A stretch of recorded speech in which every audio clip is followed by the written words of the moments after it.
Okay.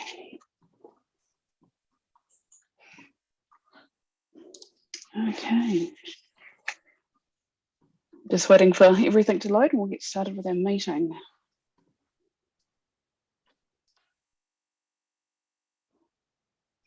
Right. Good afternoon, everyone. I will get Ruben to open with the karakia, please. Kia tau ngā manaakitanga a tēnei ngaro, ki ronga, ki tēnā o tātou. Kia mahia te hua ma kihikihi, kia toi te kupu, toi te mana, toi te aroha, toi te reo Māori. Kia tūturu, kia whakamaua, kia tīnā, huie, tākie. Kia ora. Thank you, Ruben. Now, welcome everybody for this meeting of the Community Board, and thank you for joining us today. Please do understand that this is going to be quite a long meeting, and so we do ask for people to stick with the timeframes that we've been provided. It is a bit difficult to run this over Zoom, as you can all understand. However, we need to get on with these decisions as quickly as possible. So waiting to be in person may have still taken a few weeks, a few months even. So we understand the frustration that we couldn't all meet in person. I also have that. However, we're doing the best we can with what we've got. Like I say, it is a long agenda. We will take a break somewhere in the middle, so I'll keep everybody posted as to what we're doing there.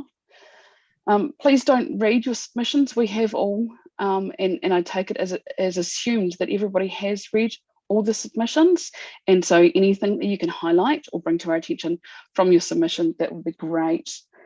And we do understand that everyone's going to have, there are going to be people with similar views. We ask that you don't go too much into depth if something has been covered already. We do understand that some people have similar views. Firstly, I'll ask if there's any apologies. Liz or Linda, have we received any apologies today?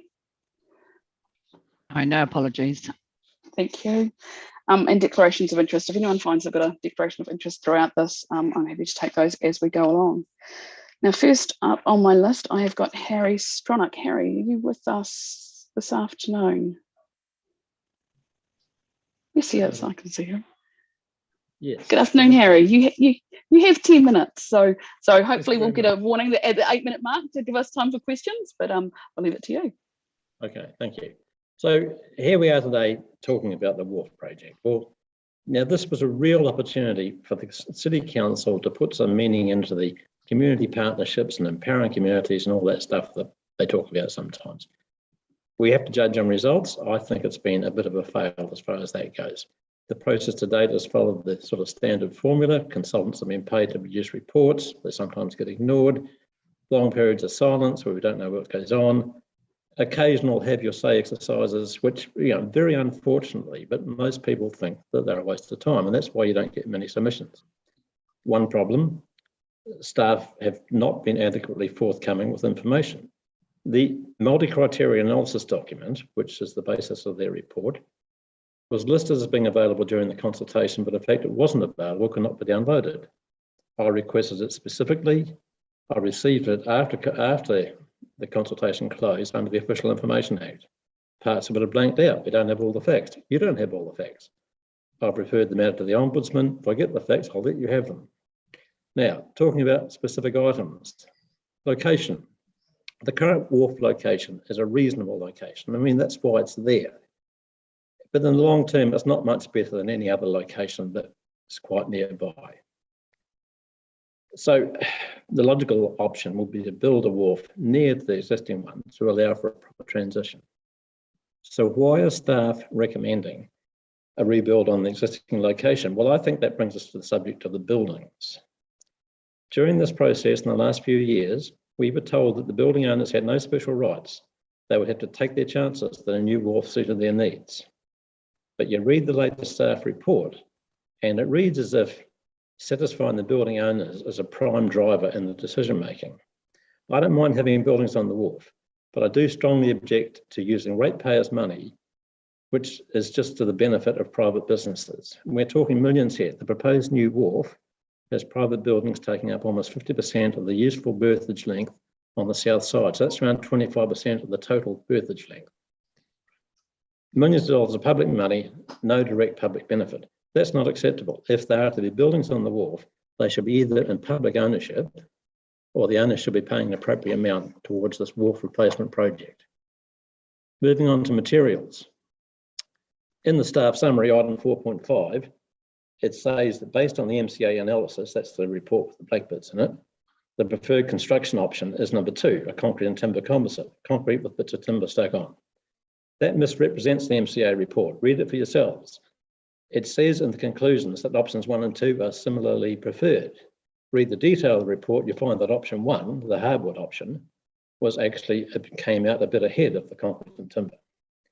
Using hardwood timber needs more thought and planning and attention to detail. It's not the easy option, but in this application, it may well be the best option. Just think about it. You could build a really nice timber wharf with good detailing and have something to be proud of. It would really be authentic, it would look the part, it would really enhance the town's image. There's the carbon accounting advantage.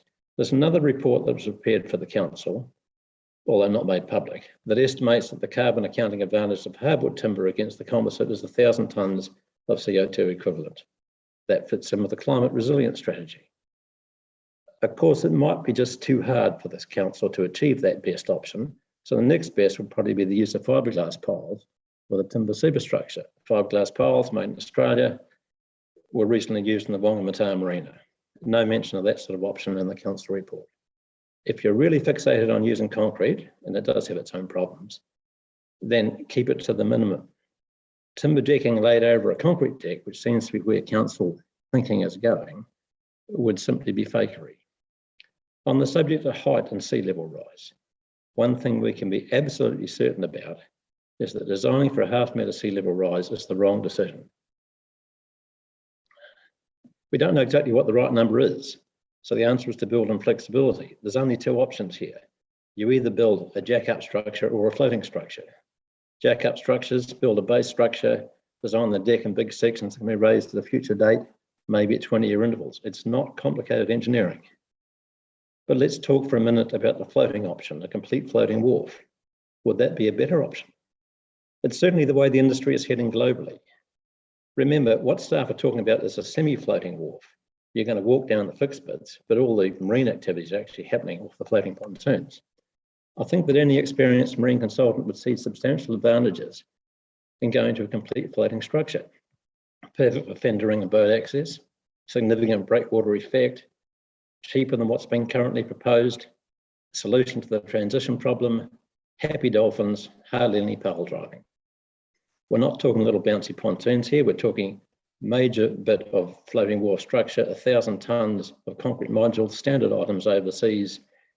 You know, it would be a very good solution in many ways. Read the submission made by Gary Tier of OSEL. He's one of the most experienced wharf designers in this country, but I note that his submission was completely ignored in the staff report. Floating wharf would be different to what we currently have. It would look like the tide was always in with no visible piles.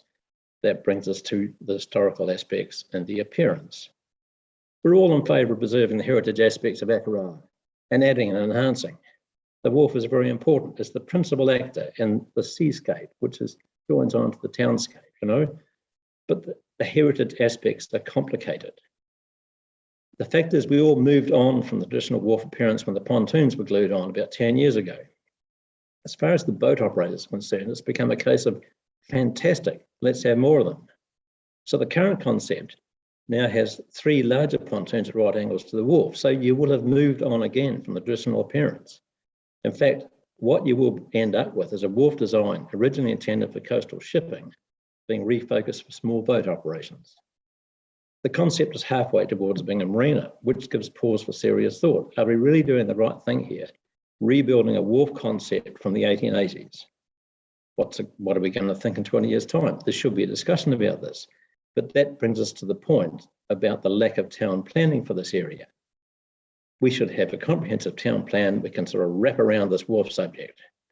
And we would have, you know, at least thought about whether what we're doing now is going to be the right thing in 30 years' time. But Nobody has applied that level of strategic vision. In the documents, there's a thing called the advisory report that's meant to be the demand analysis. I thought it was very weak. It talked about the recent past, it talked about what operators want for the next few years. But you're discussing spending $20 million of public money on something that's going to last for 100 years. The advisory report thought it was going to be business as usual regarding cruise ships. That's completely at odds with the ambitions of most residents. So in conclusion, look, a trend runs through the council approach to all this. It's along the lines, this is quite hard, too much to think about, we don't know what to do, maybe it's all too risky. Let's not think about this anymore, let's just take the easy option and just rebuild the current wharf. Well, that's not good enough. That's the downhill slope that's heading towards an unhappy conclusion. Yes, it is quite hard. What you need to do is to think harder and try harder. And I suggest the council should start by reminding themselves about what partnerships are all about. And I'm going to conclude there and look forward to your questions. Thank you, Harry. Now, do I have any questions from the board for Harry? I guess my only question for you then, Harry, if there's no other questions from the board, is that I understand with the town planning, it needs to be done. And in some ways, yes, hindsight is a fine thing. We should have done this before the wharf. However, if we did town planning before the wharf, would that not increase the time to deliver the wharf, the cost, pricing, escalation, all that kind of thing? What's your thoughts on that? Well, yes, there are some, there's some current pressure mainly because the wharf hasn't been adequately maintained, I hasten to add. And we've been talking about lack of town planning for years now. Mm-hmm. So sort of trying to shoehorn trying to go ahead with the wharf right now and say, we've got to get this done right now. That's not good long-term strategic thinking. And I don't think you're going to get the best result. And I don't think everybody's going to be happy at the end of it. Yeah, no, I understand the frustrations. No, thank you, Harry. And there's no other questions from the board. Oh, sorry, I have got a hand up. So Andrew, we've got a question for Harry. Great, Harry, thanks very much indeed for the submission and for joining us today. You talk about partnerships and that this is an opportunity for partnerships and to really explore, what partnerships could deliver here. What partnerships are you specifically thinking of that you would like to see brought into play here, or that you would like to see amplified over and above the conversations which have already been going on for some time with the fishermen and other wharf users? And obviously you mentioned various engagements with the wider community as well. But what partnerships are you thinking that you want to see more of, or that you're not seeing at the moment? Well, it's a difficult question to answer in the time I've got available, I suppose. You talk about engagement with the wider community, but there hasn't really been very much engagement with the wider community at all, because they're just not on board with dealing with issues raised by the council. As I said earlier, the happy to say consultation episodes are looked down on somewhat. I think there's a lot of ability and a lot of good thinkers out there in the council, and you could have, for example, had design sessions, design seminars about what to do with the wharf being held among the public. You could have been keeping people updated every 3 months on where are we with the wharf project and so on, but that sort of thing hasn't been going on. What the public see is that every couple of years the wharf subject raises its head and there's another little thing happening, but they don't really get involved in the process. And I think there are a lot of good people out there that would like to be involved.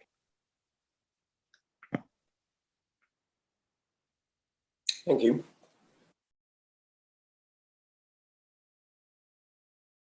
Jamie, you're on mute. Jamie, you got a question for Harry? You're on mute there.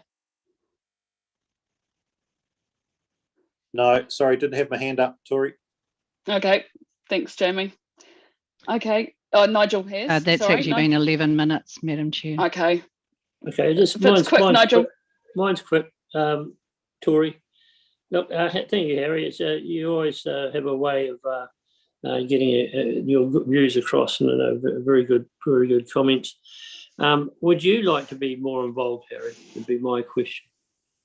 Well, I'd be happy to be more involved if there was an opportunity to do that. Thank you for that. Thanks, Nigel, and thank you, Harry. We appreciate your time and Okay. the time put into the submission. So no, thank you. Thank you. Right, next on my list, I have Michael Norris. I see that you're on this call for the Akaroa Civic Trust. Michael. Well, Okay, you're on mute. Tori, Yes, Victoria? if you don't mind, I'll start the submission with a PowerPoint and then Mike will join in. Is that all right? Is this part of the Akaroa Civic Trust? This is Civic Trust, absolutely. I'm just Thank doing you, part Victoria. of the PowerPoint, if you don't mind. No, that is fine. Could we have the first slide, please? You're not seeing the PowerPoint at the moment? No. No. Okay, sorry. Let me No, it's just... not on there, Linda. Okay, try Here that. it is.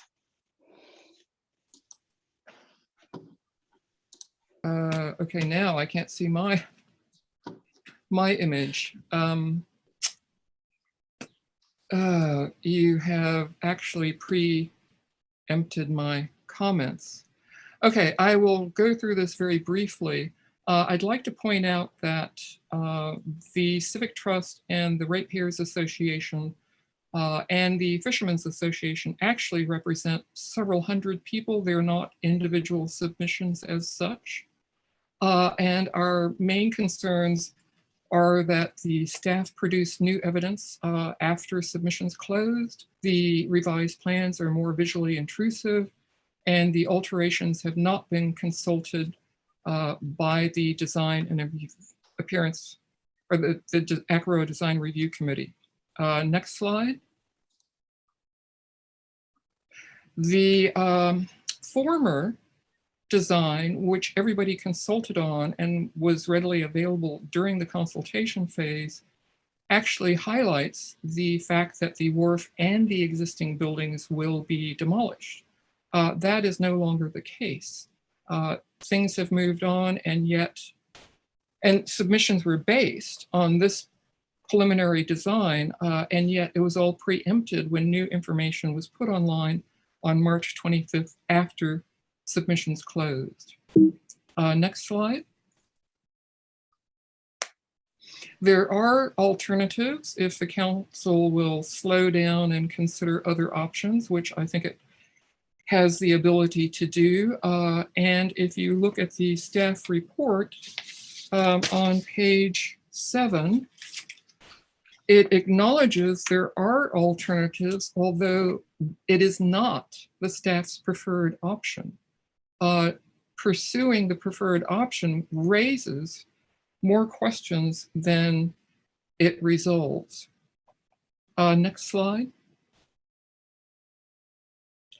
And if you look at the depth of the harbor and the alignment, which was the other option that was under consideration, it is feasible to do, but it would be a matter of revisiting the staff's preferred option. Next slide. Staff also determined to take an integrated approach to cruise ship access for both Akaroa and Littleton to maximize visitor spend and value-added opportunities. Although consultation and submissions raise the issue of cruise ships and their impact, these comments have not been accepted. They have been ignored by staff in their report. There are also legal implications for the building owners with regard to their right of access across the wharf in the short and long term. Discussions have focused on repairing and extending Drummond's Jetty in principle as a temporary facility, but no firm commitment has been made. And I'd have to say it's a very narrow structure. Next slide, please. The Drummond's Jetty has suffered 2 significant areas of damage in the past few years due to very strong storms. And it's highly unlikely that the funds to repair the jetty will cover all the required costs when you take into consideration the needs of commercial operators and also be suitable for members of the public in the long term. All these things have yet to be resolved, and here we are at the end of the session.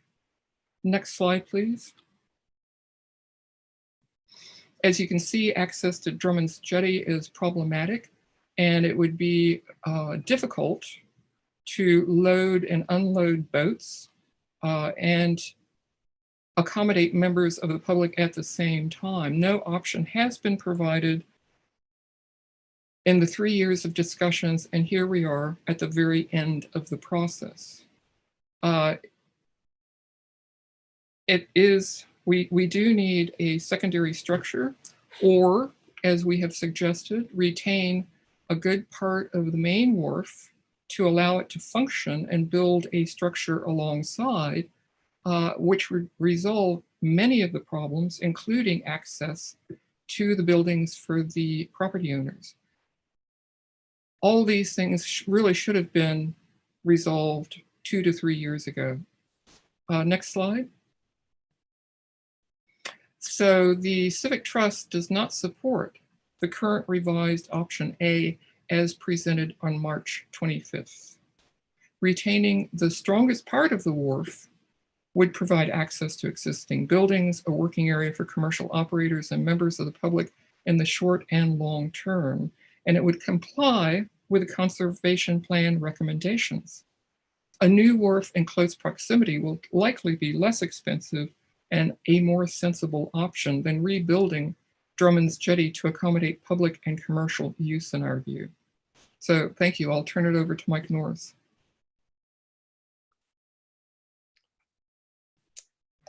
Right, I've unmuted my controls, so I presume you can hear me, Tori? Yes, we can, Mike. Okay, thank you, Victoria. And thank you, everyone, for the opportunity to support the submission that we presented at the end of January. We presented on this document here, the wharf replacement as the council saw it at that time. And I'd say that I went to the Gaiety Hall in December for one of those drop-in sessions, and I think the number of Whakaroa residents was outnumbered by the number of council people there on hand to give us information. So I've no criticism of the amount of information that was available. I don't want to argue with Harry here, because I think what Harry's presented today is food for a lot of thought.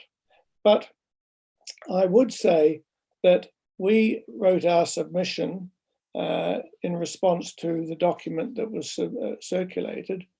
And most of our submission focused on amenity, safety, and appearance. And the prime thing that we were against was the knuckle.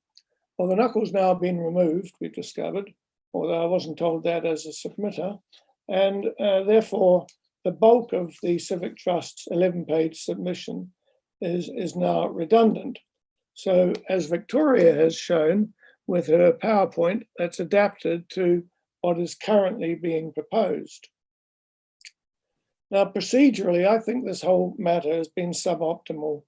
I met with Andrew Turner earlier in the year and I said, why is this complex job, which is second only to the wastewater scheme in terms of its value at 20 million, why is it not being treated the same way as the health centre and other projects have been, with having a hearings panel of the council and the opportunity for ratepayers and residents to address the full council? I believe it's that important. And Andrew, I think you're of the opinion that there might be such a thing. I'm not in any way denigrating our great community board and the work they do, but I think we're a much more powerful voice if, as residents, we stand up in the council chamber and talk to the councillors direct. I'm sure this won't be diluted when it gets to the council, whatever submissions are received today, but I believe that it has not been handled well. We also see that you're presenting as the community board to the council, who will then make their decision next week.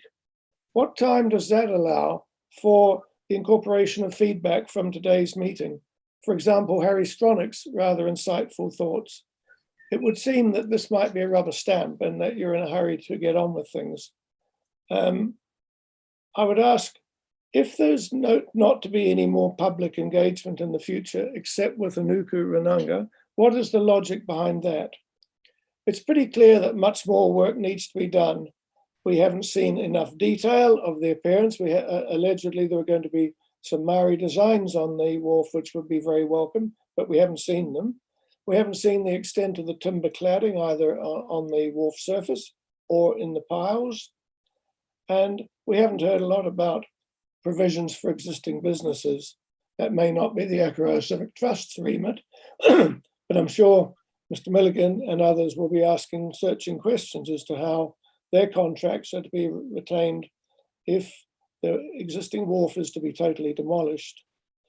As the community board, I would say, please give a message to the Christchurch City Council. You must keep involving the community all the way along, including all submitters. We've not been kept in the loop, and we keep finding out changes have been made piecemeal. That way, the public will have a much clearer idea of what is proposed and what is being amended. Thank you. Thank you, Mike and Victoria, for that presentation. Now, I do realise we may have gone over time a little. Yeah, you're at 10 minutes now. Okay. Right. If there's any quick questions, I'm sure we can answer them. Otherwise, we'll go on to Victoria's submission. I'm happy to allow Mike to have some of my time if there are questions. Thanks, Victoria. Is there any questions from the board for Victoria or, well, for Mike and Victoria regarding the submission of the Akaroa Civic Trust? Nigel. Yeah, hi, Mike. Thanks again, mate. So you are very concerned about, I guess, the message I'm hearing is it's actually quite mixed and quite confused because the lack of, you're not supporting the new draft concept as it stands, I'm hearing, but that wasn't the original submission. The submission I picked up in the first one was the knuckle was a huge issue, and that's gone. What about the impact of the stakeholders with the buildings on the wharf? Has that been given consideration? Because the initial one to sort of build a wharf beside the existing wharf would totally sort of confuse that discussion. You want me to answer that? I think Victoria has been very active in advancing the cause of the Fishermen's Association, pointing out, I think it was in the advisor report, that you need to have derricks, you need to have lifting equipment, and none of these details appear to have been considered, or at least shown to be considered in the report to date. So we obviously are well aware of the fact that the wharf needs to support existing businesses, and the Civic Trust is in support of that. I think I'm right in saying that, Victoria? Oh, yes, absolutely. There we go. Does that answer your query there, Nigel? Well, it's not so much that. No, I understand that you've been having conversations with the fishermen, and I'm concerned about all of those people that are affected by this transition. The buildings themselves have been, I guess, put to the side because there's a longevity issue with that and the sustainability, and I guess the owners of those buildings and where they sit in all this, and it's slightly different. Their needs are slightly different, obviously, from the fishermen. So I just wondered how you felt about those buildings, because there are some that say that they have character, but they really don't have heritage or longevity as structures. Is there any feeling about that, Mike?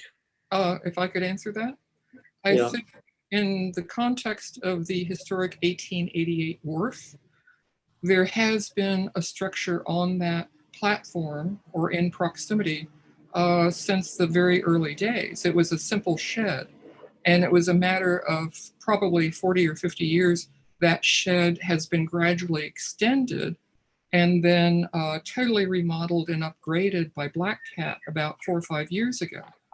So in that regard, it's part of the overall theme and visual context of the existing wharf.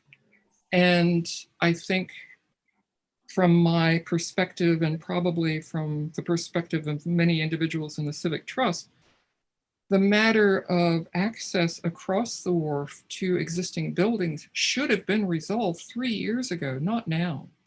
That was a discussion for the start of the process, not the end of the process. In terms of the new structure, the new wharf, if you go back to the conservation plan from 2019, it is a very, very good document. It recommends no structure be built on the new wharf. So we're talking about very different elements here. Victoria, I'm going to have to ask if you start your presentation now, Okay. if possible. Otherwise, we are going to run out of time. So I'd like for you to. Mine's very brief. Thank you. Okay. Victoria. Just to start off, thank you for allowing us to make the deputation today.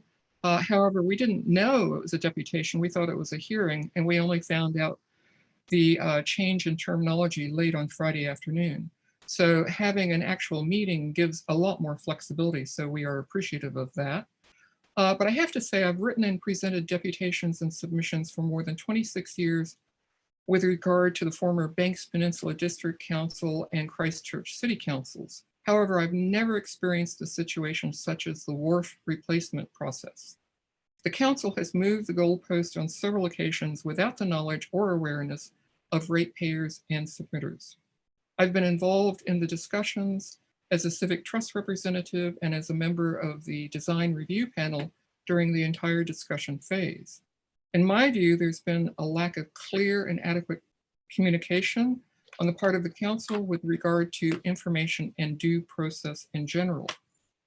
My specific concerns are staff put forward its preferred option A well after consultation ended. There are changes to the proposal that have not been considered by the design and review panel and members of the public. And yet you're being asked to make a recommendation or to approve it at this meeting or subsequently within a few days. Option A, in my view, is more visually intrusive, largely because, as Harry pointed out, the angles of the pontoons and other items. The wharf conservation plan has largely been dismissed in favor of engineering reports, and I think that's a matter that actually needs to be revisited. I don't think it's totally accurate. Parts of the advisor user requirement needs assessment report have been largely ignored with regard to public safety and access across the wharf to existing businesses. The staff report is not totally accurate in my view. No consideration has been given to the concerns expressed during consultation and in submissions regarding cruise ship activity. Instead, staff remark or state that it will take an integrated approach to cruise ship access for both Akaroa and Littleton to maximize visitor spend and value-added opportunities. That has nothing to do with the actual structure. And in my view, the statement is contrary to natural justice because our comments have been ignored. Further changes to be undertaken in partnership with the Nuku Runanga, and I have no problem with that, but it's to the exclusion of all further public participation. You cannot exclude, you cannot be exclusive. You have to be allowing of further participation, but as I read it, that's not going to happen. After 3 years of work on the part of staff, designers, engineers, and after paying considerable consulting fees, the council's preferred option is to proceed with option A once the community board approves the proposal. So in my view, today's deputations are a mere formality to satisfy the Local Government Act. And I think Harry Stronach has raised a number of very, very crucial issues that need to be seriously taken with due regard. They need to be taken seriously, but I doubt that's going to happen. Without resolving issues such as providing an adequate temporary jetty or wharf for commercial operators and members of the public during the long construction phase, a vital piece of the puzzle is missing. Providing requirements such as fuel, a crane, area for dinghies to tie up, parking and loading, and adequate working space, accommodating the also accommodate sea level rise, and extending an existing jetty or wharf is going to be extremely time consuming and costly. And I have had discussions with the Fishermen's Association. That's separate to the Civic Trust. I have to take responsibility for that. They have agreed in principle, my understanding, to the use of a temporary facility, but they are waiting for confirmation that all their needs and requirements will be fully met. The community board needs to consider the long-term consequences of proceeding with revised option A. However, there is an alternative, as has been pointed out: retain a portion of the existing wharf for roughly 20 years. The lifespan is probably 20 to 25 years according to the conservation plan. Remove the weakest point towards the end of the wharf, and then the new wharf can be built in close proximity. And it says exactly that in the staff report as one of the options, but it's not their preferred option. It's feasible to do. Business owners would continue to have access to their buildings, and commercial operators could continue to work during the long construction phase. The board must consider overall the economic livelihood of all commercial wharf users, the well-being of the community and residents living in the wider harbor basin. Since this is a normal community board meeting, you have the option of requesting further reports and information. And please remember that you were elected to represent the interest of residents and ratepayers.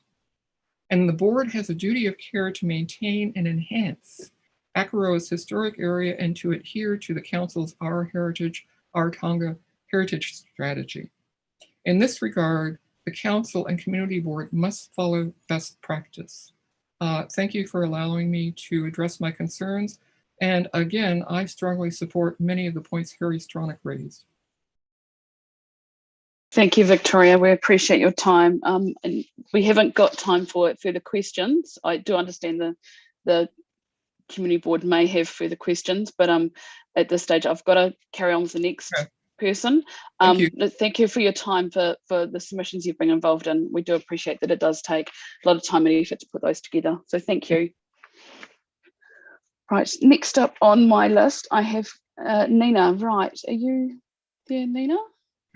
Hello. Hi, Nina. So you have 10 minutes. So hopefully you can leave a couple of minutes at the end for the board to ask questions. Go for it.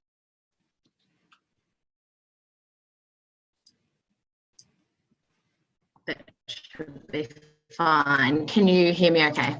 The opportunity to speak my submission. Sorry, I'm just getting told that my internet connection is unstable, so let me know if we have any issues. Actually, sorry, I'm just going to turn off my video now, if that's okay. Otherwise, we might lose me halfway through. Hang on. Okay. Sorry, as detailed in our submission, Clint and I are the owners of the NPD Akaroa Motor Garage here in Akaroa. We live locally and like to contribute to our local community and want to see Akaroa meet its full potential. I'm conscious that today's meeting is primarily regarding the location and some of the early design elements of the wharf.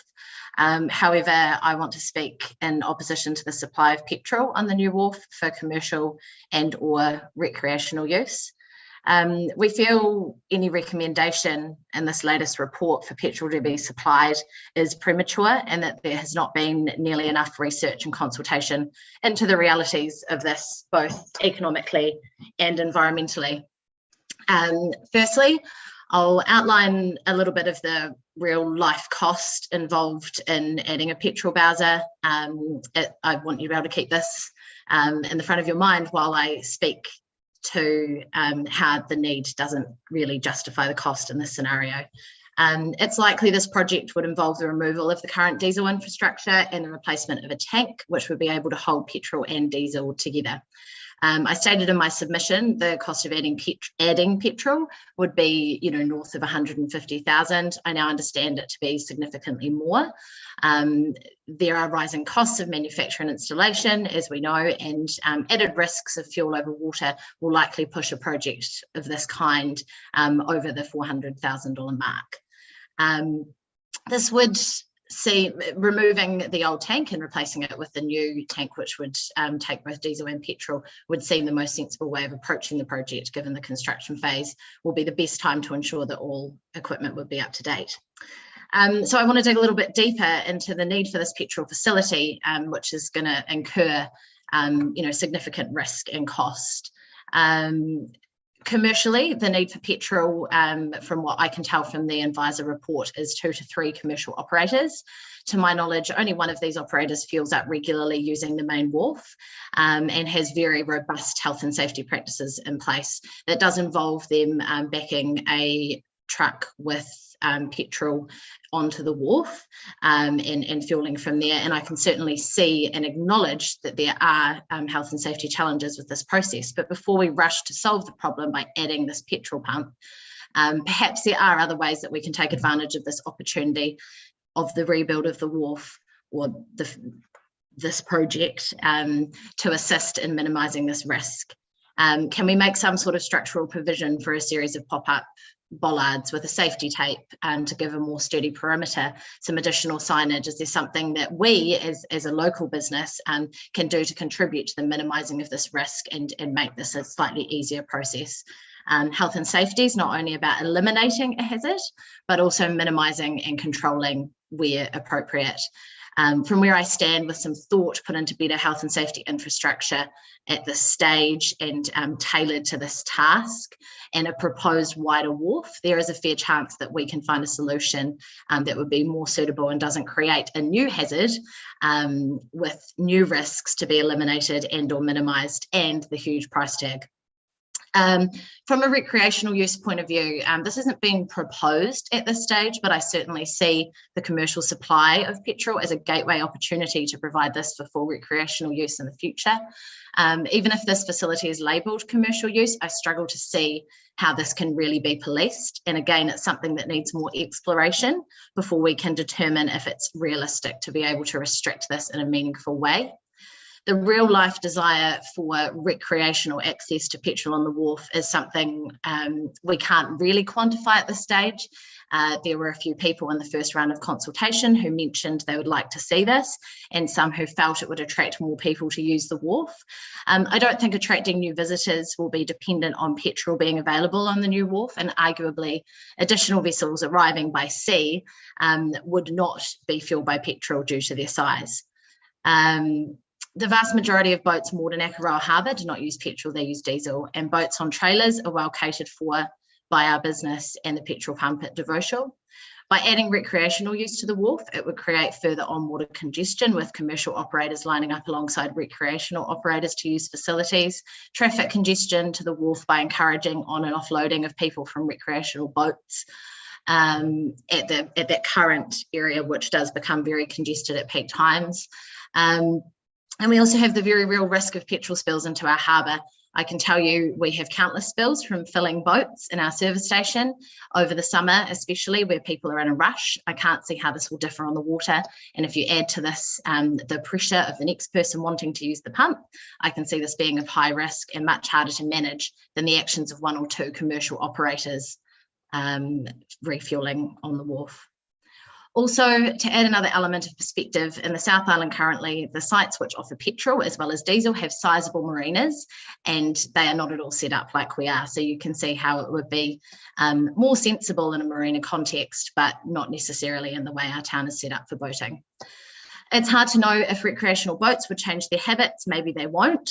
Maybe the $400,000 plus investment would sit unused, but I doubt that someone making that investment, who will be a commercial, private operator, will just sit by and allow it not to turn a profit and let that fuel go stale. And this in itself is where the risk really lies to our business and could have a really huge negative impact on our community as a whole. As mentioned in my submission, we employ 10 people year round and operate a service station, which is in a service which is vital to the continued independence of our small community. For me, our business links strongly into the Christchurch City Council's community outcomes, in particular the one headed strong sense of community, which makes special note of appropriate services being available within local communities. Part of having these services and infrastructure readily accessible is their ability to operate viably in order to provide long-term security. Our business is viable because the service station supports the garage and the garage supports the storage facility and so on. We don't make a lot of money on fuel, and like many businesses in this town, we rely on summer trade and more specifically recreational and tourism boats filling up to support our business during the quiet months. Even by losing the commercial operators, when the post-COVID tourism sector picks up again, this will hurt us. And if we were to lose further business, it sounds really dramatic, but it could impact our ability to provide our business in the way we do currently. We're already planning for the future and how we're going to pivot to embrace the future of fueling for vehicles and boats. This will take a monetary investment from us, and also every little bit counts now, so we can continue to meet the needs of our community in the future. It seems mainly the request for petrol is for convenience purposes, and there hasn't been a lot of consideration for other areas in our community this has an impact on. The added risk to the environment, to business and to business in our town. Petrol is not the future, and this is also something that has been acknowledged by the council in their declaration of a climate and ecological emergency in 2019, and their commitment to being a carbon neutral city by 2045. Before making any further commitment to this facility, I urge you as our community board to please spend some more time looking at whether or not this is the only way and considering if it is the best way before making a huge decision. This is only the tip of the iceberg, but I think I've probably used up a lot of my 10 minutes and want to allow time for a couple of questions. So in summary, we as a business are committed to seeing a mutually suitable outcome for our community on this subject. We welcome the opportunity to be part of the solution in the long term, and also while construction's taking place. And I request that there be a further discussion with all key stakeholders on this particular element of the discussion before any further decisions are made. Thank you for your time. And if I've got any time, I'd love to answer your questions. There's 2 minutes left, Madam Chair. Thank you, Nina, and well done for squeezing in the 8 minutes. So does anyone have any questions for Nina regarding her submission? No, Nigel? Sorry, push, Nina, thanks, very well put. Obviously, I'm very, very concerned about the environmental issues with petrol being poured into tote tanks and things like that if it were to happen on the wharf. Just on the infrastructure side of things, that you guys are not the current providers of the diesel on the wharf. Would you people, if it came to the shove, be interested in being those people, or how do you see that existing situation? Yeah, I guess I understand there to be some challenges there. I've heard.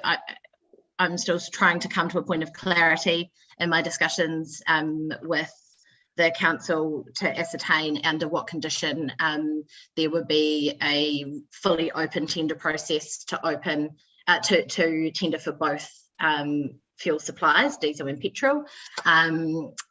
As for whether or not we would tender for it, I think it would not only be up to Clint and myself, it would also be up to the likes of NPD, who would probably be the people who would invest the, say, $400,000 in the infrastructure. Our role in the picture would be to operate it.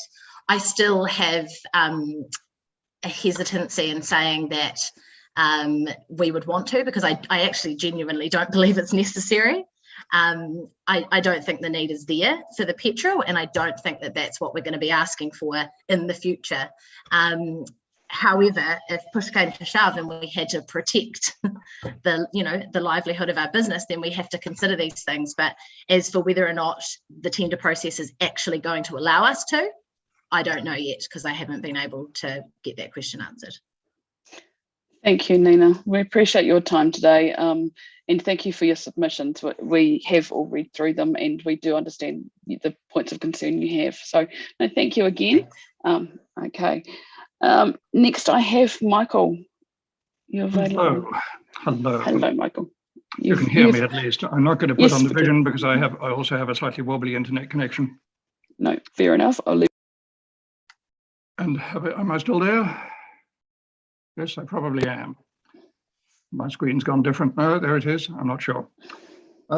My submission, the key point really, is that I'm urging the board not to approve the plan as recommended at the moment. It's too early to come to a decision on this. We haven't yet seen Akaroa's destination management plan. We haven't, as somebody else mentioned, got a proper town plan for that part of Akaroa.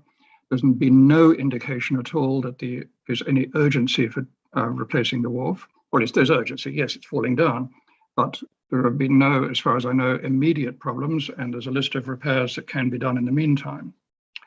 And that extra time be used by the council staff and others if necessary to look at better solutions than the one presented. But first of all, as I mentioned by others, there are concerns that I have about the process involved in this present consultation, and that the plan being presented for approval today is quite different from the one that was being consulted on a few months ago, particularly the floating landings. I can see from an engineering point of view that they need enough from a higher wharf, they need a longer ramp in order to keep within wheelchair range. And if tides are going to be up and down further than they were, they need to be further out. But that's a different matter to be dealt with. And what I'm suggesting in my submission is that actually the wrong question has been asked. Instead of the engineers asking, how do we provide a wharf in Akaroa to replace the rotten one? The question should really have been of how can we retain this heritage structure while providing for its functions? The function of the wharf, when it was originally built, was for export of grass seed and things like that. But over the last 40 years, the function has mostly been as a pier that people walk down and look at the view and fish from and get access to the floating landing stages, but isn't actually there as a wharf. It's not being used for export of timber or wool or grain. It's not being used to ship shingle or any of those sorts of things. It is used for convenience by the fishing industry because there is a diesel tank and there's a small crane and they can unload fish, but it isn't essentially used for those purposes. And as I see it, the council should go back to a suggestion that was made to Akaroa County Council years ago that the Wainui Wharf should be rebuilt and restored and extended for the commercial users. And there are some commercial users like the salmon farm people who use it at the moment. But to extend that and possibly shift the diesel supply over to Wainui would reduce some of the major problems with planning for the new wharf, if you like, or pier in Akaroa. And then if you're looking at that, you find that you only actually need a strong bit at the end in order to take, say, the Spirit of New Zealand when it comes to tie up, or the Tug Littleton if it visits Akaroa. And you end up with a situation where you could have effectively a dolphin at the end of the wharf that provides the depth and the strength to moorish vessel to. And the rest of the wharf only actually needs to be up to pedestrian standard.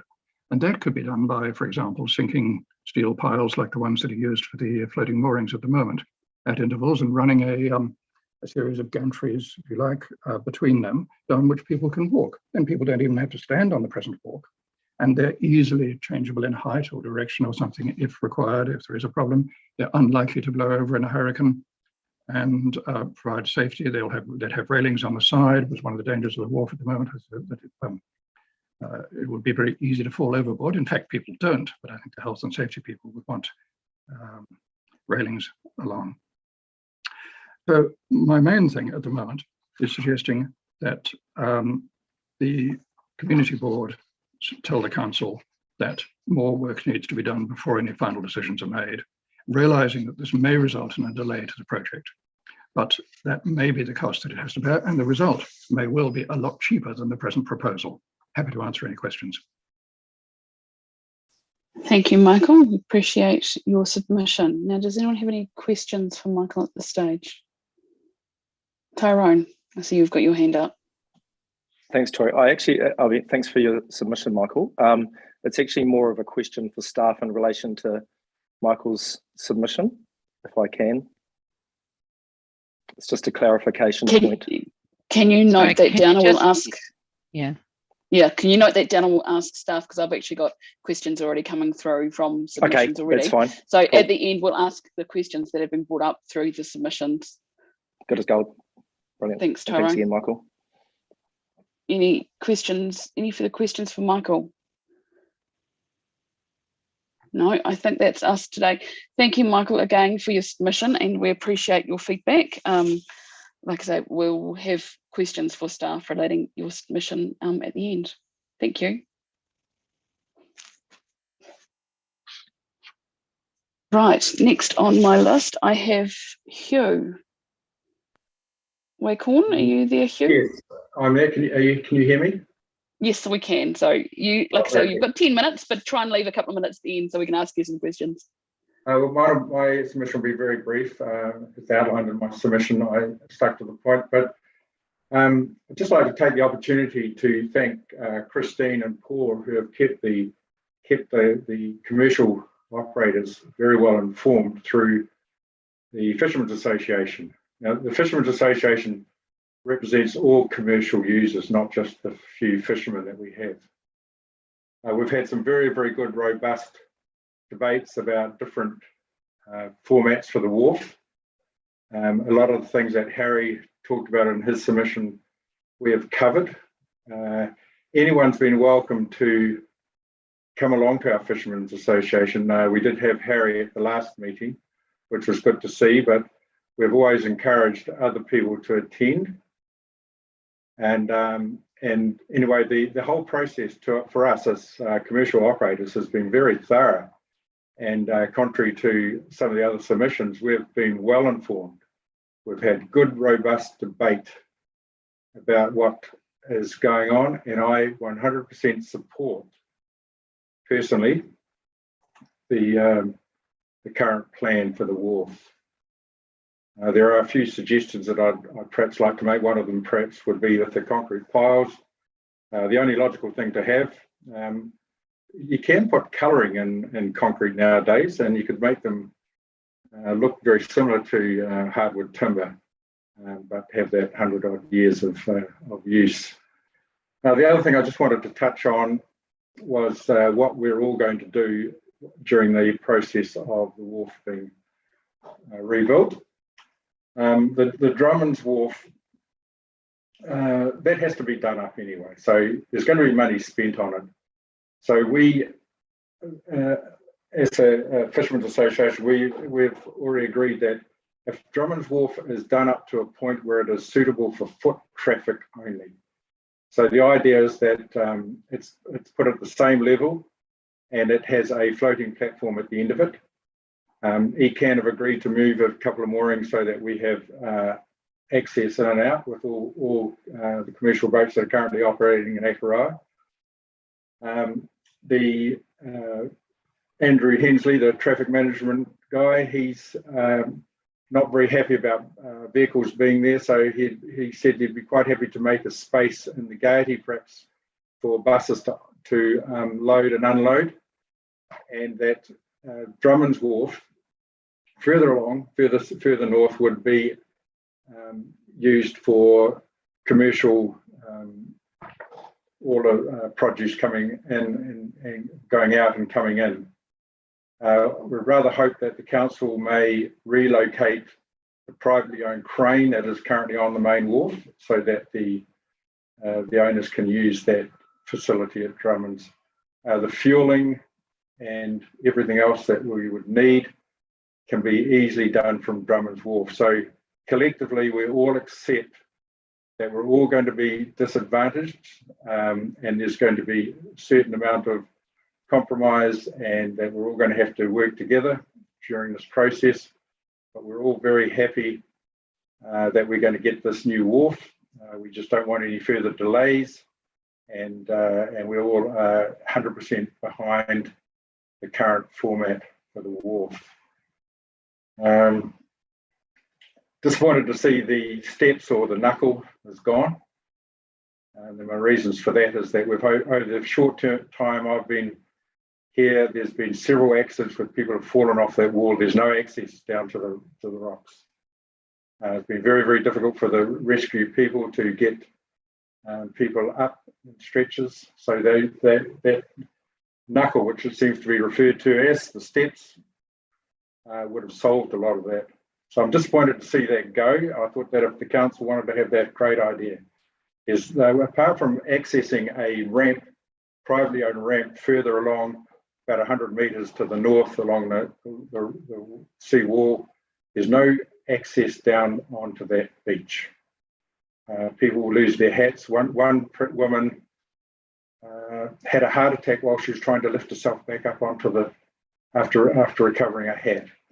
We had another dear old lady just walked off the side, and Those are just two that I was involved with, but there's been others. My first one, I remember, person falling off that was way back when the pub was across the road. Anyway, that's a bit long gone. The only other thing, perhaps, in keeping with the looking after all the commercial operators on the wharf, the Blue Pearl Centre, they cannot survive this build process without having a business to operate out of.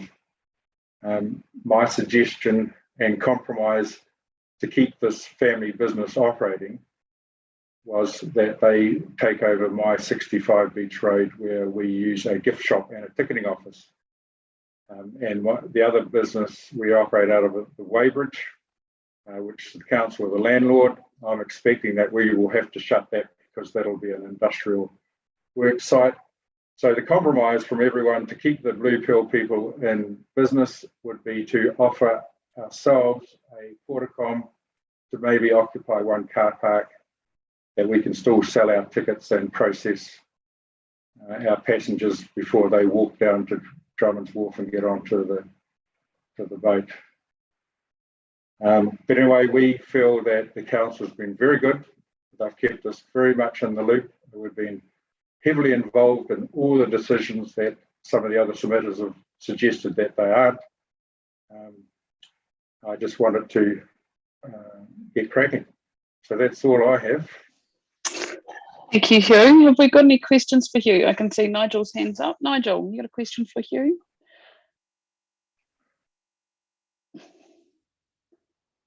Okay, he's hit the wrong button. You there, Nigel? Yeah, I'm back. Hey, thanks, yeah, Hugh, hey, well put. And thanks for those, I guess, can-do approaches. The one thing I'm mindful of this, we don't want it to turn into another Banks Peninsula mixed sites going forward, and to get some positivity. And it's good to hear that coming from you. And the Blue Pearl, I've been worried about them too, and maybe the outcome of where they're going. So thank you for that. Just one question. You know, we were told by staff, and we did have a briefing. If those of you that were concerned that we didn't, we did get a briefing last week from staff about this, where this is at. The Fishermen's Association, we were told that there was consensus for this to go ahead, based around the Drummond's Wharf and Daly's Wharf being offered up as opportunities to mitigate against the issues that were going to be caused by the building of the wharf. Is that your understanding, Hugh? Yes, it is. Yes, as far as I'm aware. Thank you. Once again, thank you, Hugh, for your time. We do appreciate the time and effort that has gone into your submission, and we appreciate you speaking today. So no, thank you for that. Okay, next on my list, I have Chris Ford from the Disabled Person Assembly. Chris, are you online? I am indeed. Kia ora tātou. Kia ora tātou community board members. We also have present today my colleague Ingrid Robertson, who is the Christchurch Kai Tui Tui. I'd also like to acknowledge your presence here today as well. Chair, Tory and fellow community board members, DPA strongly recommends that the wharf is repaired. That's our principal recommendation, and that it's made accessible for all users. And as we stated in our submission, that this should especially include disabled people who are mobility impaired, such as myself, and also for others who utilise mobility scooters, walking frames, as well as for people who utilise children's strollers.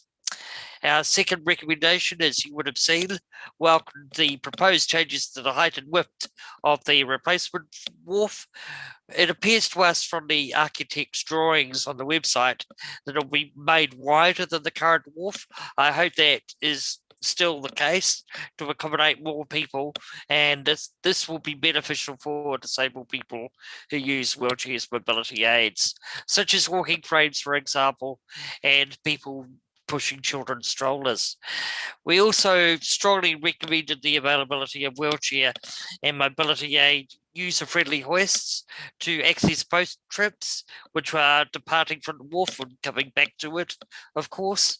Our next recommendation recommended that there be an accessible entrance created for everyone to commercial sites in the wharf, and that this would also enable people who use wheelchairs, mobility scooters, or other mobility aids, as well as blind and low vision people, to easily access those sites. Our fifth recommendation was to place tactile strips for the blind and low vision community so that they can access the wharf and jetty area easily. It's tactile strips are particularly important in terms of helping blind and low vision people to navigate anywhere really, particularly in public spaces. We also wanted to see safety features along the wharf, including the erection of small wooden barriers to prevent people, including disabled people, of course, from falling into the water, and the placement of warning signs in accessible formats to indicate elevated risk areas. Our next recommendation after that was that we wanted seating to be placed at strategic points along the Aotearoa Wharf of varying heights to enable people to have rest breaks, because as I see from the design, the wharf, the jetty is quite a long promenade, so it'd be nice to have 1 or 2 spaces which are dedicated to seating, and also that enables people who are fishing from the wharf to be able to sit someplace as well. Another thing that should be considered is that there be sufficient mobility car parking spaces made available to accommodate the growing number of disabled visitors to the wharf area, and that these be placed near the wharf. We also recommended lastly that we as DPA, and as well as that other disabled persons organisations which are run by and for disabled people, as again service providers, should also be primarily involved in the co-design process for this wharf. However, I'm now very happy to take any questions that community board members may have. Chair. Thank you, Chris. We appreciate your time and energy put in behind your submission. Now, does anyone have any questions for Chris and the Disabled Persons Assembly, DPA, sorry. for short. Yes. No, I get confused with the Disability Providers Network that I'm part of in Christchurch. So there's lots of acronyms. There are in the disability community in Sector Tory, yes. It is. Any questions for Chris this afternoon? No, I think we're good, Chris. Thank you for making those points, and it is good to keep those in front of mind when anything like this is being designed. So no, thank you, and I do appreciate the point of view which you and your team are coming from. Like I say, I'm around that on a daily basis as well. So no, thank you, Chris. No, that's great, and we're hoping to see universal design incorporated into that. We're very happy to be contacted by council officers responsible for the project to continue discussions in this space. But thank you, Chair. Thank you. Thank you. Right. Okay, just looking at the time. Liz, do we take a 5 minutes? If you know wants to refill drink bottles, or do we carry on? Yeah, well, you've got 5 minutes before the next scheduled speaker if people want to get up and have a quick comfort break. Yep, refill of the drink bottles. Yep. Been over an hour. So, you will need to keep on the same, keep your connection open, but do mute yourself. Okay. Back in a minute. Thank you.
Okay, so hopefully everybody is rejoining us back in the group.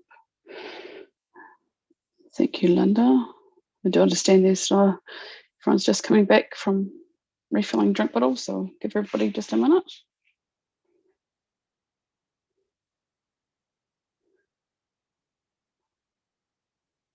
And Paul, just giving you a heads up that you'll be next up on my list, so ready to go. Thank you, Paul. Just wait for a few more people to re-enter the Zoom call, and we'll be good to go.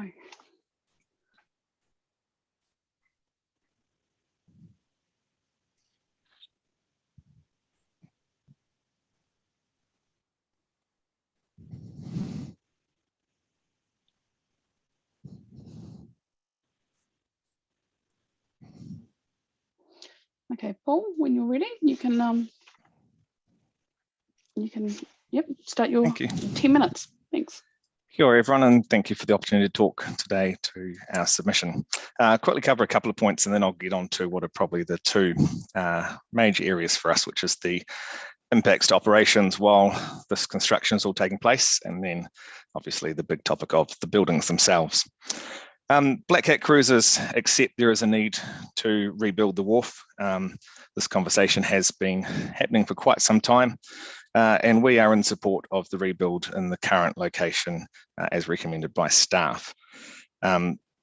We strongly believe that the wharf needs to be designed first and foremost for its functionality. It is a civil asset, much like a bridge or a road.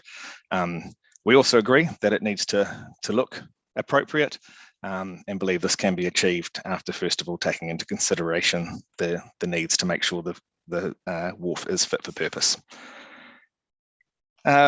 There's been a lot of talk about the increase of use of the wharf over the years, particularly with cruise ship tenders coming and going. And once again, the inclusion of 3 floating pontoons on the new structure is supported by us, with the note that actually, due to the fact that these floating pontoons are likely to be shorter in length than the current ones, because we will be able to use both sides of these, that perhaps the consideration should be made for having 4 to allow for future expansion, or has been recommended by other submitters with regards to raising the wharf and things like that. At least a 4th pontoon is taken into consideration in the design, so it's not a hard thing to add at a later date should it be required.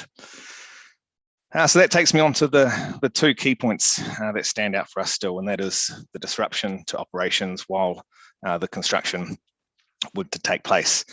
I guess if you look at the businesses around and who's going to be impacted, reality is that Black Cat is probably one of the companies who will be impacted the most, both with the disruption to on-water activities, as well as obviously having one of those buildings located right next to the wharf at the moment. There have been, as Hugh has mentioned, there's been a lot of discussions with council staff around how the vessel side of things can be managed in the construction phase.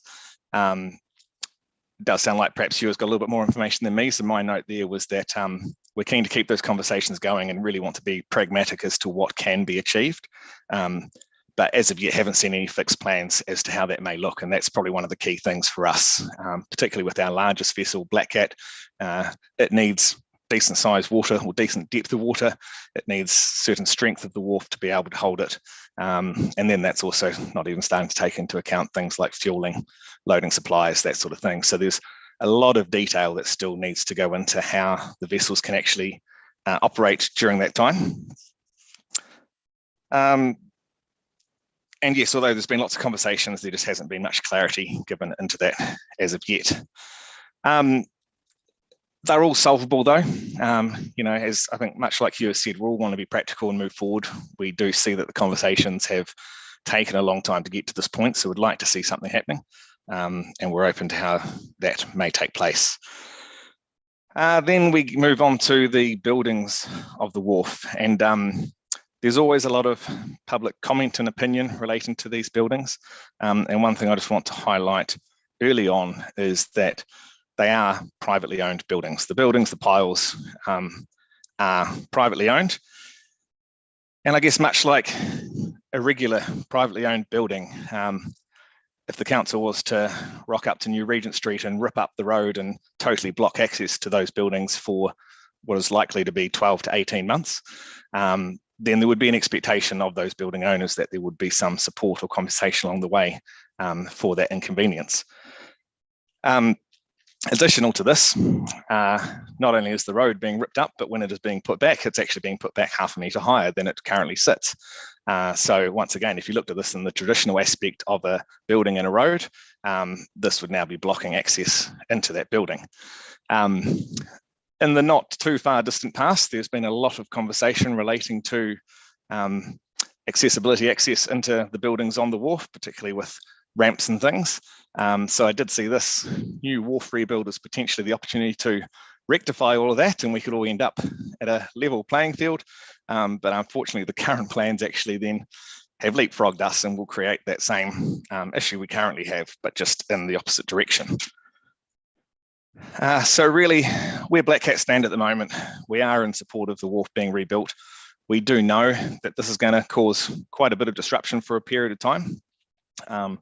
But we just really need some clarification to move forward as to how the businesses, or in particular us, will operate, how the businesses based on the wharf itself will be accommodated to be able to continue operating, and some assurance that the other risk that we have as building owners is with construction taking place so close to our buildings, and pile driving and all sorts of things going on, is that there is a risk that damage would be caused to the buildings themselves, which are currently in relatively good shape. So we need some assurance that there'll be appropriate steps taken or appropriate remedial action should any damage occurred. And then the last point here I've got is just clarification on accessibility to the buildings once this wharf is completed, how we can best achieve that for the outcomes so that everyone is able to safely navigate their way in and out of the buildings. Trying to keep it short, that's me, so happy to answer any questions. Thank you, Paul. We appreciate your time. Does anyone have any questions for Paul? Nigel, you've got a question? Yeah, Paul. Hi, Nigel Harrison here from Akara Subdivision. I mean, your buildings are part of the character of that wharf, and really accept the fact that they're being considered going forward. This is going to be 100+ years project, and what I guess will those buildings look like in 30, 50 years' time, I guess, and have you given thought to that in your strategic planning going forward, Paul? Yeah, well, look, I guess what we've learned in recent years is that our ability to do much with those buildings is somewhat limited. So I imagine that they'll look pretty much as they do in 30 years' time. Obviously, there is some considerations to wear and tear, interior remodeling. We have had some initial engineering reports done on just the sub side of our building, obviously to see how that is sitting. And it's currently sitting in a lot better shape than the council wharf, but I guess, another 50 years. So that's what we're currently assessing as well, is during this time, if there is anything that needs to be done. But the short answer is, at this stage, it appears that there's nothing that we need to immediately be doing under our building. So it's any work that needs to be undertaken to, I guess, fit in with the new wharf is not something we would be undertaking under normal circumstances of maintenance or looking after the structure.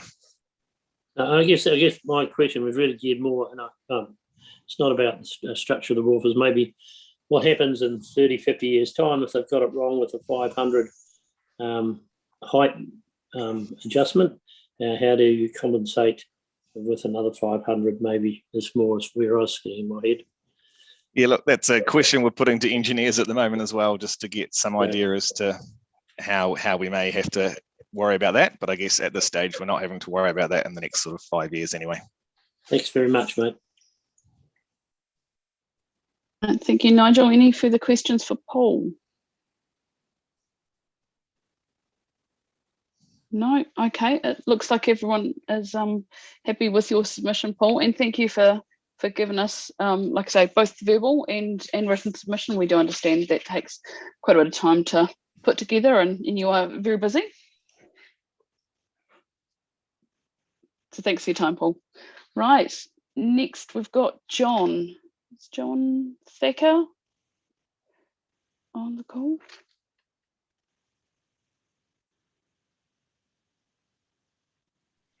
Okay. There is a person here who hasn't got a name on I there. did see earlier that John did jump off the call, but I'm not sure. No, there we go. John, are you there? Oh, there we go. Become an unmute. Good afternoon. John, no, John Thacker, not. I've got John Thacker first. Sorry, John Wright. I'm getting confused. I've just got John Thacker come up on the screen. So no, it'll come to you, John Wright, in about 5-10 minutes. So John Thacker, you able to unmute? Yes, I'm unmute. Can you hear me now? Yes, I can. Thank you. Oh, good, good. Now, I'm one of these people who really enjoy history. My great-grandfather had scows that went up Heathcote River and went from Ferrymead area, a wharf there, and over at O'Kane's Bay, we had 3 wharves, and they were all solid wharves. Some of them had metal piles, which are still visible now. The wharves have gone, but I just feel that the rebuild, as a full rebuild, is a nonsense, because you're spending a hell of a lot of money, 19.5 or 19.1 million. It was 19.5 the last time I looked, but it's now 19.1 million. There's a hell of a lot of money to spend on a wharf that's not going to be fully used.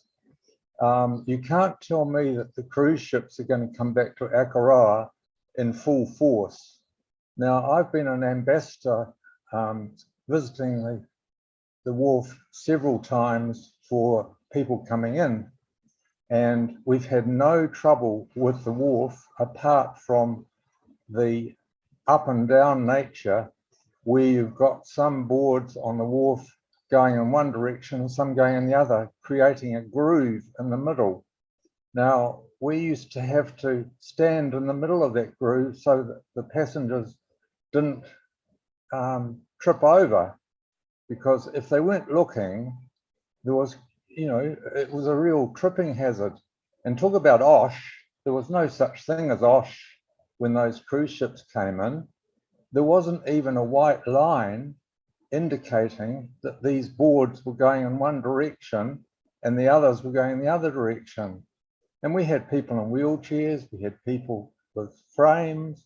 They all negotiated the wharf, for goodness sake, because we, the volunteers, would make sure that we were there for them, and we would put cones to indicate that they couldn't go in those grooves. Now, those grooves don't have to be there any longer.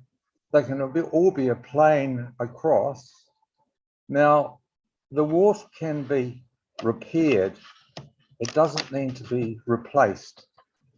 Now, the money could go to a lot of projects around the peninsula, and believe me, we need better water supply, as you all know.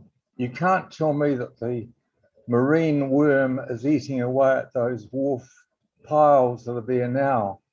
And I think you can easily, this is the easy option, is to demolish the whole thing. It's like in the city after the earthquake. It was easy to get a bulldozer and bulldoze the whole building, not to leave it there until it could be rebuilt later. Now, I know that there's going to be climate change and the sea is going to rise, and it will probably submerge the wharf as it is now. But okay, you can look ahead and plan ahead. Now, this wharf's 135 years old. I feel personally that the wharf has got a lot more life in it still, and it's got the character to go with it. We had a lot of people who remarked about the wharf and said what a fabulous wharf it was. Now, we had thousands of people going up and down that wharf. I cannot see, even in the foreseeable future, that we would have any more than 200 people coming onto the wharf and off the wharf.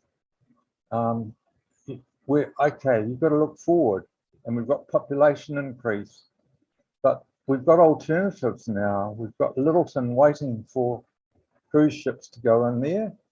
We've got a wharf that's capable of taking the biggest cruise ship in the world there. Well, they're certainly not going to come to Akaroa.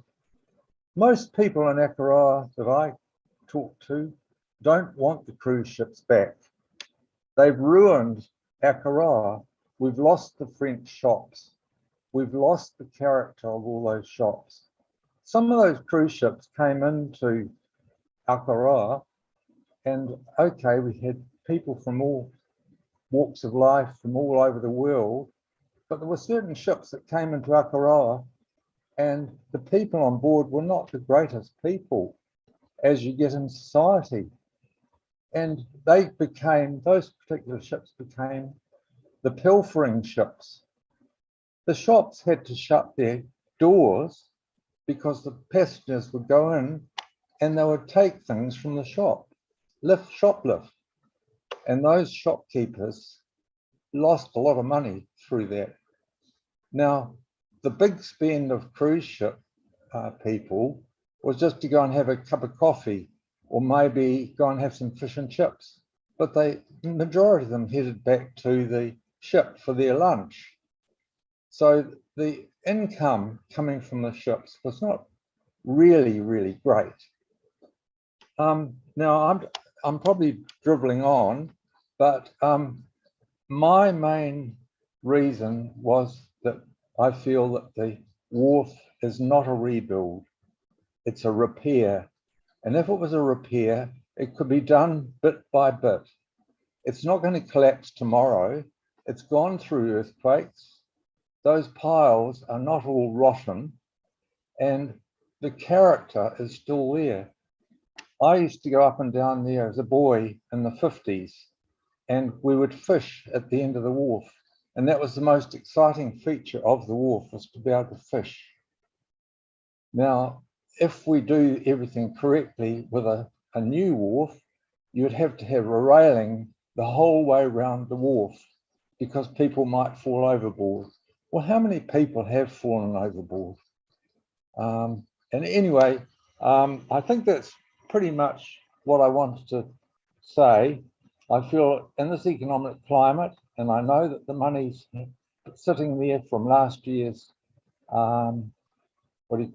city plan, and I know the money's there to do the wharf, but we don't have to spend that money. There are far more important things to do with that money at this point in time. Thank you for listening. Thank you, John. Does anyone have any questions for John on his submission?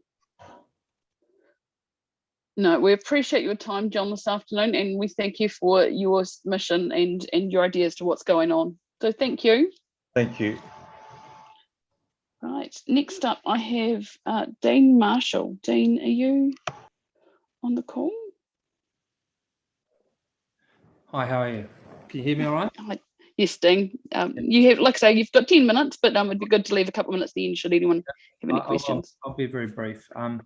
Look, just to give you some background who I am, you should probably have no idea. Just gives you some context. So I'm a commercial property owner. We've got over 200 commercial tenants here in Australia. I'm founder of CORE, which is City Owners Rebuild Entity. We have over 200 members. We got a voice to the government after the earthquakes for the rebuild of Christchurch and to the council. And we were involved very heavily in advice around that and what should happen. So I, along with another person, was co-founder of that organisation. We are very pro-heritage. I'm basically very, very concerned when I found out late last year what was happening. I wasn't aware. To be fair though to the council, we bought a historic cottage there approximately a year and a half ago, and I wasn't aware that the wharf was coming down. In fact, talking to a lot of the locals there when we started integrating ourselves into the local society, we found that that was the case with a lot of residents. They weren't aware of it. And they were quite shocked when they did find out. So I don't know, having come in late in the piece and having met with some of the council staff at a Civic Trust meeting, I actually, I'm not representing the Civic Trust, to be very clear though. But I was at that meeting, I was very, very concerned that the wharf was in fact coming down. Now, I'm not pro-progress, I'm for progress, but equally I think there's a balance between us destroying potential history and progress. I mean, we only need to look at Christchurch, even pre-earthquake, and we lost over 20 commercial buildings, heritage buildings, when the city fell. But even prior to that, over my lifetime of wandering those streets, you know, when I went to my grandfather's office in Hereford Street, and then I saw, you know, progressively through my life, I saw the council and private property owners destroy our heritage. Now, I've got Maori. I'm very European, as you can see, but equally, I've got Maori family, a lot of Maori family, and I have full respect for the revival, you know, the revival of the culture, and us fully appreciating that. But equally, I think that I want to really make a very strong point here that the fact that we are acknowledging the Maori culture, which is my relatives, doesn't mean we minimize the European culture. Now, when my father was on that particular wharf, and I know this is very emotive, but I think this is important, particularly with the sense of history that Akaroa has. So my grandfather taught my father how to fish off that wharf. I was taught by my father how to fish off that wharf. My children taught my grandchildren how to fish off that wharf. Now, it might seem a minor thing, but it's not. It's part of our family story. It's part of our history. It's part of our heritage. And one day we're all going to have to look at our grandchildren's faces, or, you know, hopefully great-grandchildren's faces, and say, they're going to say, well, who did this? Who pulled down that wharf? And we're going to have to say, well, we were responsible for that. It was on our watch. Now, you know, I've been, again, very, very active in retaining what history we can in Christchurch and Greater Christchurch.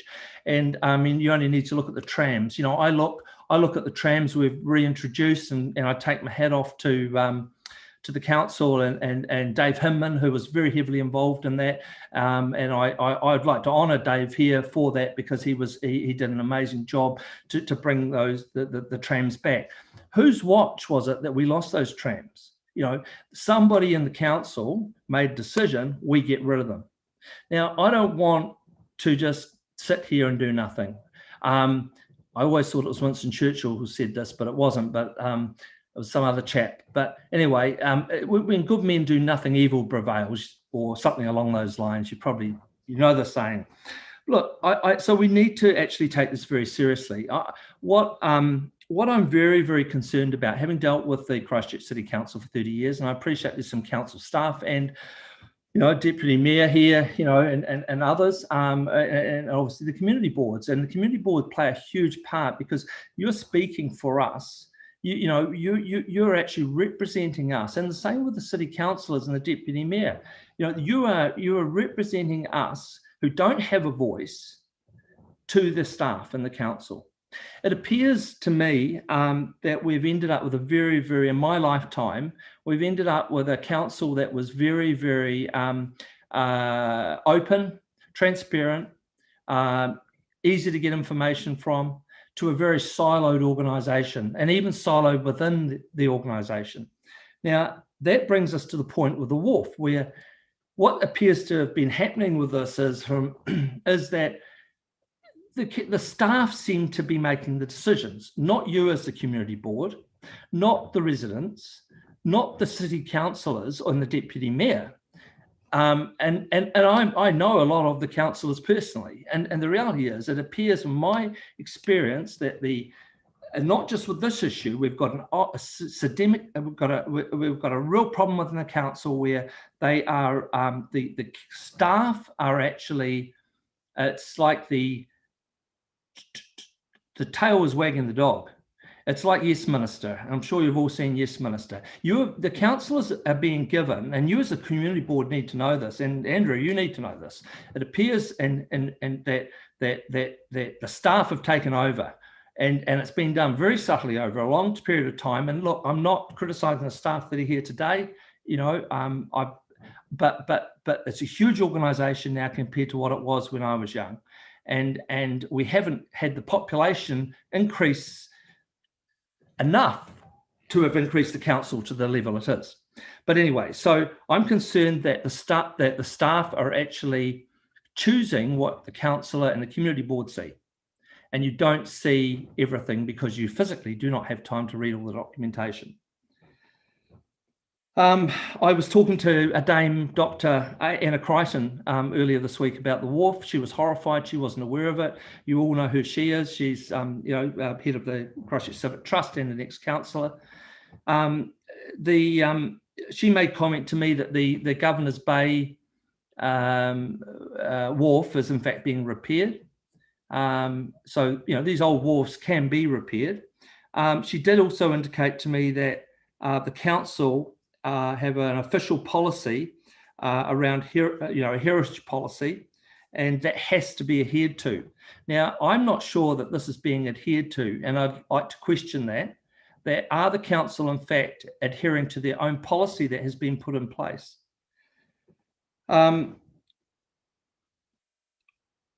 The wharf's history, I know I've got 10 minutes, I'm not going to get through this, but the wharf's history, for heaven's sake, the Treaty of Waitangi was signed in Akaroa.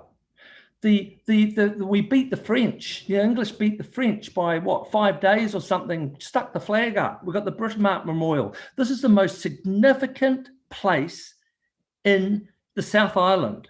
This is so important. And every little bit of heritage we have, we need to actually be fighting tooth and nail. This needs to be the hill that we die on. We cannot just let this heritage go.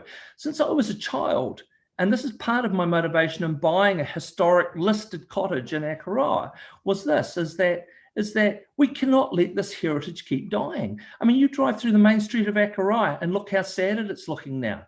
We've got empty buildings. We've got big gaps where there were heritage buildings. None of this should have happened.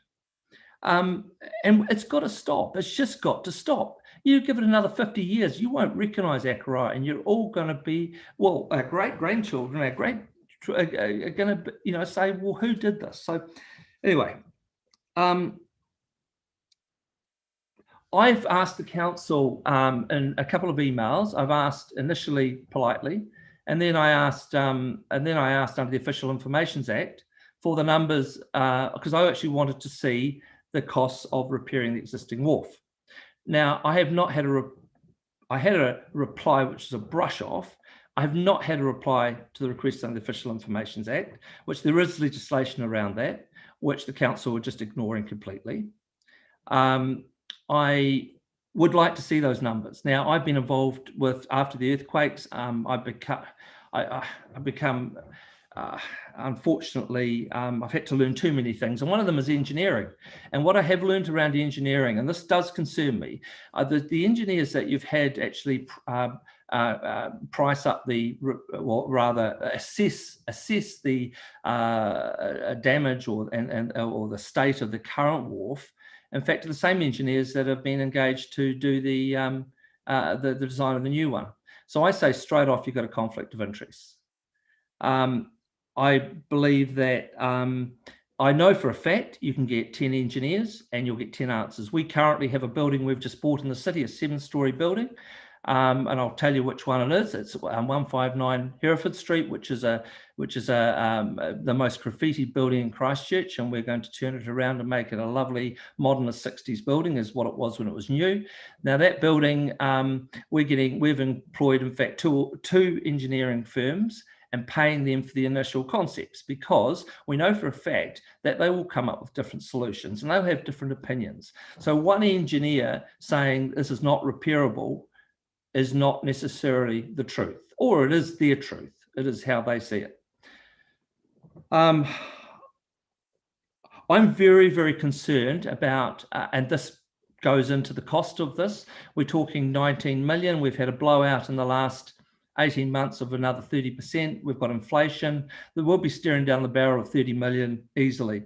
We're spending 8 to 10 million on this building we're about to do. So, I know how quickly money runs away, and we've got inflation, and these numbers of 90 million were thrown around ages ago. So you're probably going to be looking at about 30 million. Now, then you've got the cost of fixing the Drummond's Wharf. Well, crikey, even I love heritage, and I don't know how old that one is, but that one's looking pretty bad. Then you've got the Daly's Wharf. Madam Chair, can I just butt in and say that's actually 11 minutes now? Right. Dean, if you just want to quickly wrap up, that'd be great. Right. Okay. The climate change, I don't think you've allowed enough for the height of the wharf. I think you're making a massive mistake, and we're going to be rebuilding this jolly thing in a few years' time. If you actually look at overseas data, so you're allowing another 0.5 metre, I believe. Is that correct? Could somebody comment? That is in some of the yes, it is. Okay. In England, they're allowed, I've just seen somebody where they've had to go 4.5 metres up.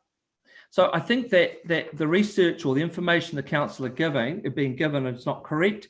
I'm very concerned about ratepayers' money that's being spent. We pay 3.5 times what you pay in Australia. I know I've got commercial property there. And so I want our dollars. If we're paying 3.5 times what we're paying in Brisbane, I'd like our dollars spent wisely. That's it. Okay. Thank you, Dean. We appreciate your time and passion behind this. Love the passion. I haven't got any time for questions at this stage. I just want to wrap up one thing, though. I want to say this. I believe that I support what Victoria was saying. We need to keep the existing wharf as running as long as possible, even if it has to fall into private ownership. And I'm sure there'll be people that will stick up their hand for that. Secondly, you build the new one close to it. So you get the best of both worlds. Okay. Thank you, Dean. Right. We do have to move on. I have got one last submission. Now, John Wright. Now, I did see you were, there we go. John, you've got the last 10-minute slot of the day. So can you hear me? Yes, can you hear me? I can. So you've got 10 minutes. And if you leave a couple of minutes at the end for questions, that'd be great. Great, thank you very much. And yes, John Wright. I represent the Akaroa Fishermen's Association, and thank you for the opportunity to speak. We have real concerns about the availability of the vital links that keep our businesses operating during the interim period. That is from demolition to total rebuild. We're told 2 years, maybe more. At present, we have fuel, freshwater, power, sewage, crane, dinghy moorings, servicing the vessels, and of course, loading, unloading passengers, etc. We have had talks with the council, numerous talks, and I understand that nothing yet is set in concrete, but we haven't had any assurances as to how they intend to provide in the interim period. Our suggestion is council come and build a new wharf in the vicinity of the old wharf, and this was mentioned by me to the community centre. It's been brought up in the Bay Harbour News that we build a new wharf in the vicinity of the old wharf down to Church Street. There used to be a wharf directly off Church Street. The benefits are, we're talking about a similar depth. We've got fuel tanks are located on the abutment area. There were new pipes and a bowser put on the wharf some years ago. It's a big area for buses, parking and access to the wharf. We have in this area a two-way road. The abutment is already there. Cruise ships could continue as usual. I understand that on the 29th of December, there's a small cruise ship with 596 people on board. There is no problem in accommodating this at the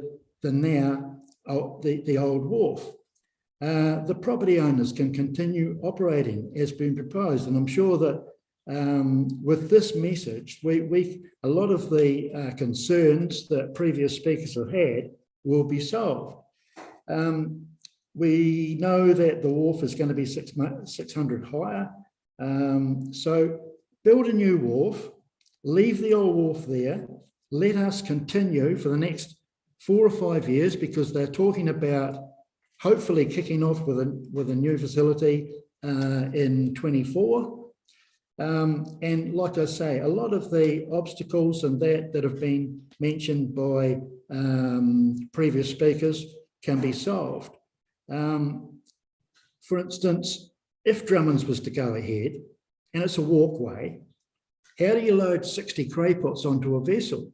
How do you unload 20 bins of groper on and off the wharf? At the moment, that's a commodity that is, subject to the weather, the sun, and everything else like that. It's got to be dealt with.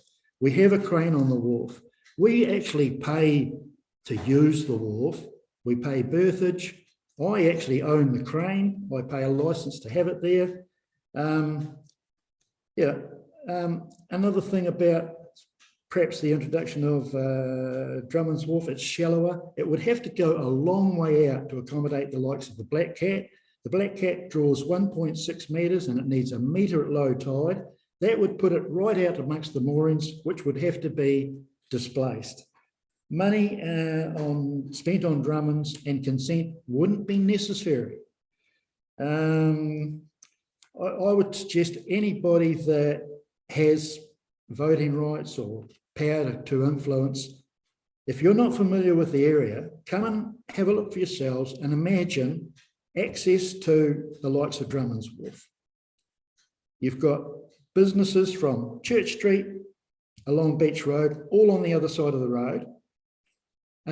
Parking facilities there now are stretched. Quite often, if you use that road, there'll be a medium-sized truck supplying goods to those shops, flashing its lights because it's got halfway across the road and halfway on the footpath. Like I say, I think that the rebuild of the wharf should be similar to what was initially shown by Mr. Epstein and the late Julian Yates, by providing a wharf adjacent to or just along between the wharf and Church Street. You continue to use the wharf as it is. If that was the case, you would use the old wharf and keep everybody happy meantime. The new wharf would provide the amenities that we have now, hopefully. And for example, the crane. The crane has 4 bolts sticking out of a concrete embankment. That could be placed on a new wharf in a day. Picked up, taken away with a hire, and this is the sort of thing that we've got considering. We are very concerned about how we're going to operate in the interim period. So that's basically my spiel. We have been on about this for some time. When we had meetings with the council, they have given us no assurances as yet of the availability of the links we need to survive. Thank you. Thank you, John. Now, do we have any questions for John? Scott, I see your hands up, but I think that was up from before. Is that correct? Or, okay. Any further questions for John?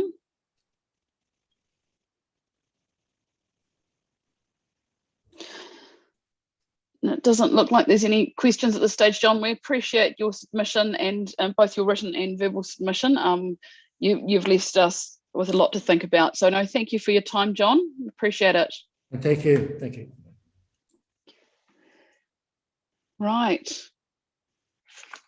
So I guess that is now Liz and Linda, I guess, is at the end of my submissions. So that's the end of the spoken submissions, and now the staff will present and speak to the report. Okay, so we've got Christine with us. And Anne.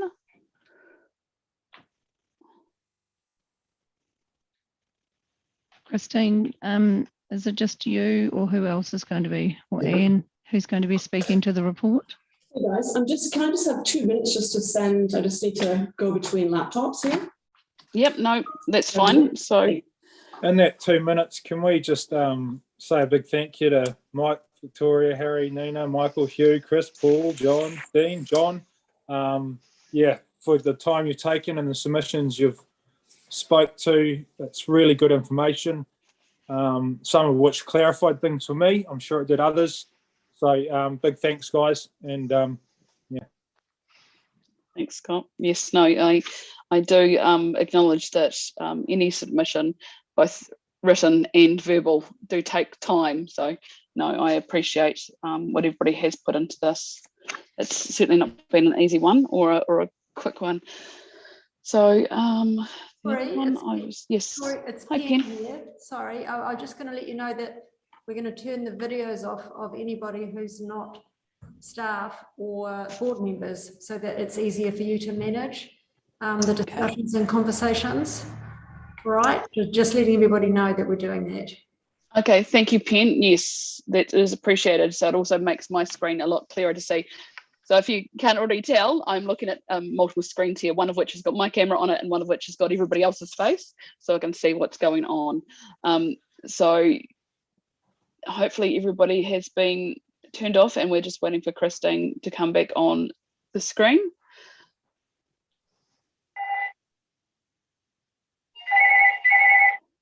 Oh, who's that? I want to be able to continue to listen to the meeting. Sorry, I think Michael's got a question. Yeah, no, Michael, you can still listen. It's just we've got to turn cameras off to make it clearer for us to be able to ask staff Happy to turn the questions. camera off, but I still want to listen. Yep. Thank you. We seem to be missing people. Who have we got missing? Oh no, Scott and Howard are still. So and Andrew's still there. now. Oh no, Andrew's come back now. Back and Scott's there. Howard needs to have his camera back Sorry, on. for some reason when I look at files, it takes me off the camera. Yeah, hence I the think multiple same's screens for happened me. to Howard there. Understand that you need to look at the agenda as well. So if you have to do that, just do it. It's Howard. I cannot start my video because the host has disabled it. Okay, Linda, can you let Howard So maybe, back on? could you please disable me? Yep. You might have been caught off guard, Howard. You might have been caught up in the bulk lot. So no, it's. I'm used to it. It's okay. I'll try not. Now, just keep in mind for the board members, please either raise your hand, put your hand up physically, or raise your hand for the button. I know we're all going to have questions for staff, whether it be technical questions, whether it be questions regarding the submissions. I will keep a note and keep track of who have put their hand up. Please try not to speak over top of anybody. I find that really hard to control, especially because we're not in the same room. So once again, I just ask everyone, I have got paper for me to write down who's speaking next, and I'll try and keep track of that as we go along, because I have multiple questions and no doubt you all do too. So just, what have we got coming up on our screen? Oh, what we got coming up?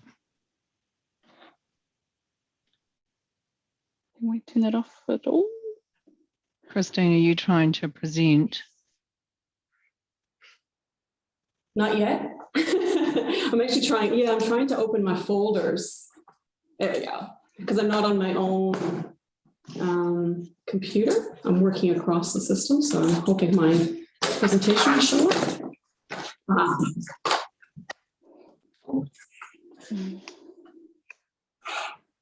So we're just, oops. That's the right one.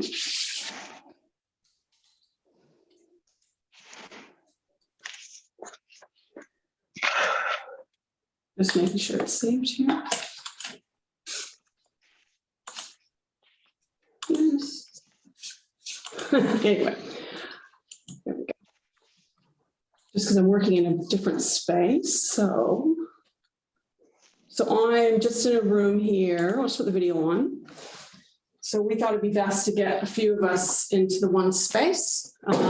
We're actually all on the same team. I think if we're not on the same team, we're masked because we've all been separated into different teams.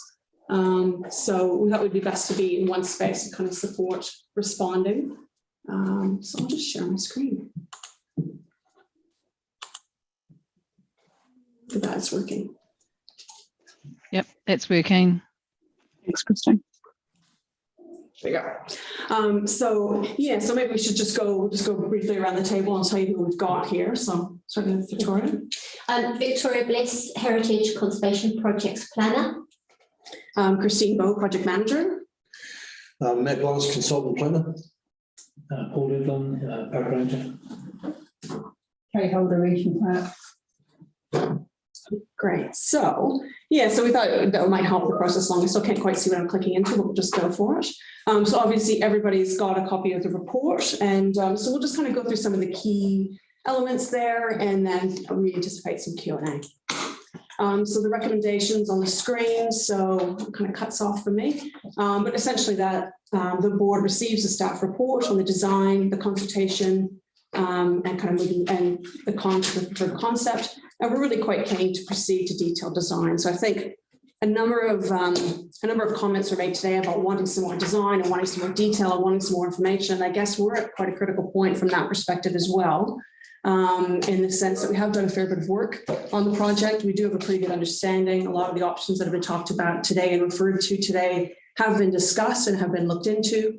But some of the things that we need to do really moves us more into some more detail. And so we're really in a position for the project that moving into more of a, being able to get into that detailed design is a pretty key step. So just a quick overview of the process. So obviously we did the conservation plan and the engineering assessment in 2018. So this is when the project was approved as a long-term plan. An interesting note here, and you got people that have better expertise in this than me, but clearly a conservation plan is something you wouldn't normally do at the same time as an engineering assessment. And it certainly wasn't something that we did the engineering assessment and to confirm really what we'd heard back in 2015 or to double check that the wharf was in need of replacement.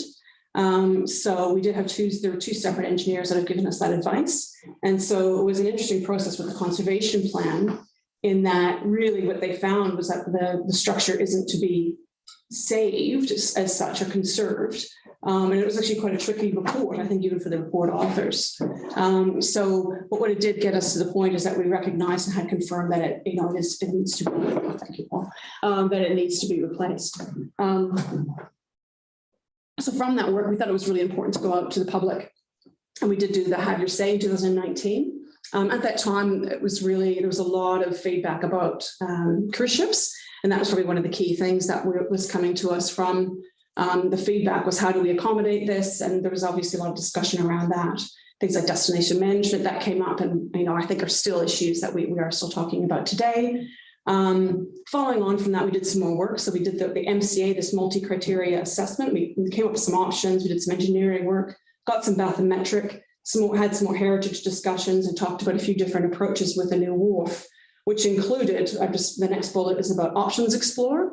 So the MCA, the multi-criteria assessment, included basically looking at the options that were presented by or mentioned during that consultation process and identified a few of them. So we explored those a bit further and then really narrowed down to 4 options to be considered, which we then did throughout this process, stepping in during consultation with different groups that were impacted. They've heard from various members of the Fishermen's Association today. Obviously, they were a key stakeholder, as well as Civic Trust, Akaro Voice, and numerous other groups that have been involved, and you've heard from some today. So ultimately, we had some COVID in the middle of that. We had some LTP uncertainty in terms of whether or not we're going to have budget and if we should carry on. So we picked it up again. We're going to pause for a little bit there.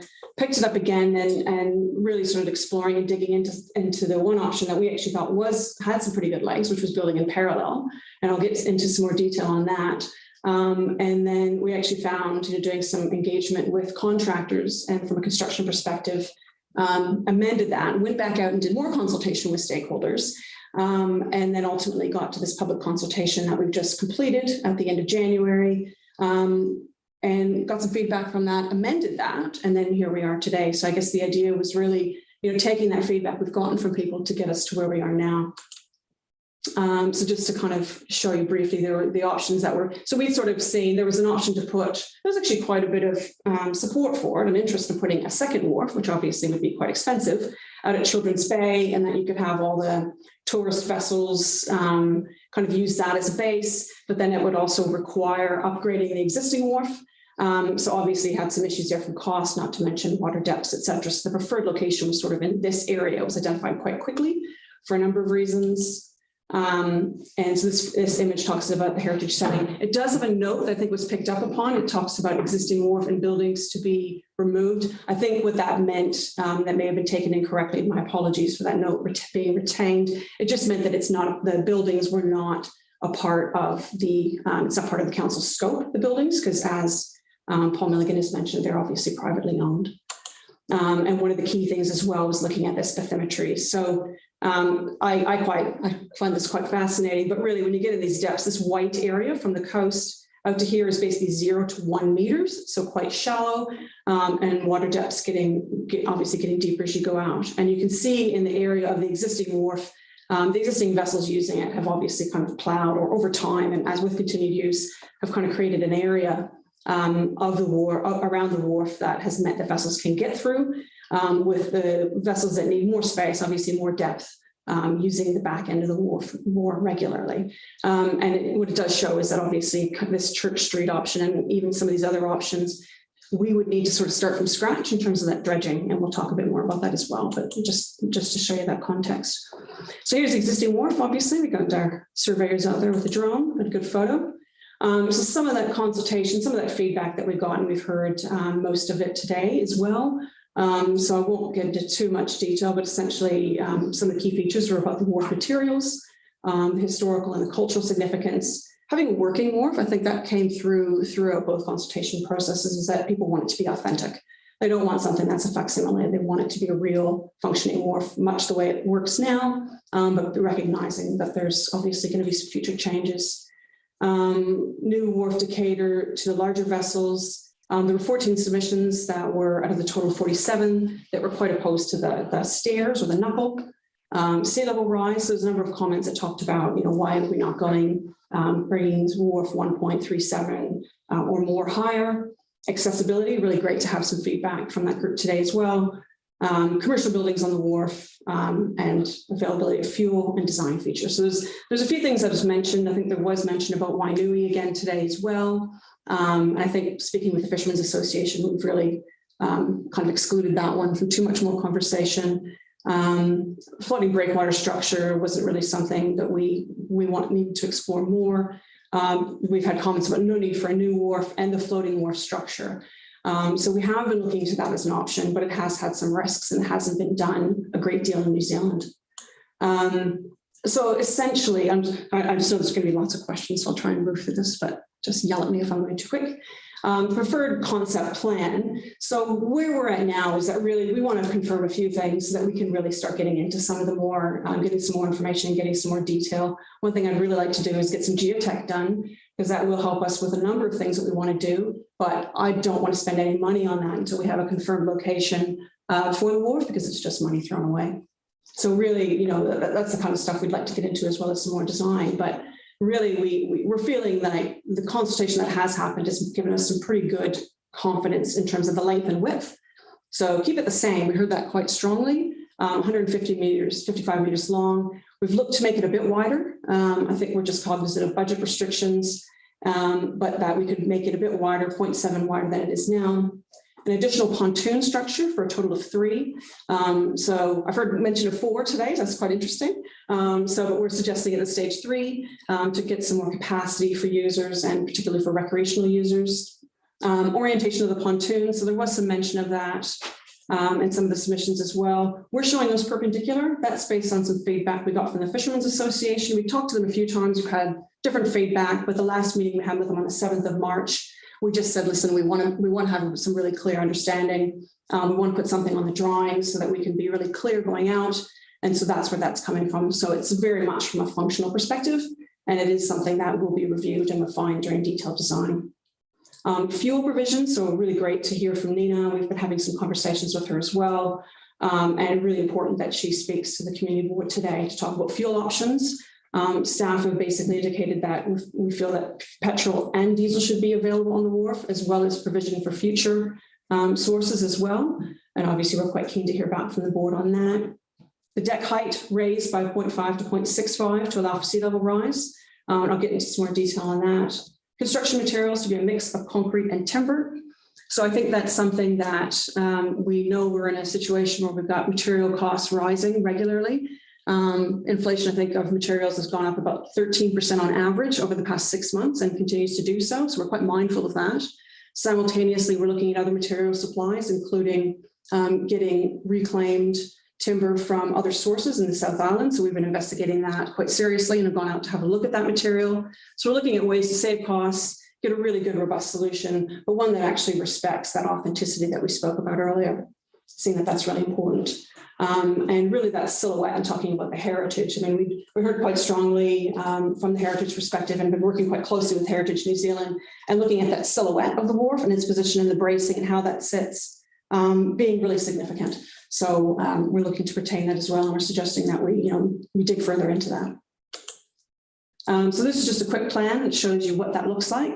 So again, indicatively showing 3 pontoon structures coming off perpendicularly based on those conversations we've had with the Fishermen's Association and commercial users. The knuckle or the stairs are gone. So what we are showing is we do need something that ties the structure to the land, and that there needs to be some kind of element that basically connects it to between the two, going from piles to another structure. So this is one area we're quite keen to do a bit more work to see what that looks like.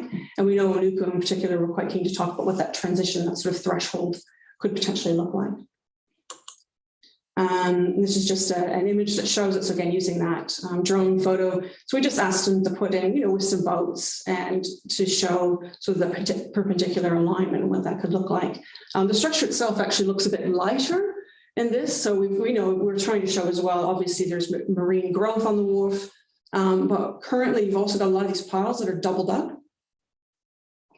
And the reason for that is really because what they've had to do over time is really just add extra pile structures there just to keep the structure strong enough. So that would keep being able to use it continuously. So these are just some quick rendered models that just sort of shows what that looks like. Again, we didn't want to go and spend a lot of time developing things in detail until we'd had this conversation. But the idea is to sort of reflecting on the comments that we'd received back from people. They didn't want, there's a lot of strong opposition, particularly from the Fishermen's Association and the Civic Trust, about not having the stairs coming down. So we've taken that on board and we've removed those. We just wanted to show those.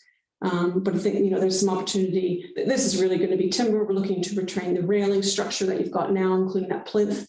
A lot of that came out of discussions with a number of the groups, including, it's interesting having some people talk about railings. We've had a lot of people say no railings. But from a consenting perspective, our understanding is we don't require railings because of the usability of it, the fact that it is a working wharf. So that's what you continue to see. So we do have railings along this side of it. And we just show that everything's just kind of ghosted out, including the buildings in this one. And this is just a simple section. So it really just shows how we would, you would build it, use the same cross bracing, but then you would get the timber deck. And again, this is still a very conceptual detail. We would need to do more work on this once we've gotten some more geotechnical information that would give us information on pile depths and materials, et cetera, which would also contribute quite significantly to costs and give us some firmer information on that.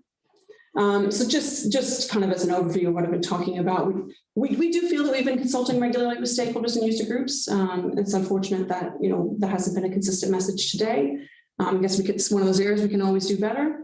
We have looked to retain the high historic and social significance of the wharf and its iconic location and with that visual context of the Akaroa Harbour. A lot of the options we looked at, look to shift those or adjust those slightly. So, I've already talked about the environmental and the costs associated with that and moving that, but that visual context is also really important and how that relates to the land side as well. Retaining it in the existing location as well is less risk to the adjacent heritage elements. It's more sympathetic to the environment, including Church Street and Beach Road. So we know that the wharf sits in a heritage setting. So it's really important, shifting things around. When we looked at that Church Street option, it actually came right in on the wharf in your building and it came right at a heritage tree. And so obviously these are elements that we can work with, but I suppose it was the more you change, the more, I guess, additional effects there are that we need to look at. I'd mentioned the environmental and coast impact. So, all of this stuff that we suggest and even moving forward, if I go back. How do I go back? Has things that we need to look at in terms of environmental and coastal impact. So that's one of the reasons we're keen to get into that detailed design, because we actually need to start looking at that. There's a lot of information that we need to start engaging all the professionals, because ultimately this will need to get approval. We need to go and get a consent for this. Yep. That's why Matt's here, for all the expertise. So we know there's a lot of reporting that we need to do. We had some submissions that talked about marine mammals and that, you know, very sensitive environment within which we're working. And so a lot of those reports take time, and we've been, I mean, that's probably the next big step that we need to take. So we need to get a bit more detailed information so that we can know as we're designing, we're in the right location. And we do strongly feel that we are, and that we have that confirmation that we can start doing those reports. And that's where some more of that detail will come from. We need to model the wave and wind environment. We need to look at, you know, seabed disturbance. All of these aspects are really critical to whatever we do. There's a lot more going on with the structure than just some bits of timber and some piles. There's, you know, it's the whole environment within which that it sits. And so we need to actually study that. And then there'll be more work and review and assessment based on that. Another important thing is it actually retains existing location, retains that existing transport and access linkages to beach roads. So you actually have that little build out there, which is really important. None of the other locations really had that. And we would almost have to replicate that to some degree in order to make sure you could get, you know, buses and trucks and things being able to pull in and unload and drop people off and all that kind of good stuff that works really well right now. It supports the existing privately owned buildings. There's been some discussion on that today. And I'll get into that a bit more. And obviously the resource consent process, as we talked about, was more straightforward on the existing location. But I mean, that's not an excuse. It's just for all the good reasons we talked about previously, and is a lower cost option. So consultation, just to kind of go through a little bit, just because I had some comments about that. You know, we have looked to and provide to have regular inputs throughout the process from stakeholders. It is a very complex project. And there's a lot of different factors that we need to balance at this, and a lot of, I guess, competing at times ideas and opportunities in the project that we've been trying to get the best outcome. And we know there's going to be challenges, and we know not everyone's going to love the solution. I think that's just the world within which we have to work, particularly with projects of this nature that are really significant and iconic. So just for a few, you know, just a few things, we obviously met with the commercial users who had some feedback on that. And even within the commercial users, different positions and ideas in terms of what the best outcome is. So that included the number and position of pontoons, the functionality, the usability. We have gone to the Acro Design Review Panel. They talked and given us feedback directly about the use of cross bracing, the importance of the cultural narrative, the retention of the existing plinth or plaque and that kind of piece holding the corner, some feedback on handrailing and materialities, as well as heritage considerations. So a lot of that has been brought into the design throughout. So we've actually been updating it as we're talking to people and making changes and adjustments, and including the most recent public consultation process. So the changes shown really represent the feedback and our need to develop the project further. And really what we're looking for right now is some more certainty on this location so that we can really get on with the work and you know, and answer some of these questions that people have and give some more certainty. We would like some certainty as well, and I guess that's why we're here today. We don't want to spend any more time, I guess, exploring a few ideas that we've actually gone through quite a bit of this work already, and I think we can answer most of the questions today. Oh, now it's not letting me advance. I might let Victoria speak to this one because I don't want to pretend to be an heritage expert. Thank you. Well, heritage staff have been involved with the project right the way through back since 2018 when the conservation plan was initially developed. And heritage has been and remains a really key consideration in this project. Christine has been fantastic at making sure we're fully included. So it's not been a case of heritage being sidelined or added in later. We've been working all the way through with the multiple different options that have been explored to make sure that the heritage significance of this wharf are recognised and taken through whichever option is chosen. The conservation plan, it's been a real privilege to see how many people who have been part of this process and also have responded, who have actually taken the time to go and read the conservation plan. They're normally things which we produce for ourselves and are documents that nobody who sits outside the heritage team reads.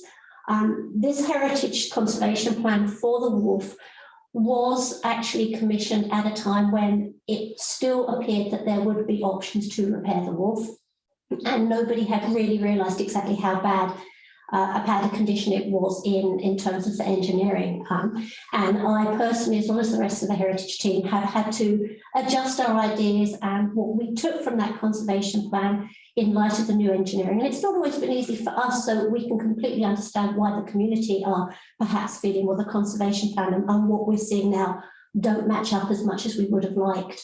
But the conservation plan is a really useful document, and it's helping those people who are looking at the design process to really identify what the significant items on the wharf are in terms of the visual and the contextual and the landmark, so that they can be incorporated into the future design.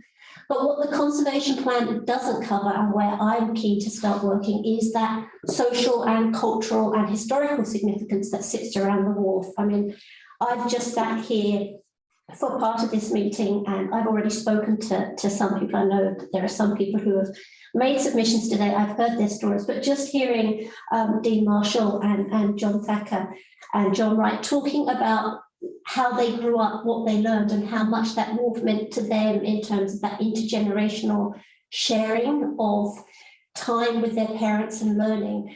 These things aren't things that are necessarily captured in the conservation plan, and Christine has made sure that the report includes that we are actually looking at a project to run alongside this that recognises all the social history of the wharf and the stories of the people who have used it in the past, that we can capture and record that. So even if we lose some of the physical fabric of the wharf, there is a place for those stories to be recorded, so that the memories that sit around that wharf are there and held for future generations and can be shared in the new structure.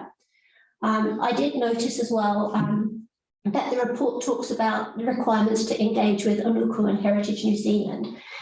Just to clarify, that does not preclude us continuing to engage with the community and with heritage and interest groups and stakeholders in the community. That's purely the regulatory requirements. We as a project team are really keen to work with gathering histories and stories of the wharf and incorporating them into the new structure and into the new interpretation. And that would include working to identify items or pieces of material on that wharf that are important to the community. John Wright's crane has been mentioned to me by multiple people as being so vital that it's something that, if Mr. Wright's happy, it needs to come onto the new wharf. So that's where we sit with this project. It's going to be this manually each time. So just to touch a little bit on the need to replace the new wharf. And so obviously this is not something that we took very lightly. And I think just to clarify as well that there were two separate engineers that have provided this advice. And so I appreciate, it's important that we address this, because obviously, people have questions. It's a big deal. And I think, it was identified in 2015 by Opus, who had done a report at that time that sort of said at that stage, they recognized that the wharf had about 10 years left in it. And some repair works have been done ongoing to keep the wharf running, recognizing that it's a really important aspect of the community, including most recently in 2018. And there's a few repairs that are being done in the next couple of months, just to keep things running. But I suppose, and there's been some suggestions about retaining parts of the wharf and doing it in phases, or some different approaches about how we could do this better. And I appreciate where that's coming from. But I guess part of what we're also managing is that certainty and that functionality of the structure for all the users.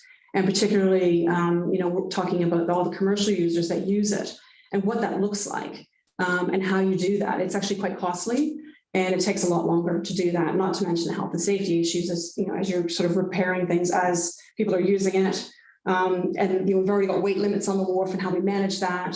So I guess what we're trying to do is to come up with an approach, and we do recognize it's not a straightforward one for people who are using it. But we also see that there's limited original fabric that does exist on the wharf, and we're looking to repair, to repair it.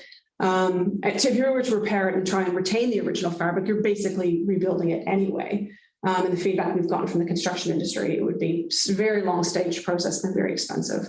So I think fundamentally what we're trying to say is the future for Akaroa is to have a functional wharf to serve your needs, and that's what we're looking to do.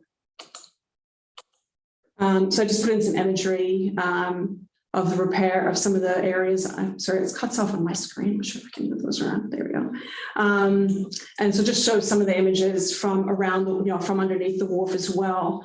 This is one of the pieces that they had to repair back in 2018. So this pile was right underneath Murph's.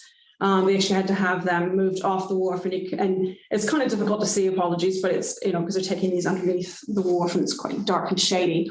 But you're getting a lot of different structures, a lot of redundant structures kind of holding the piece together. And you can sort of see that, I'm going to get the wrong word for it. There's a word for it, where you get the piles and you can obviously see them narrowing up, and then they're being supported by concrete, and then you've got metal pieces. I mean, a lot of this, this goes back decades and decades, a lot of this work. And so that's what we've been seeing, the cross bracing elements, some of the things have been added just to kind of hold it together. And this is just an image from the teredo worm damage that is in the wharf. I mean, we could do a full investigation of the extension, of how extensive the teredo worm damage is, but by the time you start cutting open piles, I mean, we're already seeing it for the material that's come out, and it would be quite a destructive process.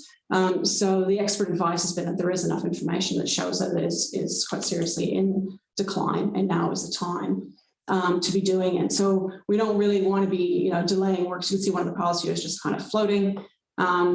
I don't want to show these pictures too much. It looks a bit like, it's fine. We have been keeping it working. We've had, there's a lot of redundancy built into the structure, but it is also a case of needing to really get on with it. And we've heard that feedback a lot. Often when we're in the community meeting with people, some people just say, get on with it. We don't often hear from them. We've had a little bit of that today, but a number of people are like, we just need to repair this. We need to get a new wharf. We need to get one that's functioning. So, we're obviously trying to respond to that. So just a few comments, some of the parallel options discussion that's been made today. So here's the area along the wharf, which some of these areas have been talked about. The angle is a bit skewed, so it does sort of make this area possibly look a little bit stretched out.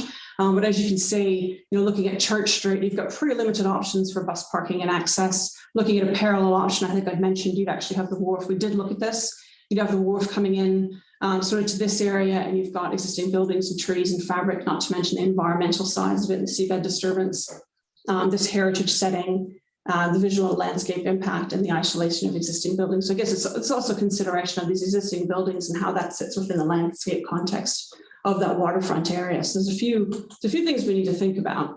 And I showed that image before as well in terms of the depths and what we're dealing with. So obviously building back has actually got the least amount of dredging costs. We've got some kind of high level estimates on the dredging costs of, I think it was a parallel option, and it was in the range of 900,000, sorry.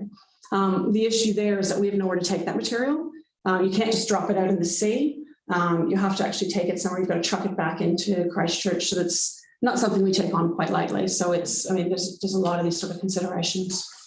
There was also comments about building parallel, and you could continue to use the existing wharf. So we had explored that option. Actually, it was despite what came out of the MCA, we thought building parallel was quite a good option for the very reason that's been mentioned today, that you could keep using the wharf during this time period. But having had some further conversations, excuse me, I get torn up very quickly, with some construction companies and following up on what that would look like in terms of the piling works required. And this is the feedback we did take back to the groups, was that really the risk of that is that piling that would be required for that would potentially see the abutment not being able to hold up to that.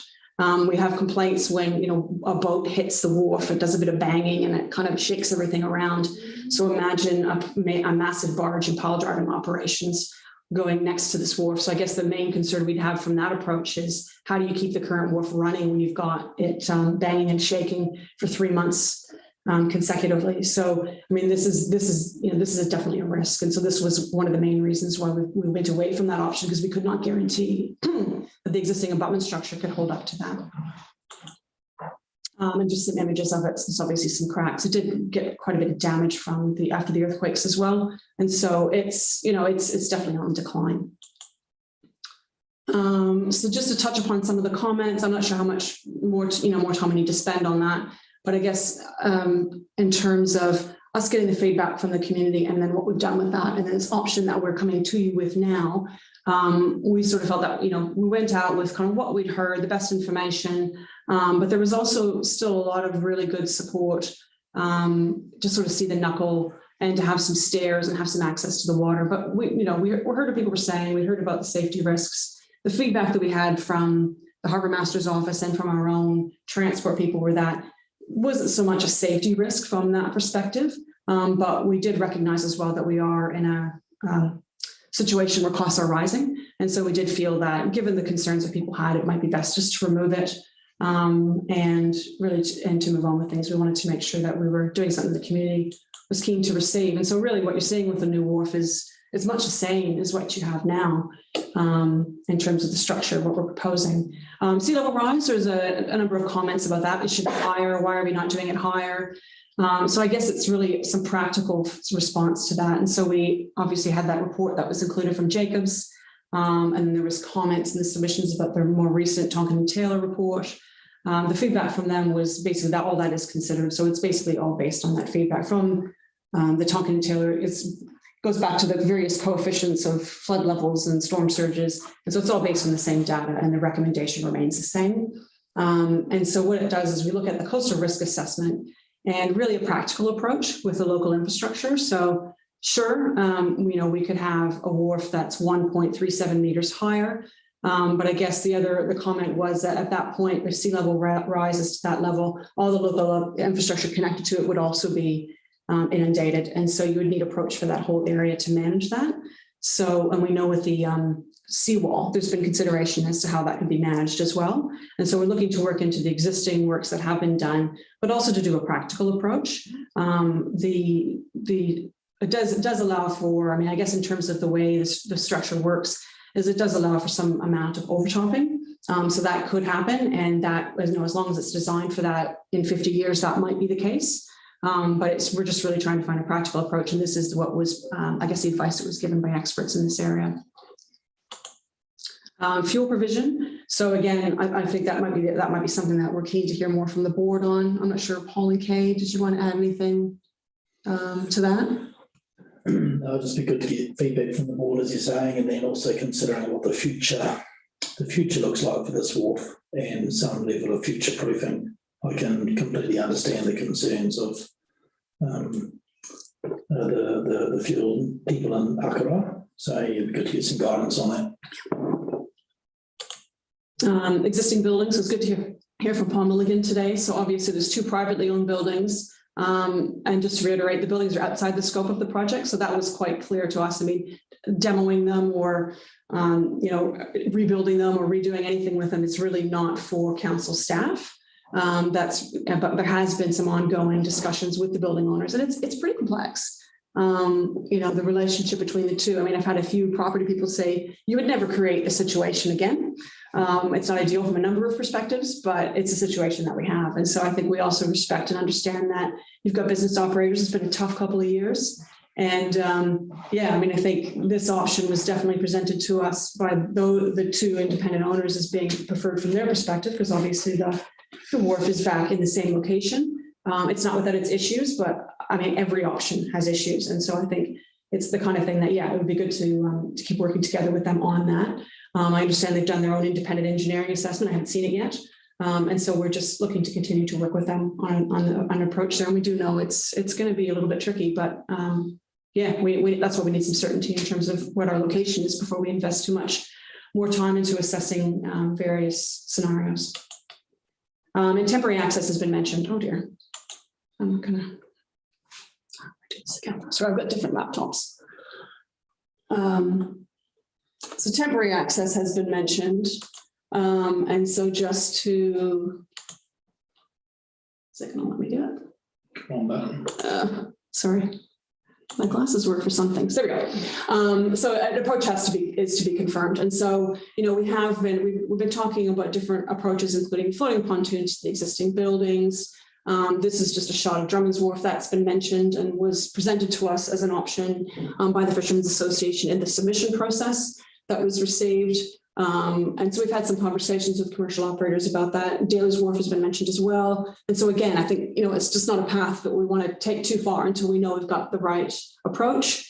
We know that Drummond's needs to be repaired. It's been out of action since before Christmas.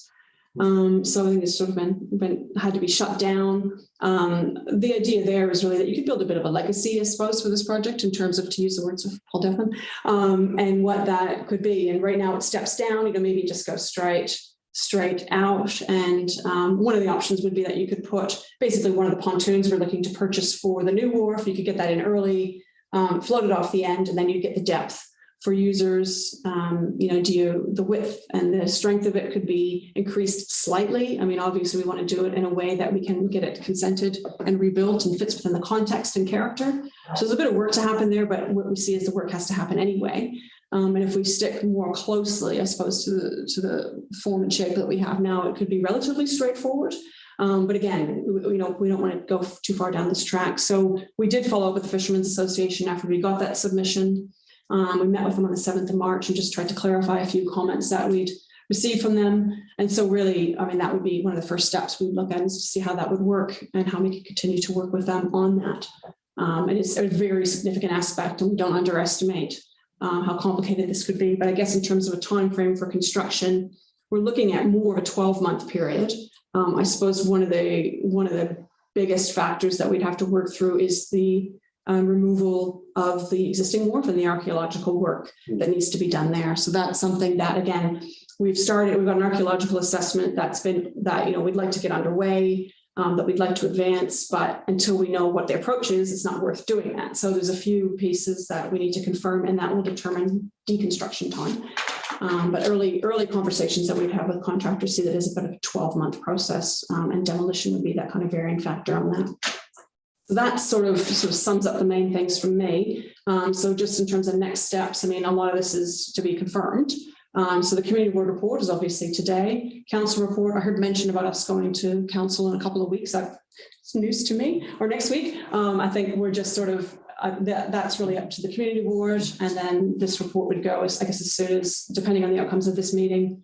In an ideal world, I've laid out kind of what we could be doing. So if we did have approval on the concept, we would go out and procure a design team. So that would be, basically a public approach to confirm who's doing what on the wharf moving forward, required based on the value of the project. Ideally, we get into detailed design. Consenting is a long process, and it's got some uncertainties and some unknowns, but we would be starting those reports actually sooner than later, but then we would actually have a full consenting process. Which is actually, and that's where with construction, we've been a bit, being a bit shy. We also don't want to start construction in the middle of summer. So there's a few things that need to be worked out, but that's sort of tentatively what we're looking at. Anything else? Questions? In the meantime, we're going to keep that wharf running until 2024, which is going to be a challenge enough. Yeah. Every 3 years, we do an engineering review of all of our marine facilities. And every time there seems to be something pretty important that needs to be done on this wharf.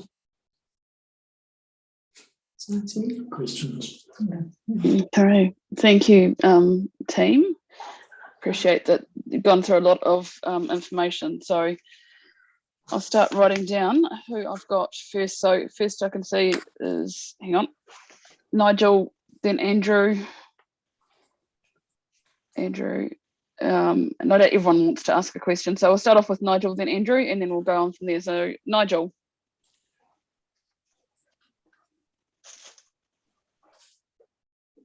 Need to unmute Nigel. I know it's gagging. Yeah, thanks, guys. Obviously, a lot of work has gone into this and a lot of discussion. And I guess there's probably been, if I could make a comment, that it's obviously probably a bit of a block in some of the communication that's come back to the stakeholders and the public along the way. The heritage team, great. I noticed you mentioned the the design team, Acro design team. What input did the locals have in this part of the heritage stuff? My first question. From the heritage team in council, or from just in general? Well, the council. Well, you mentioned the Acro design and appearance team. Did the local members have input at that time? Yeah, so the Acro design and appearance team has got local representatives, including the Civic Trust. As far as it's gone so far, what I did was, after one meeting, I just went out with a few members of the community and the Civic Trust just to have a look along the wall for them to point out the kind of things that they had concerns around. So new materials not having the character of the sole, seeing the crane and how important that was on there, looking at some of the old timbers and could they perhaps be taken off and used for interpretation or turned into some different seating or something. And these are all things that we would be wanting to be a community partnership. I wouldn't want to think that it was council-led, for the council saying, hey, look, this is the items that are really significant on the wharf and this is how we're going to design them. I'd like to think that the community identify elements of the existing wharf and the stories that are really significant to them, and hopefully work with our museum to maybe gather those stories and with city council libraries. And then to take on board what the community say matters to them and has value to them, so that those things would be incorporated as far as possible and practical. Oh, that's great. Okay, that's fine. I can actually help with some of that history too and some others. Right, you'll be interviewed by an oral historian then? No, I have a lot of stories. Dean's input about his connection with that wharf is great, and I tell you, it's a story for a lot of locals. We used to do our swimming sports off there, fish off there. I've dived around there looking for old bottles. And I've also seen the extent of those piles, so I understand the nature of the damage. Just one other question from me. Has been consideration, or is it too hard to move Drummond's Wharf down to where the old wharf used to be beside the rest, the what they call the fisherman's rest? That could be one way of dealing with congestion and the access points. I'm just looking at the planner. That's a good question, though. It is a really good question. I think the starting point is we're dealing, anything consenting wise in the coastal marine environment is always complex and always difficult. And the starting point for Environment Canterbury in terms of obtaining consent is, do you need it and can you prove that you need it? Because they're trying to avoid additional structures within the coastal marine area. So the consenting path is always a lot more straightforward if it's effectively like for like, i.e. the one that we have has gone through, it's aged, it's suited its purpose, and effectively we're replacing the same thing in the same place with the same amount of intrusion in the coastal marine area. So sorry, long-winded answer, but we could. It would be difficult from a consenting perspective, because we'd have to look at additional dredging. We'd have to look at the shape of that structure, what it does in terms of the shape of the foreshore and how it fits in with the urban sort of framework of the Akaroa Harbour as well. I thought that might be the case. Seems a bit of a shame, but anyway, thank you. Right, thank you, Nigel. I've got Andrew, then Howard, then Tyrone. So Andrew, your questions. Yeah, yeah, thank you. I've got a number of questions, but I'll go through them reasonably quickly. So going back to some of the points that were made in the deputations this afternoon in the submissions, the matter that was raised about new information being produced on March the 25th after the submissions had closed, and the claim that the council had moved the goalposts. Is there any advice or opinion from staff on to what extent that might be something we should have regard to, whether that's something we should be concerned about, and how we might best address that? Because clearly it's a concern to some in the community, otherwise it wouldn't have been raised in the way that it has today.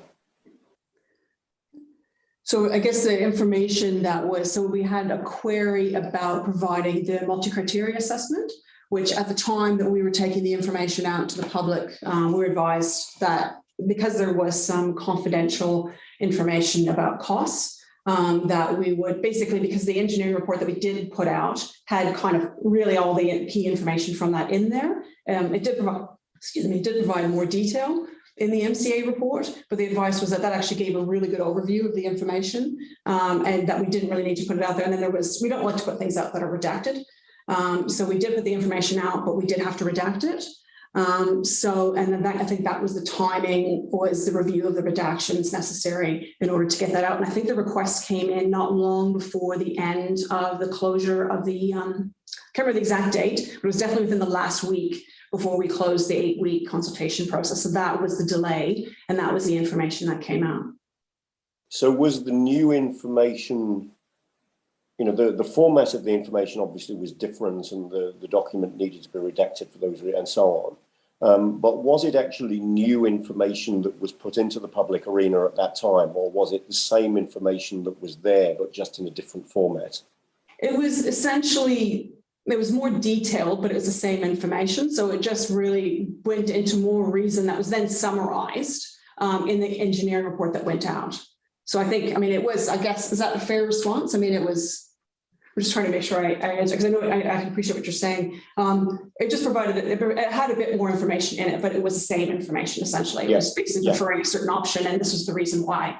Yeah. I mean, I guess the question for me, and I mean, it perhaps would have been a better question to ask submitters rather than to ask staff, but, you know, whether the new information would have changed the way that people made their submissions or those things that they submitted on.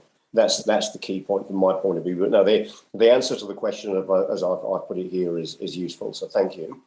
Now, the role of the Akaroa Design Review Committee, appreciate that there have been, you know, some informal contacts and that visit to the wharf that was talked about just a few minutes ago. The formal role that the Akaroa Design Review Committee have got wouldn't kick in at this stage, but would be triggered by applications for consent, wouldn't it? Sure, I mean, we did go to them back last September. We went to a pre-application sort of, it wasn't informal, it was a formal meeting that we had with them, with everybody from the project team was there. When they were presented with the designs before it went out to public consultation or anything. So we've been trying to engage with them before we needed to, rather than just sort of throw it on them when it's a decision made. So the claim that the Akaroa Design Review Committee haven't had a role, that's actually not correct. They have been engaged with early in the process. Obviously, there has been the visit to the wharf that was talked about with community members, and then the consent application would quite possibly trigger a further role for the Akaroa Design Review Committee in the normal way. Yes, correct. So that's my understanding as well, is that there's been formal discussion obviously, the statutory consent for an application being lodged. That would be recorded within the application, but at the same time, we would also make sure that we went out to them again. And also the advice that I think the group has got as a whole is that we would be seeking notification of the application regardless. So there would effectively be a third step that would be added in terms of making sure those views were able to be obtained. That's really helpful. Thank you. Thank you. Two more things. You must keep involving the community all the way along, was one of the comments that was made by one particular submitter. And there were some general comments around ongoing communication with the community. What does the forward communication strategy, the communications plan from here look like? And how would we intend keeping the community involved regularly as we move from here, given that we've heard the comments that we heard this afternoon? Yeah, good comment. So I think there's, and I think, I guess because we've been sort of on and off and paused and going, and it's been an interesting time. There was some good feedback about maybe reporting every 3 months. We do that for other projects. We sort of give a bit of an update, and we are on a pretty, you know, all things going well. And, you know, as we're moving forward now, we should have a pretty good path to keep moving and have information. I guess there's some times where we're kind of waiting for a long-term plan approval confirmations, but we didn't really want to be talking to people until we definitely knew we had funding. So I think moving forward, I think, yeah, I mean, Victoria's been great about talking about some of this heritage and getting out there and talking to people. And she's had a few conversations with a few members of the public about what that could look like. So that's sort of one stream. We've also talked about working with the local school and sort of seeing how we could engage some of the kids in some projects and some processes involved in, what that could look like. We've been talking to them about that a little bit over time, but they've had principles change. And the most recent one, when I spoke to him, he seemed mostly interested in some materials he could get for some seats for the site. So I think there's some different things that we could do throughout the community that they could sort of benefit, I suppose, from some of the elements of the wharf. And I think we also talked about the opportunity to go back to the design advisory group, and that we would do that kind of once we had some more information and once we've been able to develop the design a bit further. I think that those to me sound like some good options. Yeah, I mean, in my head, it's priceless what we get from in particular, the people we've heard from today. So their input into the detailed design, once we can get over the hurdle of where is going to be an absolutely integral part of the whole project, Andrew.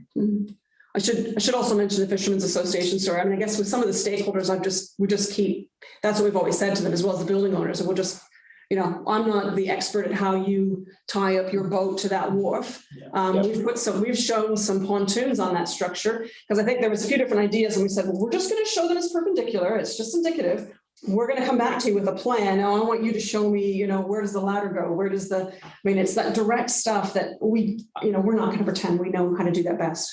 Well, that's the value of the pre-engagement and the relationships that have been built through that as well, I guess. All right, final question. The disruption to existing businesses was something that came up a number of times, and it doesn't surprise me. And I guess it's exactly the same as when we're doing a road renewal through a suburban commercial area or something of that nature. You know, when we're doing major invasive work, repairing, or in this case, replacing key infrastructure that people use to run their businesses day in, day out, there is going to be disruption. Can you explain a little bit more about exactly what that will look like and what the thinking is to mitigate that disruption to the greatest extent possible? I guess I'm just looking for a level of comfort that life for those businesses is going to go on in some way, and for us to understand the extent of the disruption. Because, you know, for there to be some difficulty in operating the businesses, I understand. For the businesses not to be able to operate at all for a period would be unacceptable in my view. And particularly businesses where members of the public need to be able to access in some way. There's a higher level of service, I guess, required there, because it is members of the public we're dealing with rather than people that know the environment better and perhaps are able to be more flexible. So just some commentary on that. And I guess the spirit of the question is, you know, give us a level of comfort that things might not be quite as bad as we might be assuming. Yeah, I mean, I think quite simply, we know it's a major impact and we don't take that lightly. And I guess that's, again, we're having some certainty on that location, given the work that we've done that led to this, is really important, because I don't want to come up with 10 strategies for 5 different options that actually might not be useful. So I guess we've done the work. We feel like this is the best option. It will be disruptive. We've been looking at options at a high level in terms of, you know, for the actual buildings on the wharf. I mean, Hugh Waghorn identified a few approaches. I mean, he's actually been, as well as the members of the Fishermen's Association, very forthcoming with some great ideas. And they sort of, you know, they've said to us too a few times, short-term pain, long-term gain, guys, how are we going to work on this together? And the spirit of the feedback from them has been fantastic. So we recognize that that's definitely an issue. Part of what we want to be able to do is get a contractor on board so that we can be working with them to understand how short or long the disruption can be. We've had some preliminary conversations with people, and no one wants to give up their intellectual property. So it's a little bit of a tricky game. So, you know, we've had some feedback, well, we can get all those piles done in 3 months, and actually maybe, you know, we could build you an access to this point.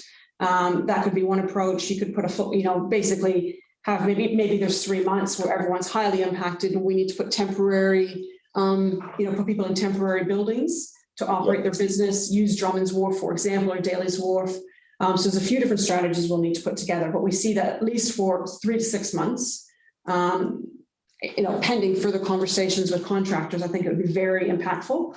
And then from then on, we could potentially have some measures that could include a floating pontoon access to the one side of the building so they could get back into their buildings again. There's obviously some access issues with that. So again, there's a few strategies we've been looking at, and we've been out there talking to people and trying to get a good understanding, first of all, of what they need in terms of utilities and access, loading and unloading. It's challenging. Have I missed anything, Paul? Or? You covered it. We at our last meeting with the Fishermen's Association, we tried to get down to some of that level of detail. What do you absolutely need to keep the business running, and what can you tolerate? What, you know, where are the pain point levels? So we were trying to get that out of the last meeting, and we got somewhere, but we still need to keep on with that if it's going to be an option. The other important thing was to spread the hurt, so that not one location becomes the single solution. They might need to be using multiple locations and potentially, barges parked offshore a little bit, the use of pontoons, as Christine was saying. But again, we need to be absolutely in line with the affected people, not making it up as we go. So again, it comes back to the certainty of where we go, that will help direct the options for resolving those issues.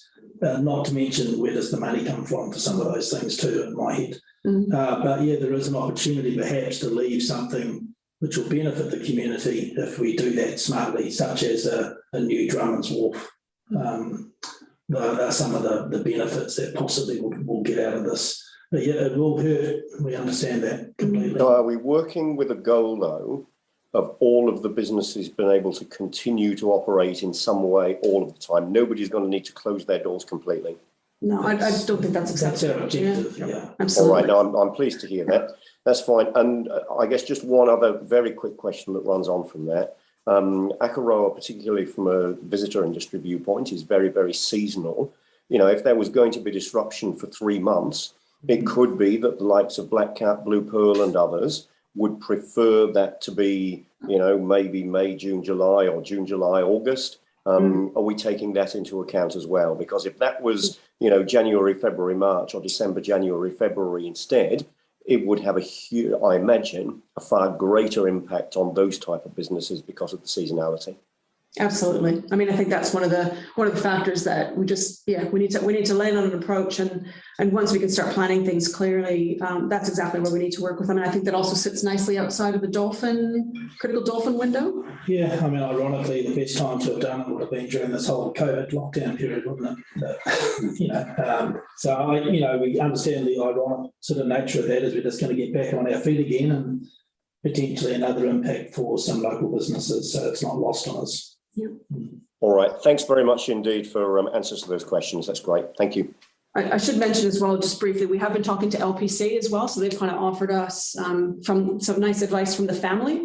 So they've kind of they're working with us, and they're quite keen to be involved in helping us work towards solutions, because they've obviously dealt with a lot of this type of infrastructure and construction. Thanks, Andrew. Thanks, team. Next up, I have Howard, then Taro, and then Ruben. Howard. G'day guys. Thanks for everything. You've been quite informative. I do apologise if the questions, I've got a couple here that have already been answered, but I have trouble listening to it on Zoom, and my memory is not that great. So I gather with the the statements retains a high historic significance, and it's going to be a wood top, what I gather.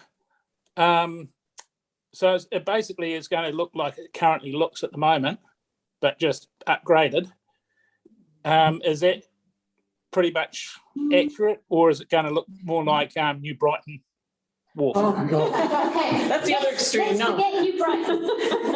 New Brighton has the most amazing pier for New Brighton. Akaroa needs a wharf that is for Akaroa. Yeah. What we're not trying to do is to build a Disneyland replica with fake aged wood and sticking old bits of beam onto new things. No. We are creating something that will have the spirit and the essence of the old wharf. So things like the cross bracing, which are really iconic features when you view the wharf, the shape of the piles, the depth of the piles, but they will be constructed in modern materials, i.e. concrete. Not that concrete's that modern, we'll go back to Roman history, but we'll be using more robust, more affordable materials. The top will be timber. Christine's working really hard to try and find us some reclaimed timber. But when the wharf is first built, there is no way around it. It will not look as worn in or as knocked about or as Akaroa as the current one does. No. That would be the same if we were to go in and do extensive repairs to the existing wharf, because the new timber we put in hasn't had 10, 20, 50, 100 years of weathering by the sea, but it will improve with age. So it's going to echo the architecture and the form of the heritage structure, but in new materials. Okay, no, I figured that was the case. I gathered with you the comments around the wooden top, just all the artists' impressions that have been put out. I know they've been quick and everything like that, but all the artist impressions that every member of the public sees, it looks exactly like a concrete block out at New Brighton. And I think that might be also a bit of concern coming from the public, is they're going to have this ugly thing rather than a historical, significant looking wharf. It's a risk when you put any images out. Sorry? It's a risk when you put any images out. It's you can spend a lot of time and money on it to make them look perfect, and and if you try and show something quickly, it always it can look like something else. I understood that. It's just everyone I looked at, they look like ugly like New. Well, I shouldn't actually say ugly like New Brighton. I say let's say concrete like New Brighton. I got to learn to control my language. The other one that's already probably been answered is the fuel on the wharf. Obviously, there's diesel on there at the moment, and is there knowing how many litres are actually used at the moment? Is it significant, or is it just it's been there, so let's carry on with it? And carry on from that, the introduction of petrol, I assume that's for recreational users who are using jet boats and that. What sort of facilities are there for health and safety? Because commercial users obviously are more caring about the environment. This pump will be a self-help. So what sort of facilities are there going to be to stop spillage into the waterways? So that's a pretty significant one from any operator. So council doesn't own or operate, and Kay and Paul will throw something out if I get this wrong, own and operate these facilities. And the idea is to not do that in the future. So we would typically put out a tender, so it's kind of a tender process on it, which is how the current operator is there. I think they have the rights to be there till 2029, based on their current operation. So obviously rebuilding the wharf changes that. So that's where some of the questions come in terms of what the future would look like. But what we have suggested was that we provide both, as well as opportunities for future, and they would have to follow some pretty strict regulations around that and that operation in order to operate there in the first place. So you can't just have a Bowser there for anyone to just sort of rock up. It needs to be sort of designed and implemented correctly. So there's quite a bit of infrastructure and cost input, as Nina had mentioned, in terms of getting that in there correctly, but that would need to be followed very carefully. I think we hadn't suggested that it necessarily be recreational. I think that's one of those things that, that's one of those areas where we're sort of saying, obviously listening to what Nina has to say, but also recognizing or providing a service, and the wharf is for the community. I think that's where we were sort of keen to get some more input. Yeah, and at the last Fishermen's Association meeting, we sort of posed a question about fuel, and the feedback was, why would you build a new wharf without thinking about diesel and high octane?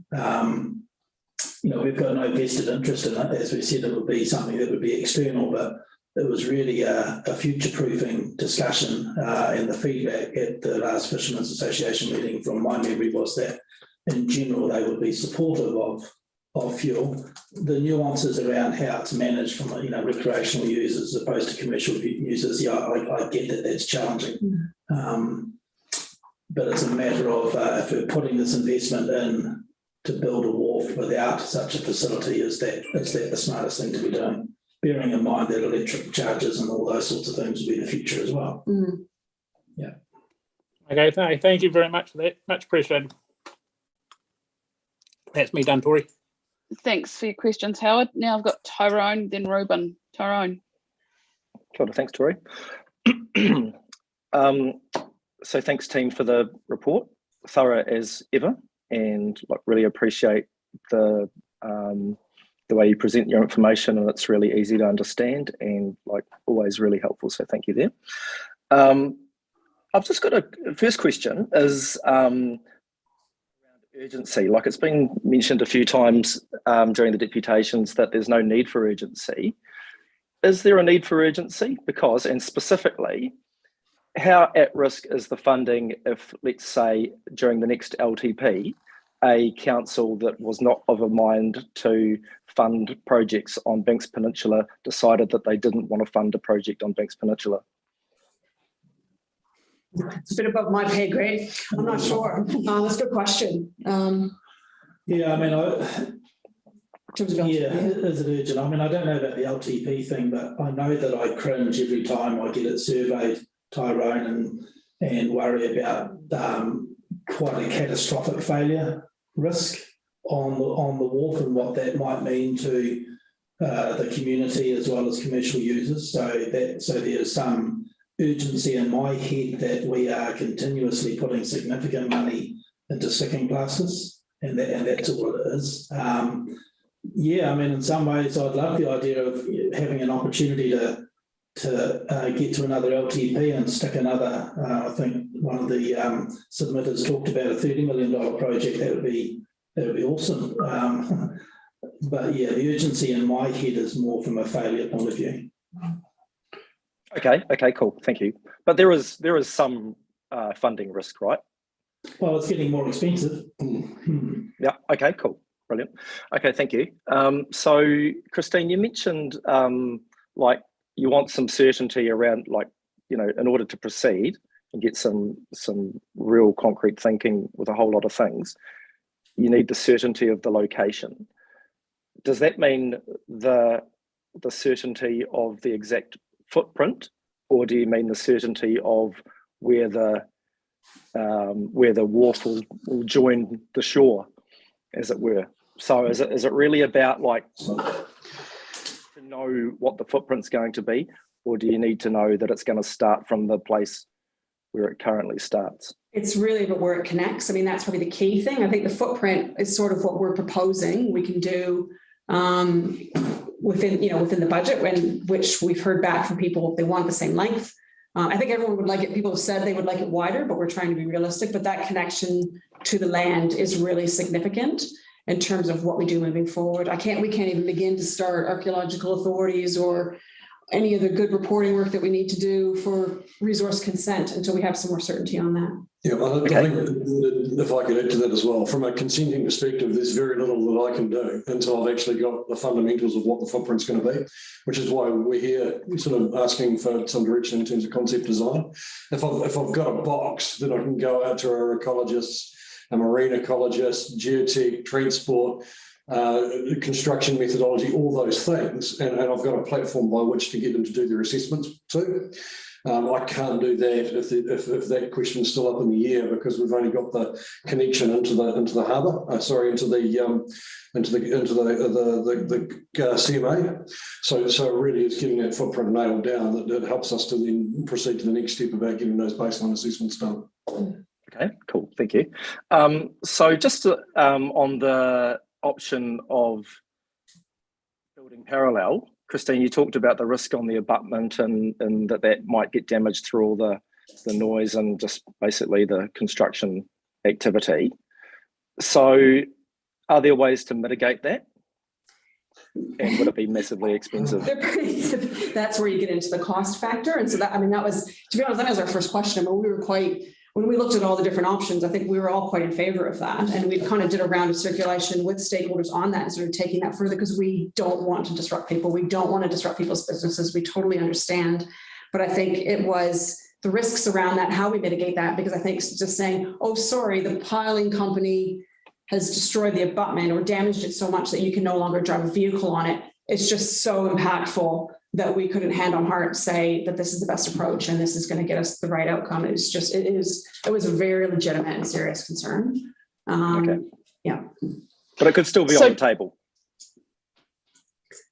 Well, I guess that's up for you guys. I'm going to run on the back of your question there, Tyrone, because you're kind of leaning in the same way I'm leaning. You can do what you like. No, just regarding it's been brought up about the screw piling rather than the pile driving is going to be less impact to the creatures in the area, i.e. the dolphins. What does that look like in the impact to the infrastructure next door if you do go parallel and have it screw piled rather than pile driven, which obviously does create far more turbulence, far more noise, far more damage to what's there at the moment? What does that look like? You wouldn't screw pile in this environment. It's just not I mean, I kind of looked around and I asked some of the experts on that. I'm just checking to see. I've got the engineer kind of texting in. So I haven't seen anything pop up from him yet. But the feedback that I got on that, because I did see that recommendation, and obviously not being impactful to dolphins is quite important, although we are quite close to shore. In this case, he is typing. It is definitely not. It's not recommended. It's just not the way you do this kind of infrastructure. Okay, was that cost, or is that just not possible in the way of rocks underneath, or doesn't work in the environment? It's just not an approach in this environment. There's a few. I'm just reading his advice. We would have him here, but we're sort of working the way we're working at the moment. We're all working in quite a tricky situation. So sorry, Tyrone, I was trying to I'm leading towards what you were asking for as well. But can you hear me? Yes, we can. Oh, is he there? Hi. Excellent. Excellent. I've also been talking to LPC, and they were recommending that. So yeah, it's not so much about cost. It's really about the time, how long it's going to take. It's also the impact it will have on the marine mammals, and so yeah, it's going to be most likely vibro or driven, and yeah, we would be taking advice on from the ecologists on that, and also from the contractors, because there's not a huge amount of plants available in New Zealand that can do a project like this. So that's also something we'll have to consider. Thanks, Tom. Okay, sorry, Tyrone, I'll let you carry on with your question. Thanks, Tori. This made me think that I've got more dolphin-related questions now. But anyway, I'll carry on. So just the height thing, right? I just need some clarification there, because people say, oh, it needs to be higher than this amount, and it keeps on rising and rising. But of course, at some point, the wharf's going to get higher than the town, and so we get to a situation where sea level rise will inundate the town, but the wharf won't be inundated. So at what point does the wharf begin to outstrip the town in terms of height? I think when you add the additional 0.5, you're starting to get fairly close to that anyway. You'll see that there's a graduated ramp down to provide access back to the foreshore. And the reason we've done that is to obviously, mobility and access has been raised by some of the submitters today. If you had the whole thing up at 0.5, trying to then connect it in, create some difficulties in terms of access. I think it's also important to remember that there's a couple of things at play. One is obviously sea level rise, and the coefficients that we sort of know within the 50-year time frame is a lot more certain than the 100-year time frame. But with sea level rise, you get increased storm surges as well. So the evidence or the expertise that's been provided by Jacobs is that a 0.5 gives you sufficient within sort of the 50 to 70 to 80 years in terms of sea level rise. And then occasionally, but very, very occasionally, you may get sort of storm surges or conditions where you get a little bit of overtopping over the top. That's going to be the same as, for example, the coastal pathway that we're doing on Monks Bay. Similar sort of design level in terms of that. Let's work within a time frame that we know, knowing the asset will be okay for its design life, but there may be very, very infrequent times where the public's going to have to be aware that there's a risk of storm surges. So that's the sort of design life that we've put in, which is why that 0.5 is being used. Any higher than that, it's going to be sitting out as an island in 200 years' time if sea level rise keeps going the way that it is. It's a very good question, though. Okay, no, thank you. Appreciate that.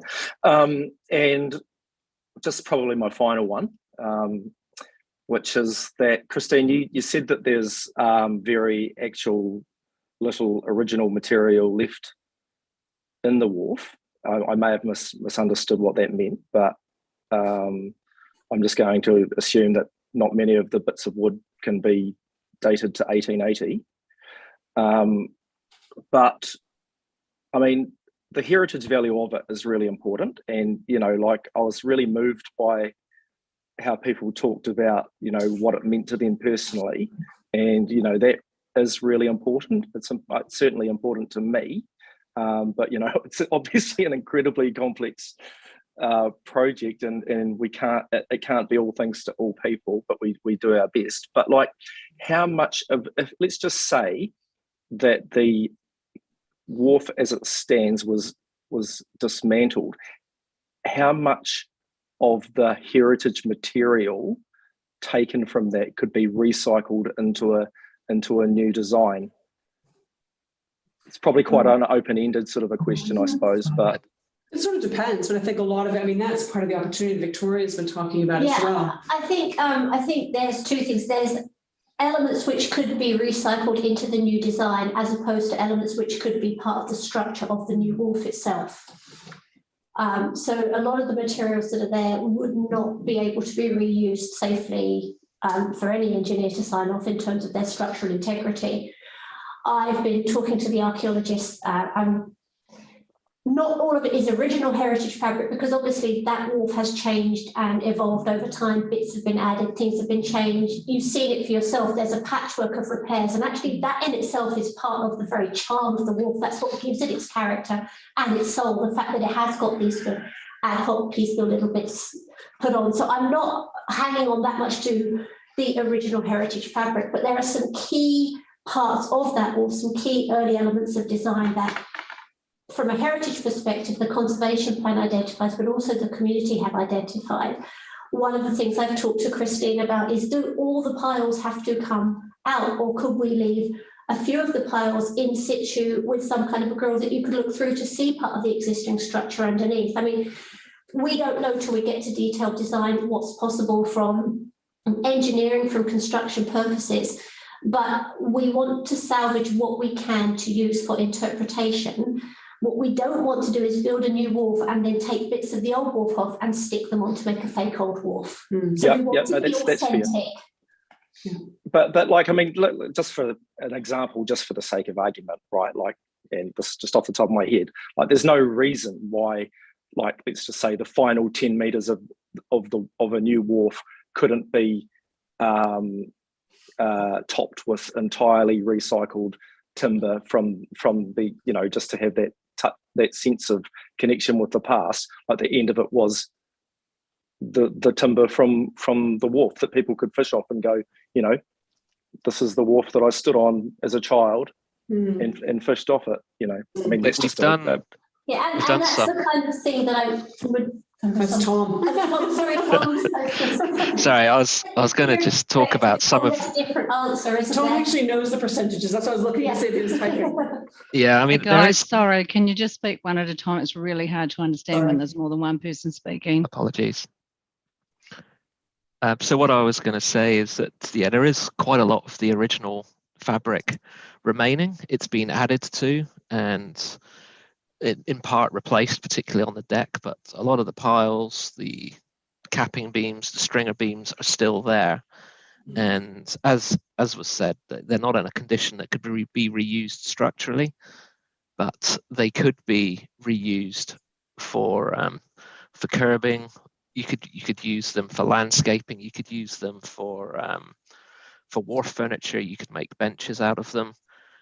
We've looked at trying to get some of those old timbers shaved down for decking, but they're all full of fixings, bits of metal, and so we can't find anyone that wants to take that on. It would be very expensive. I think one of the just the people that actually have the equipment that could mill down these hardwood beams to be reused, they just don't want to engage with it. It's about $3,000 a saw, and so those are the sort of practical obstacles that we're coming up against. But we are looking at that, and as Christine said earlier, we're also looking at reusing decking coming off other wharves that are being worked on around New Zealand.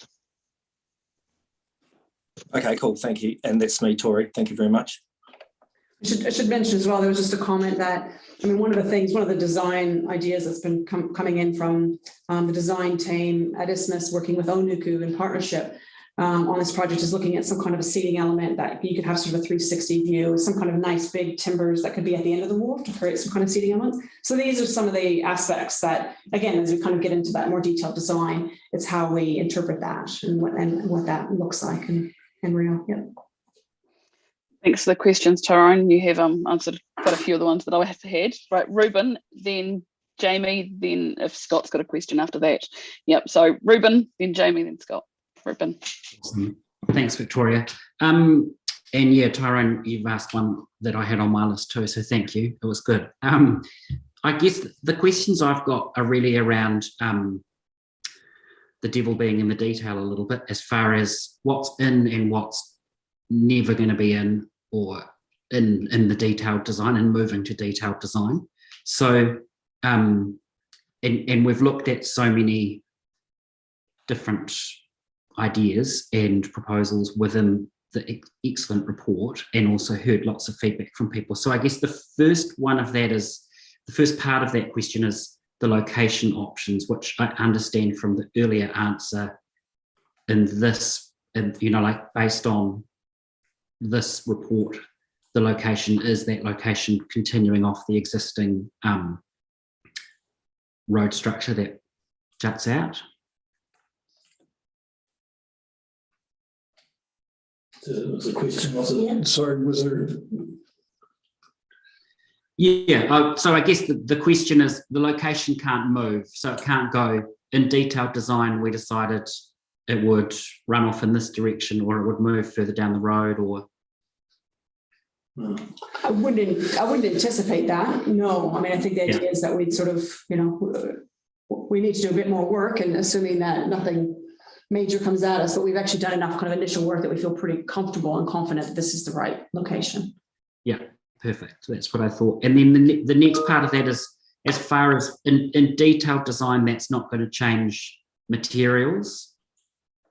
I think the idea of the detailed design is it sort of allows us to look a bit further. I mean, I know there was some talk about using all timber. The availability of timber, not only from a cost, but just even from a resourcing perspective, is pretty complicated. Short of going to South America, which we actually, from our procurement policy, from a sustainability perspective, we just wouldn't do. So we look to Australia, and I think that, you know, Tom's been doing a number of projects around New Zealand and these sort of conditions. It's pretty challenging. It is available. It's long lead times. So, you know, I think that's where we would confirm it, but we are pretty keen on, I mean, you know, I just don't want to say absolutes, but we're pretty keen. We've heard really good feedback, and I just genuinely support the idea of having a timber deck. I think it's the right fit and approach from a lot of perspectives for Akaroa, and that's what we're really pushing for. The exact details and configuration of it, that's what we would confirm. I think from a consenting perspective as well, once the experts in their particular endeavours are looking at a particular thing, the urban designer, the landscape, the marine ecologist, they raise other ideas or options in terms of mitigating any effects that they've identified through their expertise. That helps to tie down, as Councillor Turner suggested, construction management plan. You know, where are we putting the batching? Where are we putting particular locations for things? How can we manage in with individual landowners so that we're not disrupting their business? The urban designers, the landscape iwi will come up with ideas around mitigation that, you know, we will address and take through the consenting process as well. So things will evolve, but once you've got the platform and the foundation and the footprint sorted, then it helps to move that next part of the process forward. What we want to do essentially is come up with a set of principles requirements, which sort of sets the framework for the design, and having a timber deck would be one of those. Yeah, and I'm guessing then that would cover the other things on my list, which are kind of like length and width, connection to the existing buildings, the potential for the height increase to increase. It's probably one that's a little more, I mean, that was one thing that we, and again, Tyrone talked about that with, there not being much scope to go beyond that height. Then I guess the last question in there, because I'll take from your previous answer that the answer is yes to those three questions, but the last question on that run of them is things like the knuckle aren't likely to reappear in detailed design. Not based on what we're proposing. I mean, I think we want to be really clear with people, that wouldn't be. That would be my expectation. Cool. And then, I'll look into the boss here, but. Oh, no, just one thing I would add though is that we want to make sure that we have a structure that we can potentially make changes to as demands from the community and commerce impacts it. So, you know, things to evolve over time. We would go through quite a process for that, but at some stage, more pontoons or extra length or all those sorts of things might be included, the likes of the fuel discussion. So having a structure that has some capacity to evolve would also be kind of useful. I'm not sure if that's dreaming or not from a design point of view, but yeah. Yeah, I guess if you're talking about 100 years, anything could happen, right? Yeah. And then the only other one is just picking up on some of the questions around the economic impact to the local businesses, but also the environmental impact to native species and to the ocean or to the harbour.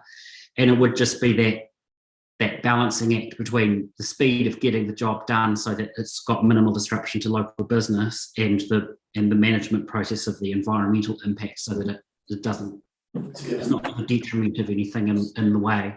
Yeah. But I'm guessing that's all covered under the consenting process.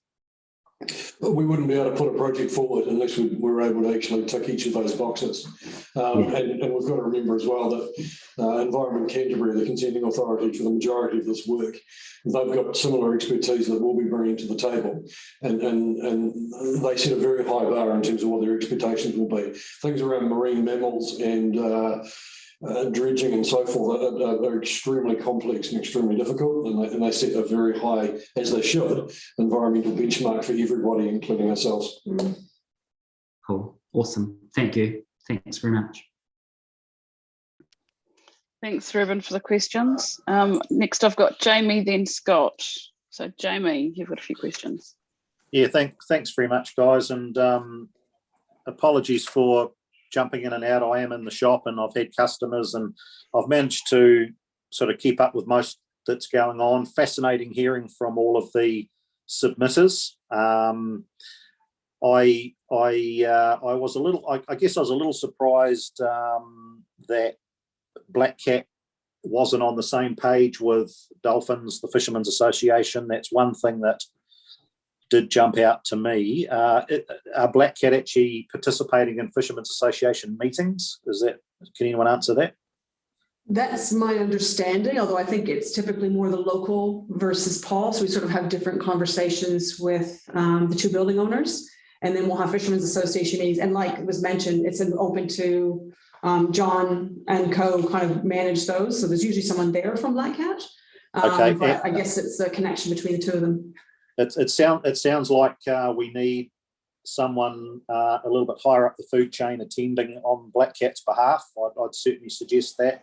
Also, Jacek Pulowski from Blue Pearl, is he participating in those meetings? Do we know? Yes, yeah, regularly. Great.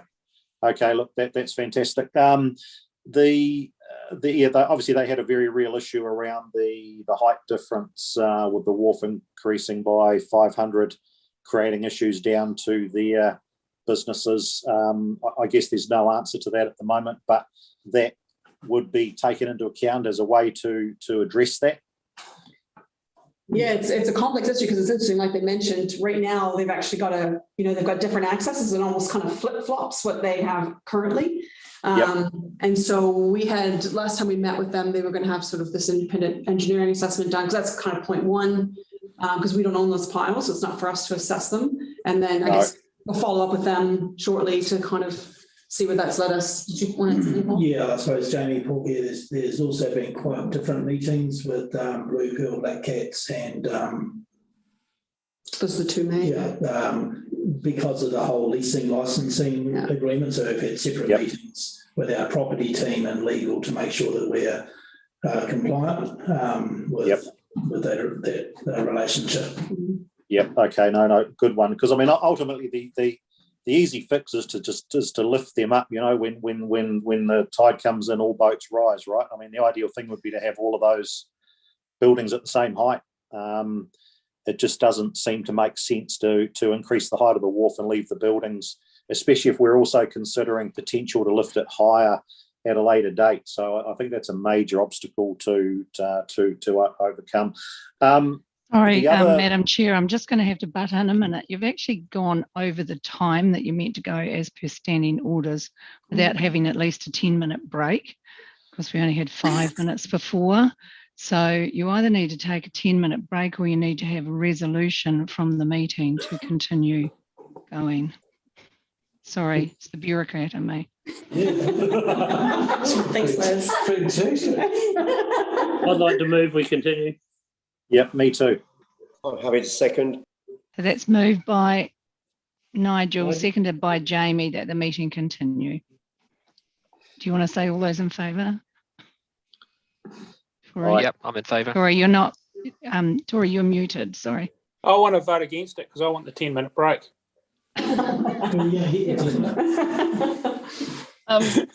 So Liz, just to clarify, we voting that we just continue the conversation as it is, or we continue the whole meeting and have a 10-minute break? Well, you continue at this point. I don't know whether you want to have a break, perhaps once all the questions are finished. I'm aware that you've still got debate, you know, and decision.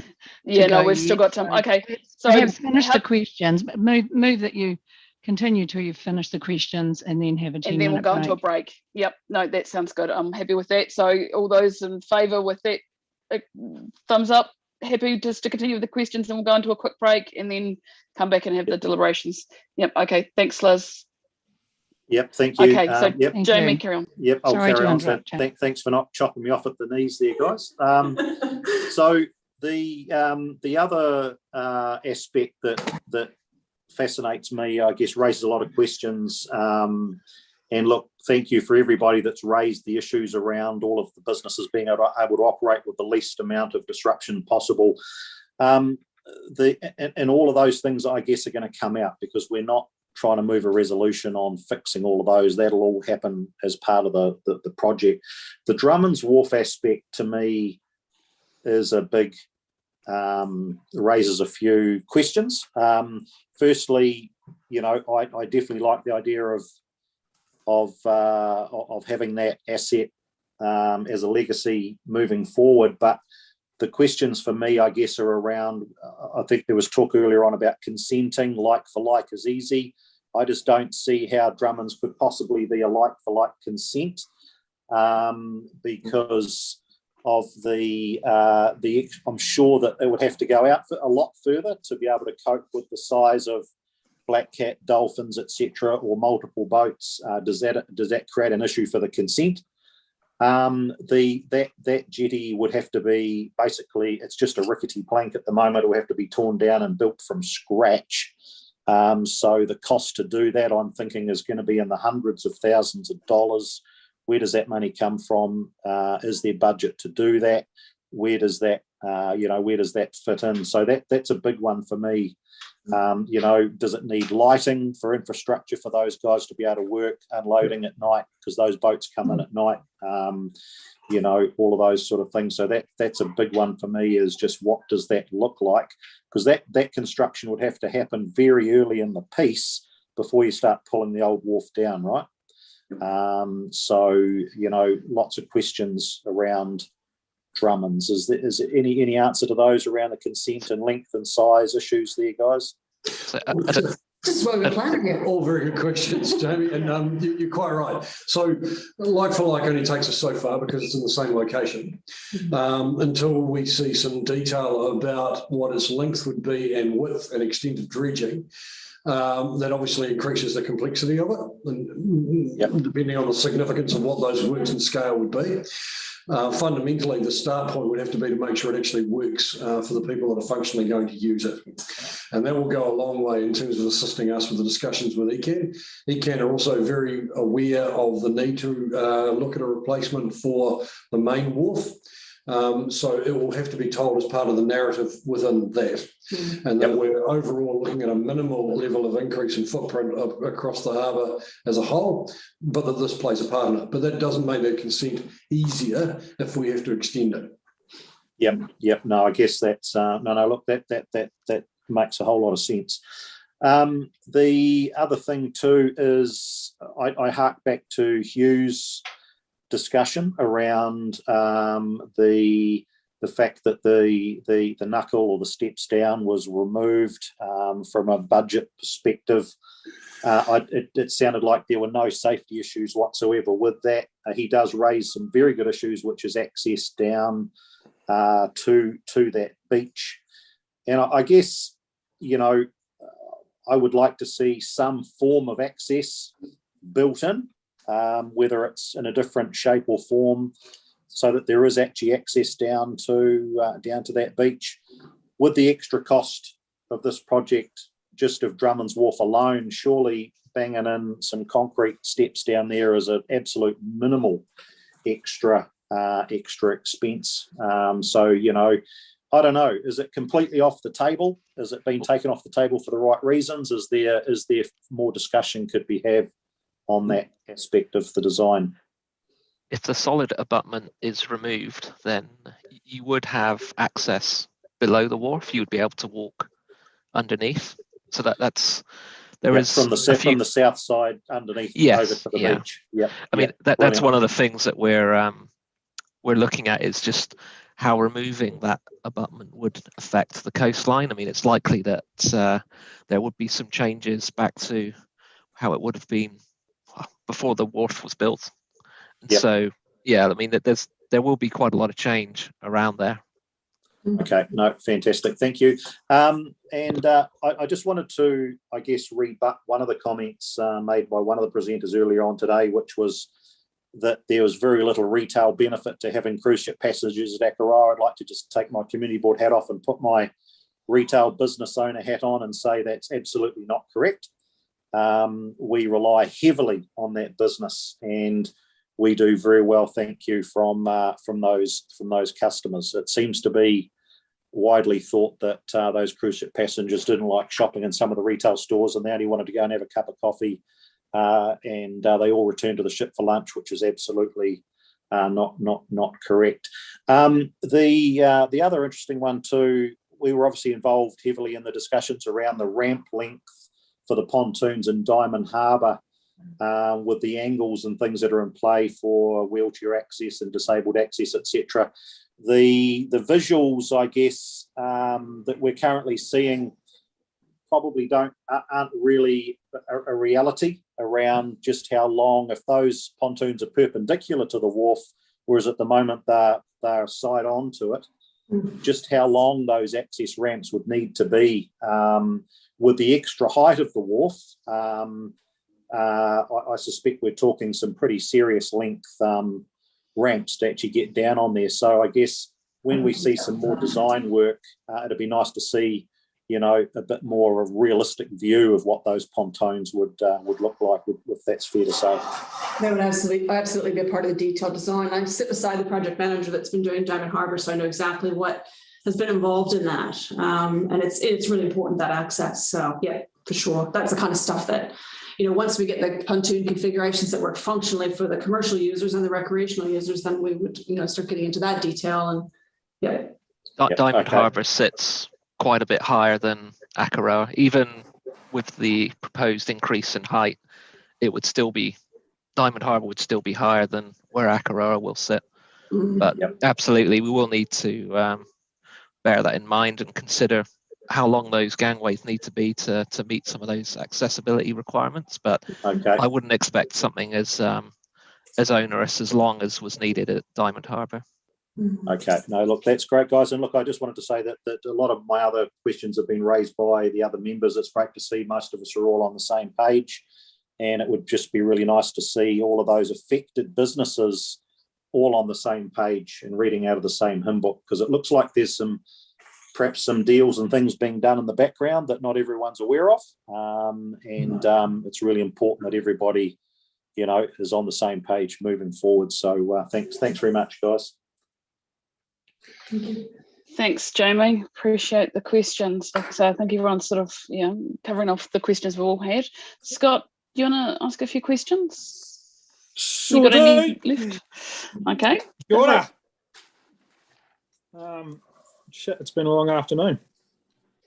Firstly, I'd like to say thank you to everybody that did submit and cleared a few things up for me, but obviously has left a few more questions. Most of them have been covered by the board members. Good questions.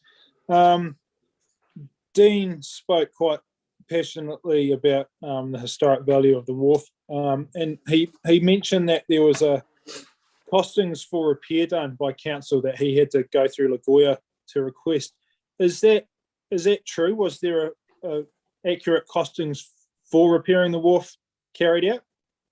There was some costings work that was done back in 2020 that went with the MCA report that was really indicative and based on a lot of assumptions.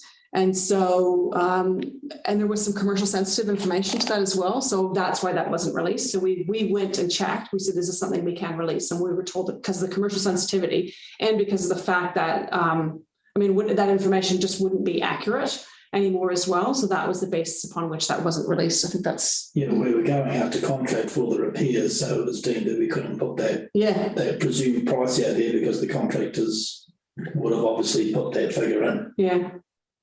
What about now? I'm not sure the time frame on those, how that works, because usually it's associated with the period of time. So we could find out, but that was the understanding, because we have to, we can't just put people's tender prices out. I understand that. I think the whole costings to date of 19 million is based on assumptions anyway. I'm in the construction trade, and every day things are going up. Yeah. Transport costs, materials, everything like that. Yeah. So, personally, I would like to see, even if it was just for the board and not, publicly excluded, that'd be fine. Just something I'd like to see and compare it to the 19 million plus new build costs. Because obviously that cost doesn't include the new buildings or Drummond's Wharf or anything like that. So, I think someone mentioned $30 million. I think would be more like 25 to $30 million rather than 19, but we'll see where that comes. Right, have we looked outside of New Zealand for tendering purposes to build this wharf? What, sorry? Have we looked outside of New Zealand, i.e. to Australia? Not at this stage, because we just don't have enough information. We've been talking about construction methodologies. We've been working with Littleton Port Company and talking to them about some different approaches that they've used. Obviously, they've done a fair bit of marine work, and we're starting some procurement conversations now. But really further, getting until we have kind of a confirmed location, we don't really want to spin a lot of wheels.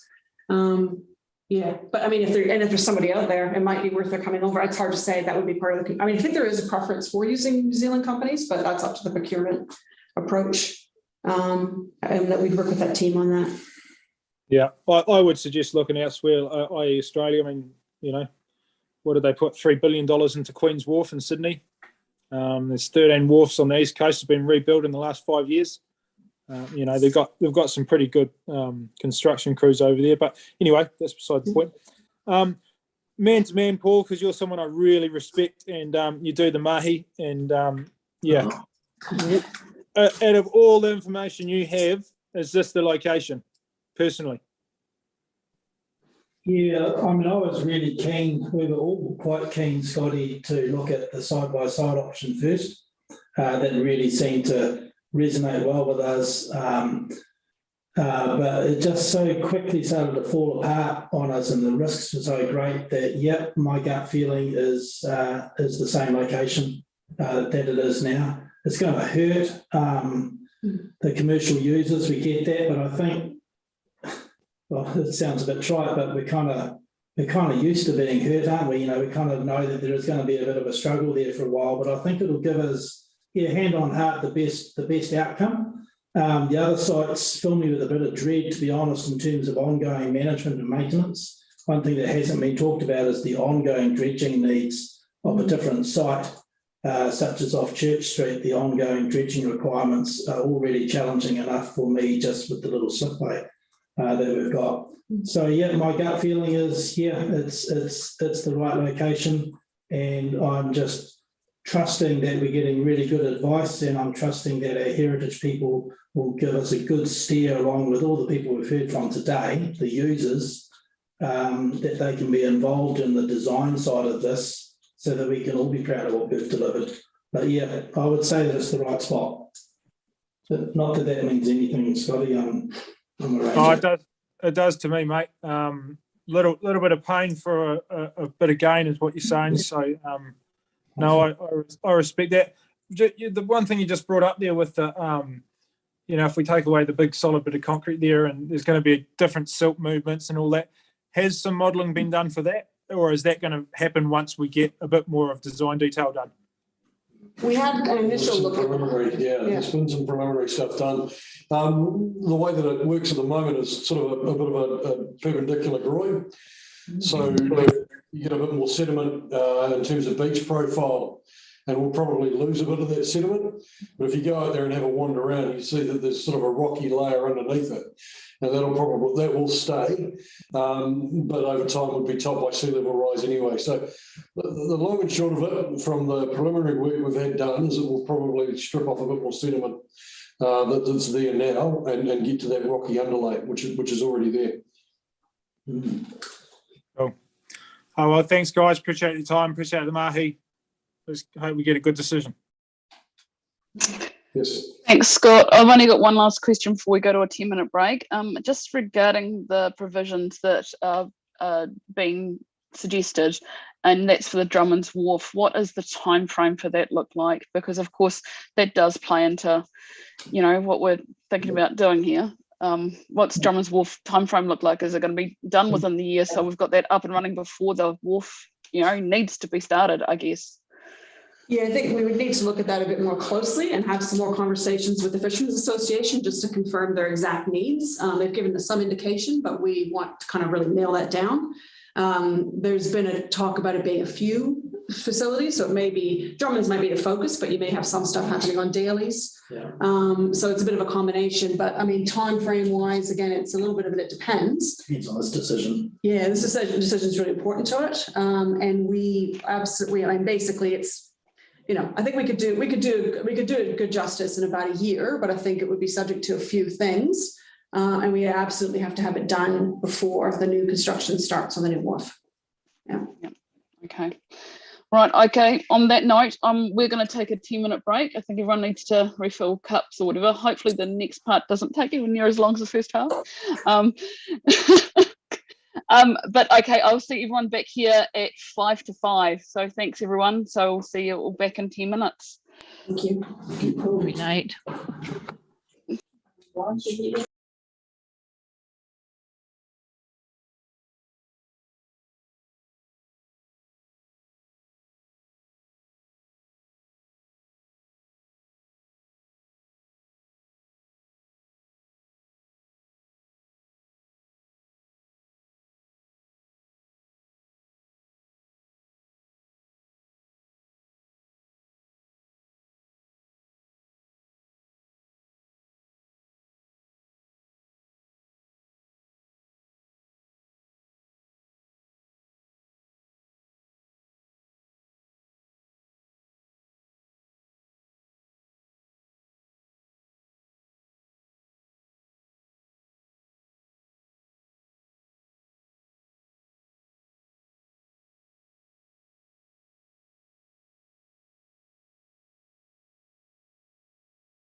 Okay, so thanks everyone.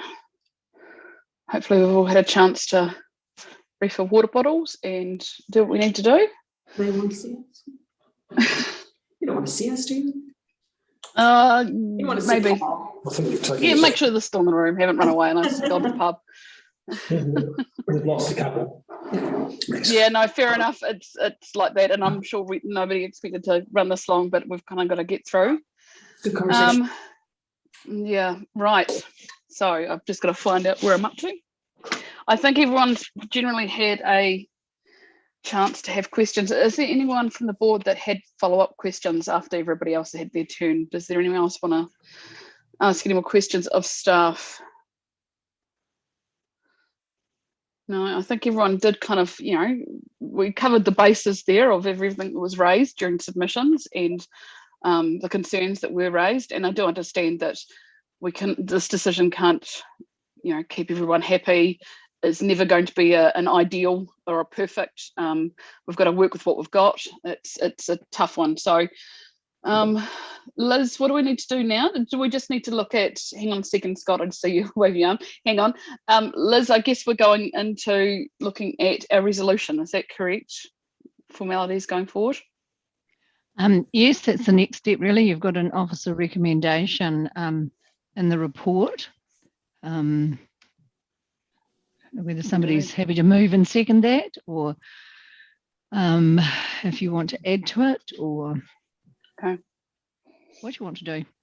Yep. Okay, Scott. Can we just read that point out? where Can you're we just read considering that out? that. I haven't got it in front of me. Can we just read that out? Okay, sure. The officer recommendation is that the Te Pātaka o Rakahutu Peninsula Community Board recommends to Council that it receives a staff report on the design, stakeholder consultation and concept options for the Ekaroa Wharf. 2, that staff proceed to detailed design of the Ekaroa Wharf based on the preferred concept option as shown in attachment B, included in the agenda for this meeting. So this is going part A to Council. We're asking Council to... Well, I noticed that Ruben had his hand up. Did he still have another question? Yeah, no, Scott did too. Sorry, before we change screens. So Scott, then Ruben, maybe then just take Andrew. that officer recommendation down for a minute. Thanks. Thank you. Linda. So Scott, Scott, then Ruben, then Andrew. Thank you, Madam Chair. I did just have one more question. It was, I think there's a bit of a consensus that Drummond's Wharf is going to be rebuilt or upgraded to facilitate wharf users. Has there been any detailed costings into that? Because obviously you've done structural report on it, or it's stuffed. And yeah, if we'd had a bit more clear of the costings and time frame around what that's going to look like, would be good.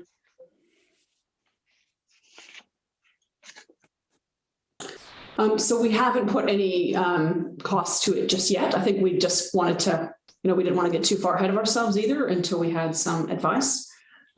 So yeah, not at this stage. No, sorry. So if there's no costings allocated to it, and there's probably nothing in the LTP for it, are we going to be able to facilitate the build of a new Drummond's Wharf before we kick into Ekaroa Wharf? So part of the conversations that we have had is that it will need to be repaired. Yeah, so there's some existing renewal capital marine structure money that I've got every year that goes out for a few years. We may need to look at shuffling some of that around. I mean, I'm expecting it'll be significant cost to do. We basically know what piling costs per pile and all that sort of stuff. And whether or not it can be supported in some way so that I don't have to forego all other marine structure renewals, that would be detrimental as well. So whether or not the Ekaroa Wharf project can support some of that funding, and then I pick up the rest out of my existing capital budget for renewals. But we'll get a better idea on what that might look like and what I might need to go to council for change requests once we get the approval to go ahead and start the detailed design. First off the ranks would be, let's make sure that Drummonds can work So it's a little bit, catch-22 there, Scott. There's also budget in the, there's some allocation in the Akaroa Wharf budget for temporary access. Oh, yeah. So I guess it would just be working with the two pockets of money and sort of seeing what we can do. Awesome. No, thanks for that response. Big shoulders, Paul, big shoulders. Yeah. Thanks for the question, Scott. Yes, it was on my mind as well. Next, I've got Ruben, then Andrew. Ruben, you've got a question? Yeah, my question was just around the potential to include another point in what we move, I guess, as a board. So in the resolution? So an extra Yeah. point in the resolution? Okay, Liz, can advise on that? We can do that. Is that my understanding? Liz, you're on mute. Sorry, I have to confess, I was actually answering an urgent email. Can you ask the question again, please? Can we add further points to the resolution so we can add another part to the resolution? Oh, yep, absolutely. Of course, you always can. Okay, thank you. Was that your question, Ruben? Yeah, I'm happy to suggest what it is, but I'm also happy to wait until we get through the rest of the questions. Okay, so I've got Andrew, then I will go Tyrone, Nigel. Andrew. Yeah, mine isn't so much a question. It follows directly on from what Ruben was questioning or suggesting.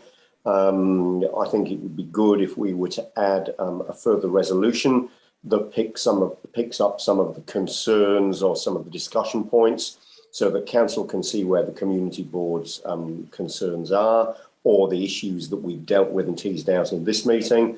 And even if it was just a noting provision, I'd be really keen for us to pick up the Drummond's Wharf as a temporary facility with permanent upgrade outcome being investigated, minimising disruption to affected businesses and avoiding the need for any businesses to close, the role of the Akaroa Design Review Committee, and regular updates to the community on a 3-monthly basis, which is certainly the things that I was keen to draw out in questions. And other members may have other things that they want to include, but it might be a, noting this, noting that, noting that staff will, noting the commitment, noting that an investigation with, that kind of language, just to pick up some of what we've done this afternoon. So I'm happy to think of what wording that might be, but I put it forward as a concept at this stage.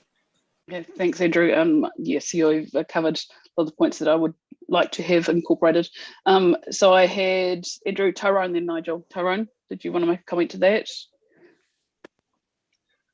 I actually just want to wheel back to where Scott was coming from, and a little bit of what Andrew was saying.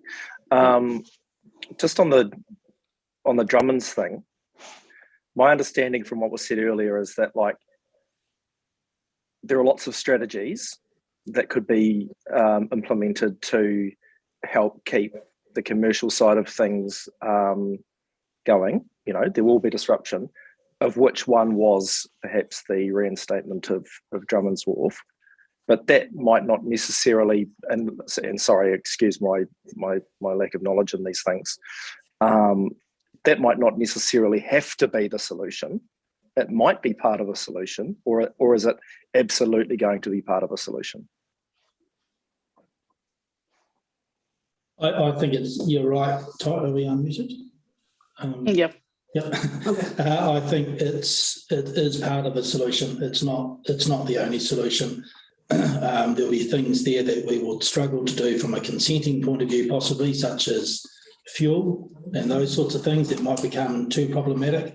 So I think, as I said earlier, it needs to be looking at Drummond's as a rebuild, something with Dailies potentially even something with Wainui, and then also being able to talk to the operators and go, well, what else can you bring to the table? Perhaps there's a floating barge that goes somewhere, so transportation, high tide work, there's all sorts of things there that we're going to need to really get close and tight with the affected users to come up with the right solution. So just rebuilding Drummond's won't do it. It'll be a mixture of things, but it'll be a long way towards providing, because I think that's what's missing is, you can just hear the doubt in all of the users' voices in the submissions today, the concerns around, I need business certainty, which I get completely. This will help solve some of those things, and then the rest will get that relationship that we have operationally with these groups is going to be vital to making it a success for the next 18 months, whatever the build is. Cool, thanks. That's me. Thanks, Tori. Thanks, Tyrone. Next is Nigel. Did you have a comment for this? Yeah, I have a comment. I've been working with this and talking to people for months and months, as Jamie, because we're right in the face of it. Look, this recommendation going forward has to be conditional. It has to be conditional to finding solutions for the users, and to leave nobody behind. An ex-army, an army saying that everybody has to be on board. And going forward, that any further discussions around detail engage the stakeholders, and the stakeholders not being limited to the users, and maybe even the formation of some sort of a review group. I think the footing and the placement of the wharf is the right thing to do, the right placement. I see the access to the beach being addressed by the removal of the abutment. That'll change that whole foreshore dramatically.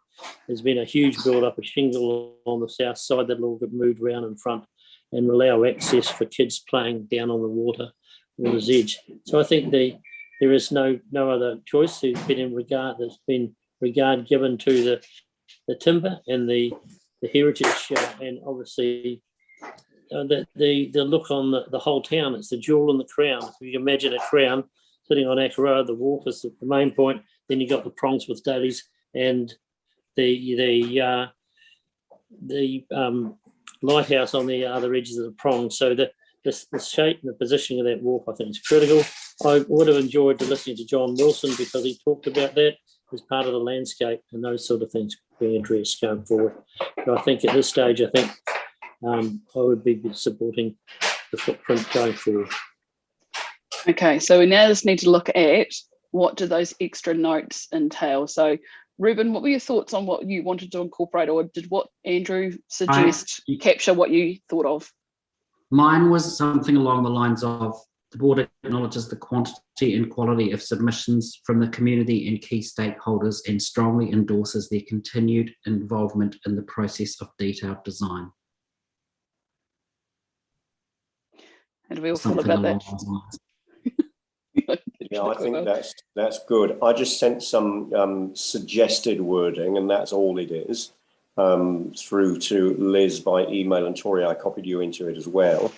But I just sent that through to Liz, and it was basically wording along the lines of what I suggested a few minutes ago. Okay. Yeah, I've just got that. I'm just tidying up a couple of things, and I'll flick it through to Linda. I'm just getting a beeping in my ear. I think my headset is going to go flat. So if that does, I'll just have to change over to a different system for a minute. But I'll keep on with Andrew's email. Okay. Thanks, Liz. Right. Andrew, if you're happy with me, I can read out what you've sent through, just so that everyone can kind of get a gist of what you're saying. Or did you want to read it out? I'm happy to do it. Let me just get the thing in front of me. Just one moment. So we go. So what I did, so I dealt with it as noting, but we could turn the volume up on it to say note the community board's concerns regarding, if we wanted to, and word it that way. But what I've got is note that staff will investigate opportunities for upgrading Drummond's Wharf, Daly's Wharf, or the wharf at Wainui for use as a temporary facility, which would also deliver permanent improvements.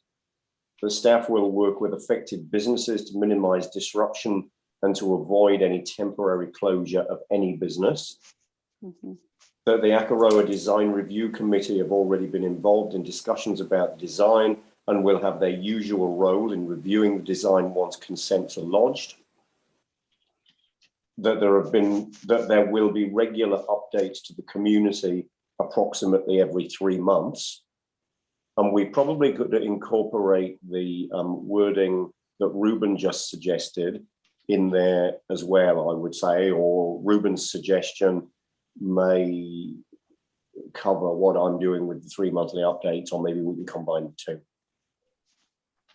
And there may be other key points that people want to add as well, but maybe if we use this as a framework for doing it, and it just captures the flavour of the discussion, the flavour of the concerns, and it highlights to council that these are things that we've considered and that we expect them to consider or take into account in their decision making, noting Mike Norris's point that the community have not had the opportunity to address the decision maker. They're addressing the community board who are making a recommendation. We're putting a high level of confidence and good faith into the fact that council will have high regard for the community board's recommendation and hopefully just take it on. And I think the more information we can put along with it that supports what we've considered and why it's our recommendation, the greater the chance that the council will take our recommendation rather than second guessing it. Can I just mention there that people have talked about a hearings panel, but of course it would have been exactly the same with the hearings panel, that that the submitters would have addressed the hearings panel and then still not address council. So it's the same in that respect. It comes back to the point I made possibly informally a few weeks ago, where I talked about a hearings panel recommendation going to council and either that recommendation been adopted by council as put through or sent back to the hearings panel for further consideration. Whereas a community board recommendation obviously can be rejected by council, who can put something else in its place, or can be changed by council without reference back to the community board. And, you know, all of this is worst case scenario. The council are not generally in the habit of changing community board recommendations. It would be a rare thing for that to occur. And generally it would be if the community board had done something that was out of line with the staff, you know, totally out of line with the staff recommendation, that wasn't capable of being implemented, or some other good reason. It would be unusual for council not to take a community board's recommendation. Yeah, I missed the middle of what you were saying there, Andrew, but we actually did a little exercise at that time, and it's very unusual for council not. Yeah. So just on the tail end of that as well. So this is probably a question to Paul. Do we need to raise anything with the annual plan coming up? Do we need to, you know, ask that any further funds be, you know, added to the project to allow for these provisions to be put in place? As in, obviously we're on the, you know, 11th hour of annual plan submissions and that kind of thing. We still haven't finalised our details, but we want to make sure this is part of LTP and we know this is in the system. But does anything need to come out of this annual plan to help with, you know, provisions going forward? I don't know, or do we just need to flag it in the way of in front of councillors that actually this needs to be kept in mind? Sorry. You're on mute, Christine. My driver. Yeah, I think the quicker that we can get into the design detail, the quicker that question can be answered. I think we'll soon know quite quickly whether or not it's going to become an impossible financial issue. But otherwise, I think given the fact that we've got some funding in Aotearoa Wharf for temporary access, some funding existing in long-term plans with marine structures, then it might be that when we start to bridge the next financial year gap that we have to do something in the annual plan then. Because I just don't think we'd have enough information, when is it, by the 18th, I think, to do anything. I think I've answered my question, the fact that I'll still flag it as an ongoing, you know, concern and needs to be raised with councillors to keep that in mind. But obviously we just can't put a financial dollar on it right now because we haven't got any design work done for either of those projects. So no, thanks, Paul, appreciate it. And right, Madam Chair, just to add there, I think Paul was saying, somebody mentioned earlier that it was going to council next week. It's not the 12th of May. This report goes to the council. No, I'm just keeping in mind for annual plan. So if that's something we can raise within our board, that this is obviously a fairly key project for the area, but we also need to keep in mind that that is the provisions need to be taken into consideration. So where are we at with extra points, Liz? Okay, I just need Ruben to repeat slowly, if you would, the point we did before. Oh, sorry, I've just emailed it to Linda and you. Oh, no, Tori, that's but fine. to That's you, fine so if you've emailed it. Thanks, Ruben. That's one step ahead, so we can copy and paste. It's always good to be able to do that.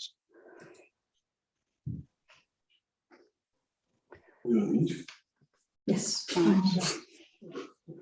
So Linda, if you can just let us know when you've got all of those extra points on and see if we can get that up on the screen. Thank you.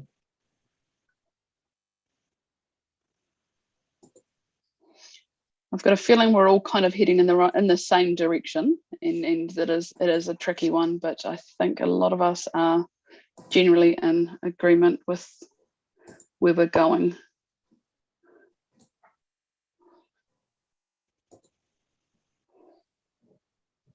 So Ruben's suggestion is the board acknowledges the quality and quantity of the submissions from the community and key stakeholders and strongly endorse their continued consultation through the process of detailed design and construction. So yeah, no, Can you put that up so we can all read it?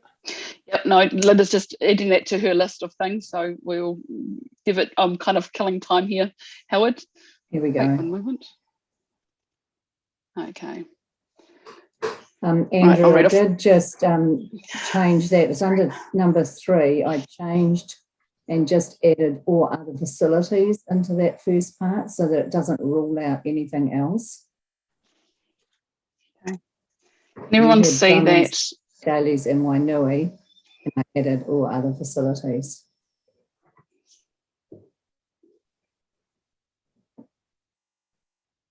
So maybe if we're going to do that, just because I'm kind of taking responsibility for this wording, maybe we can say our other facilities for temporary use rather than using facilities twice in the same sentence. Yep, thank you. That's all right. No criticism. Or no criticism intended, put it that way. Thanks, Andrew. Cool. Facilities temporary use.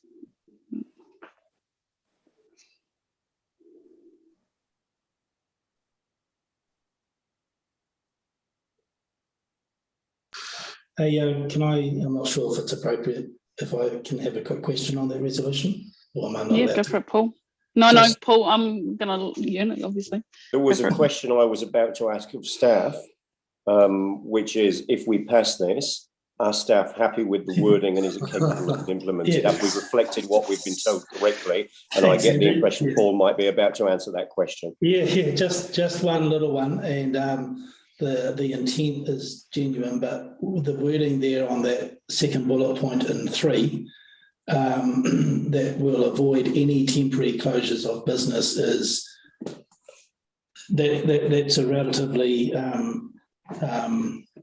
no exit out of out of our control sometimes. There may be, so we would absolutely be aiming to avoid or minimise any temporary closures, but it's a pretty high bar to potentially to meet or guarantee. That's fine. So if we remove that word any, is that going to help? Well, add the words as far as possible, or Okay. Andrew, since they're your words, how do you feel, Andrew? It depends what we mean. I asked a very specific question earlier in the meeting.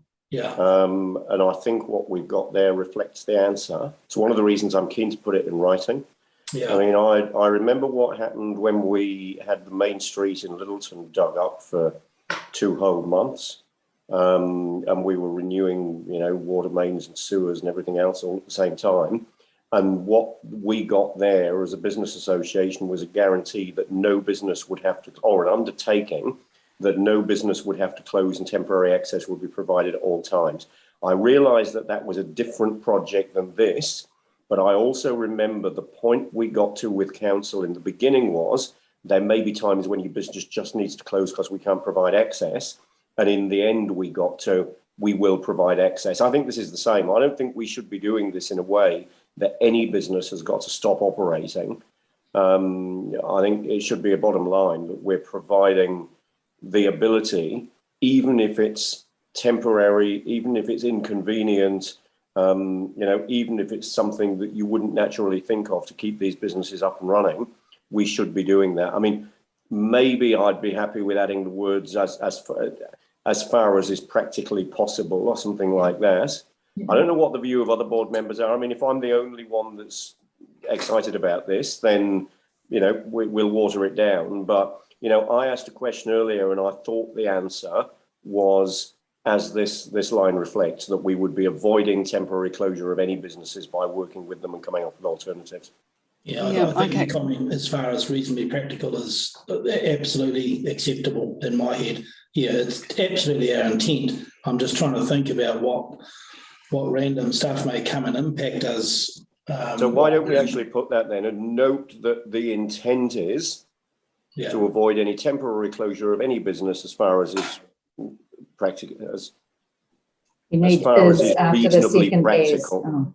Yeah, and I'm not really looking for a get out of jail card. You know, it's just a, I think we've got to find the balance here between the board saying we don't want any businesses to have to close, and staff saying we can't guarantee that. There might be, you know, the odd situation here and there that the business actually might agree to be comfortable with if we work with them well, where that does end up in an outcome. So it needs to be reasonable, but we also need to be able to say what we're wanting to say. So.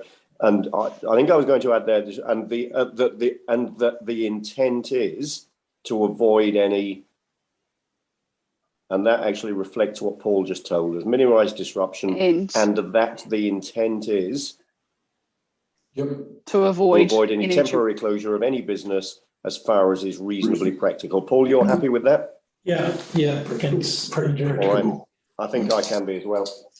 Thank you, Tyrone. You've got your hand up.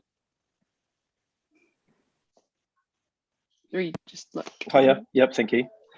Good. Couple of things. So just on the first bullet point under 3, so opportunities for upgrading Drummond's, Daly's, and Wainui Wharf. Like, just on the wording thing, like, are we setting ourselves up to fail on that as well? Like, do we need to? I mean, is that committing us to those things, even if they're not necessarily the best options?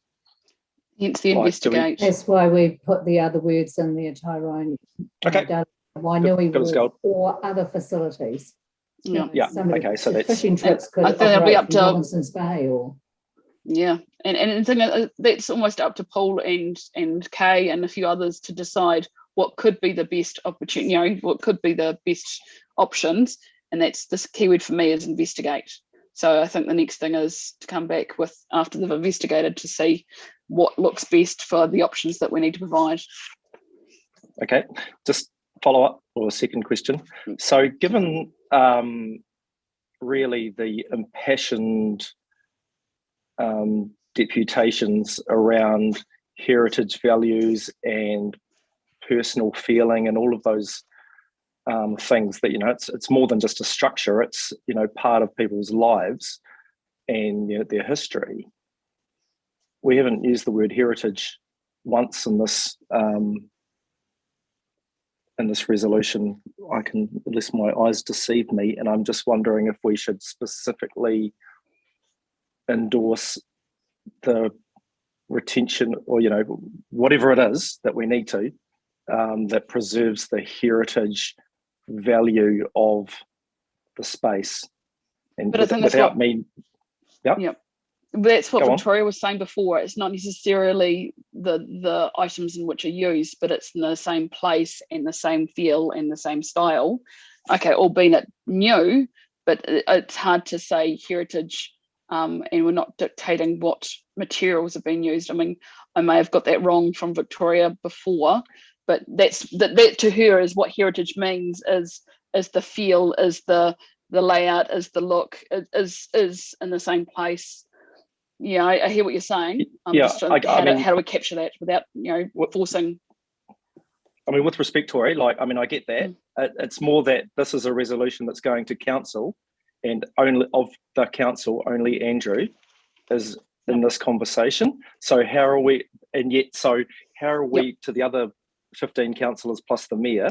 How are we going to give voice to that really strong community sense of the heritage within this resolution? If everyone's happy that we're doing that, then I'm okay with that. But I'm just, If I just feel like, thank you for the clarification. Yep, I thank think you. in the context of the way that we've highlighted those other things, we should also be highlighting that point.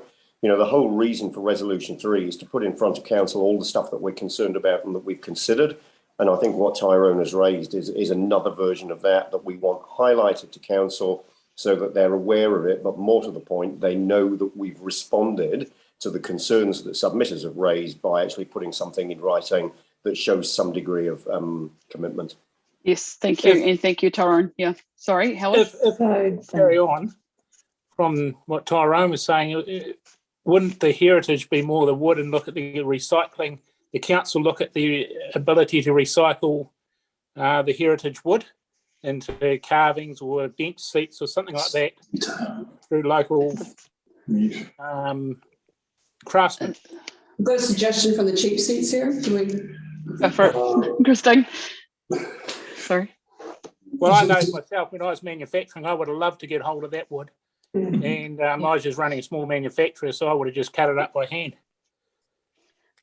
So, Christine, you want to, sorry, I was going to say, do you want to say something like, note, because it's under the note part, that staff will be mindful of the important heritage aspects of the existing wharf and its location? can I just jump in really fast? Sorry, it's more about the sense of belonging and attachment to the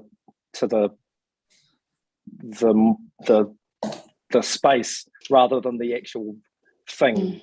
So yeah, as long as we can sort of capture that. Can someone from Echo speak? Yeah, hang on. I can't see everything on my screen, Nigel. So, so I'll let. Sorry. Finish typing what we're saying, and then we need to come off the shared screen for a minute just so I can see. I've got everybody's hands up and I've got no way of controlling what's happening. So Linda, just take it down for now and I'll thanks, Linda. Sorry. Tyrone, you were the one that had raised this. So yes, heritage, and we do need to have it mentioned. So thank you. Anything else you want under that kind of bullet point that we need to flag? And yeah, you are quite right. And we do need to raise this so that the councillors do see that we are taking all items that have been raised with us into consideration. Yeah. Thanks, Tori. And I support what Howard said as well, but I think it's more than that. I just want to make sure that heritage also means the meaningfulness of the place to the community. That's all. Okay. But aren't we trying to make heritage for a broom that's had the handle replaced 3 times and the head replaced 4 times, and then saying, oh, this is still the historical broom? That could come underneath final, detail and surely the big history and stuff. So Nigel, and then Nigel. Two things that need to go into that, and thank you, those that have contributed. I think the heritage is fine, and you're right. It's a very, very jumbled heritage, but the location and the character and the timber servicing are key points. The word is character going forward. And the other part is that we're thinking the input of engagement with stakeholders, but I would really want to see something that says that keeps that stakeholder engagement, because the questions that of the needs of the people that are using the wharf now need to be fully understood and dealt to, and I don't think that wording fully does that at this stage. Well, Thanks, Nigel. That also brought up another point that Christina was raised, that this is the last chance the community are going to have any say in the matter. And then you were sort of saying that you are looking at taking, the more in-depth, is this the final that the community have to say of what's going on here, or is there going to be more feedback? Because as we were talking about the Diamond Harbour Wharf, we did get further in feedback closer to the, what does it look like? Is this it? The devil's in the detail, and the stakeholders have to be engaged in that detail going forward, and that's what they've been promised. Okay, so just to be clear, I never said that they wouldn't be involved. This is the last chance. We absolutely are looking to work with. I think the thing is you have to be careful about how open you keep it, because otherwise we'll never move either. I think it's important to kind of be really focused. We want to make sure there's broad communications to everyone so they know what's happening. We don't want to hear anyone saying they don't understand. But I think it's also not a case of everyone, it's just a free for all and we don't get the design done. I think we need to kind of follow a good process as we have been and just make sure that we're talking to the key people that are involved. And I think I'd said in one of the answers to one of the questions as well that there would be further stakeholder involvement in terms of actually compiling the application for resource consent. Yeah. But then there would be the formal statutory process as we actually go through notification and submissions. So there's at least another 2 steps on top of the one that we're already going through. Okay. So, thank you for the clarification. It's actually already included in the part that Ruben put there. I can't remember the wording, but it's something about people going forward. What about if that bit that was just started before said something like that? Staff are mindful of the important heritage, character and legacy issues of the current wharf and its location when finalising the design for the new structure. Tyrone? I can't think of the right word either, but I've got legacy. I'm in fun with the emojis. Yeah, the Southern, right? So, Tyrone, are you happy with what Liz was kind of Yeah, look, I don't there? want to turn the wording into a science project. I think we're broadly capturing it though. Yeah. Legacy is probably good, or traditions, or... Yeah. There's more to the wharf than just being a wharf there to service businesses. It's not just a building. It's a big part of the community. I think we're kind of landing on it. So, Linda, sorry, did you manage to get that? Can we maybe can we get that back up on the screen again? Yeah, can you just repeat that once? Those staff will be mindful of the important heritage, character and legacy issues for the... Of the current wharf. Of the current wharf. And its location when finalising the design for the new structure.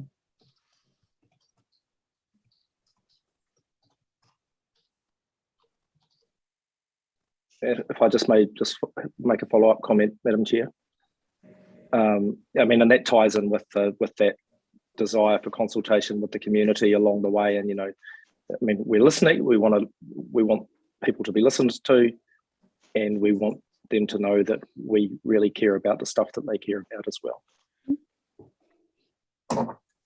And I know Christine and team have tried really hard to incorporate, the many changes. I mean, the fact that Children's Bay, the other end was put on the table to even discuss, even though it was taken off quite quickly, that came up from community suggesting how about the other end of Akaroa if we're going to build a new wharf. So, I mean, I do understand that the suggestions that have come from the community have actually been listened to. And okay, they may have been taken off the table for whatever reason, and we generally have pretty thorough reasoning. But no, I do acknowledge the team, Christine and Paul and everybody behind the scenes. This has been ongoing for a few years now, and I know you've taken a lot of points into consideration. So we've just got these final notes. If we are happy, do you need me to read it out, or can everyone see that? Madam Chair, can I just ask a quick question? Sure. I believe, and I just want to make sure of this, that engagement with Runanga to capture the mana whenua and all that is going to happen next stage. It's all part of it, isn't it, Christine? Yeah, it hasn't stopped. It hasn't stopped. Yeah, no, it's all part of the process. They are working with the Runanga very closely. Right. So have they had an input to date or not yet as yet? Yes. All the way through. All the way through. Yes. Yeah. Yep. Okay. So they're part of this process, Scott, and they are working with the team. Thank you. Okay, so we've got a resolution in front of us. Now, Andrew, are you happy with what we've captured from your suggestions earlier? Yeah, no, I'm very comfortable with that, and I think adding the heritage, character, and legacy piece is entirely appropriate. So no, I'm very happy with the way that we've picked everything up. It's good. Yeah, good catch. Thanks, Tyrone. Tyrone, you happy with that wording that's been caught? Totally. Thank you. Yep. Okay. Now back to the team. Obviously, Christine and Paul, you you can see this is all helping the cause moving forward? Yep, we'll do our utmost to deliver all of those things that you've asked for. Yep. I think, as we've said, we're just noting, but we asking, sorry, to take these things into consideration. Apologise for the noise in the background. Right, so sorry, that time of night. Okay, so if we're all happy, with how that's going, now, so we've got the resolution in front of us.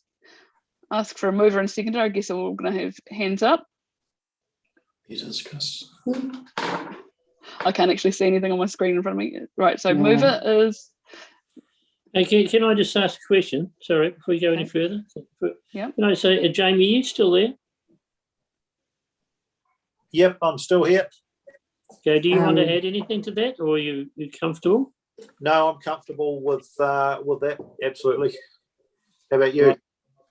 Yeah, I'm okay. There's a lot of unanswered questions, and I can understand the concerns. But yeah, we need to move forward. I think this is the best result in the circumstances. Yep. Sorry, Madam Chair, just so that we can make sure that everybody is present for the voting.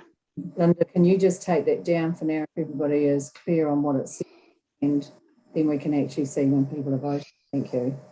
Yep, so we have still got everybody on the screen, and okay, so we've seen that resolution and we're all fairly happy with the direction in which it's going in. We understand that not everyone will be happy with the solution, but I feel that we've caught as much as we can the process that we've got. So I'll ask for a mover. Happy to move. So, okay, then I'm happy to move. And a seconder. Was that a Jamie? Yep, Jamie's happy to second. So Tori move, seconded by Jamie. All those in favour? Please raise your hand. Please raise your hand. So we're not going in for debate?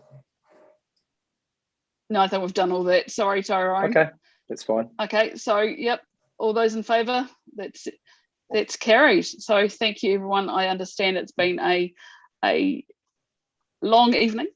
And we certainly have covered off quite a lot this afternoon.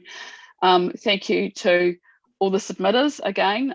Thank you to the board, and thank you for staff for working so hard on this. I know this is only one more step in the right direction. We are getting there, albeit slowly, and I do understand some things take time, and I do hear Paul's concerns about failures. And we want to make sure that nobody is put at risk. So thank you, everyone. I'll get Ruben just to close with the final karakia. Kia whakaria te tapu, kia wātia ai te ara, kia tūru ki whakataha ai, kia tūru ki whakataha ai, haumie, huie, tāki. Tāki. Kia ora, and thank you, everyone, once again. Appreciate your time. Have a good evening. And we look forward to the next phase of this process. Thank you, Madam Chair. Thanks to all. Thank you to the public and all the submitters, and thank you to the staff. Yeah. Kia ora. Thanks. Over now. Thanks, guys. Thank you.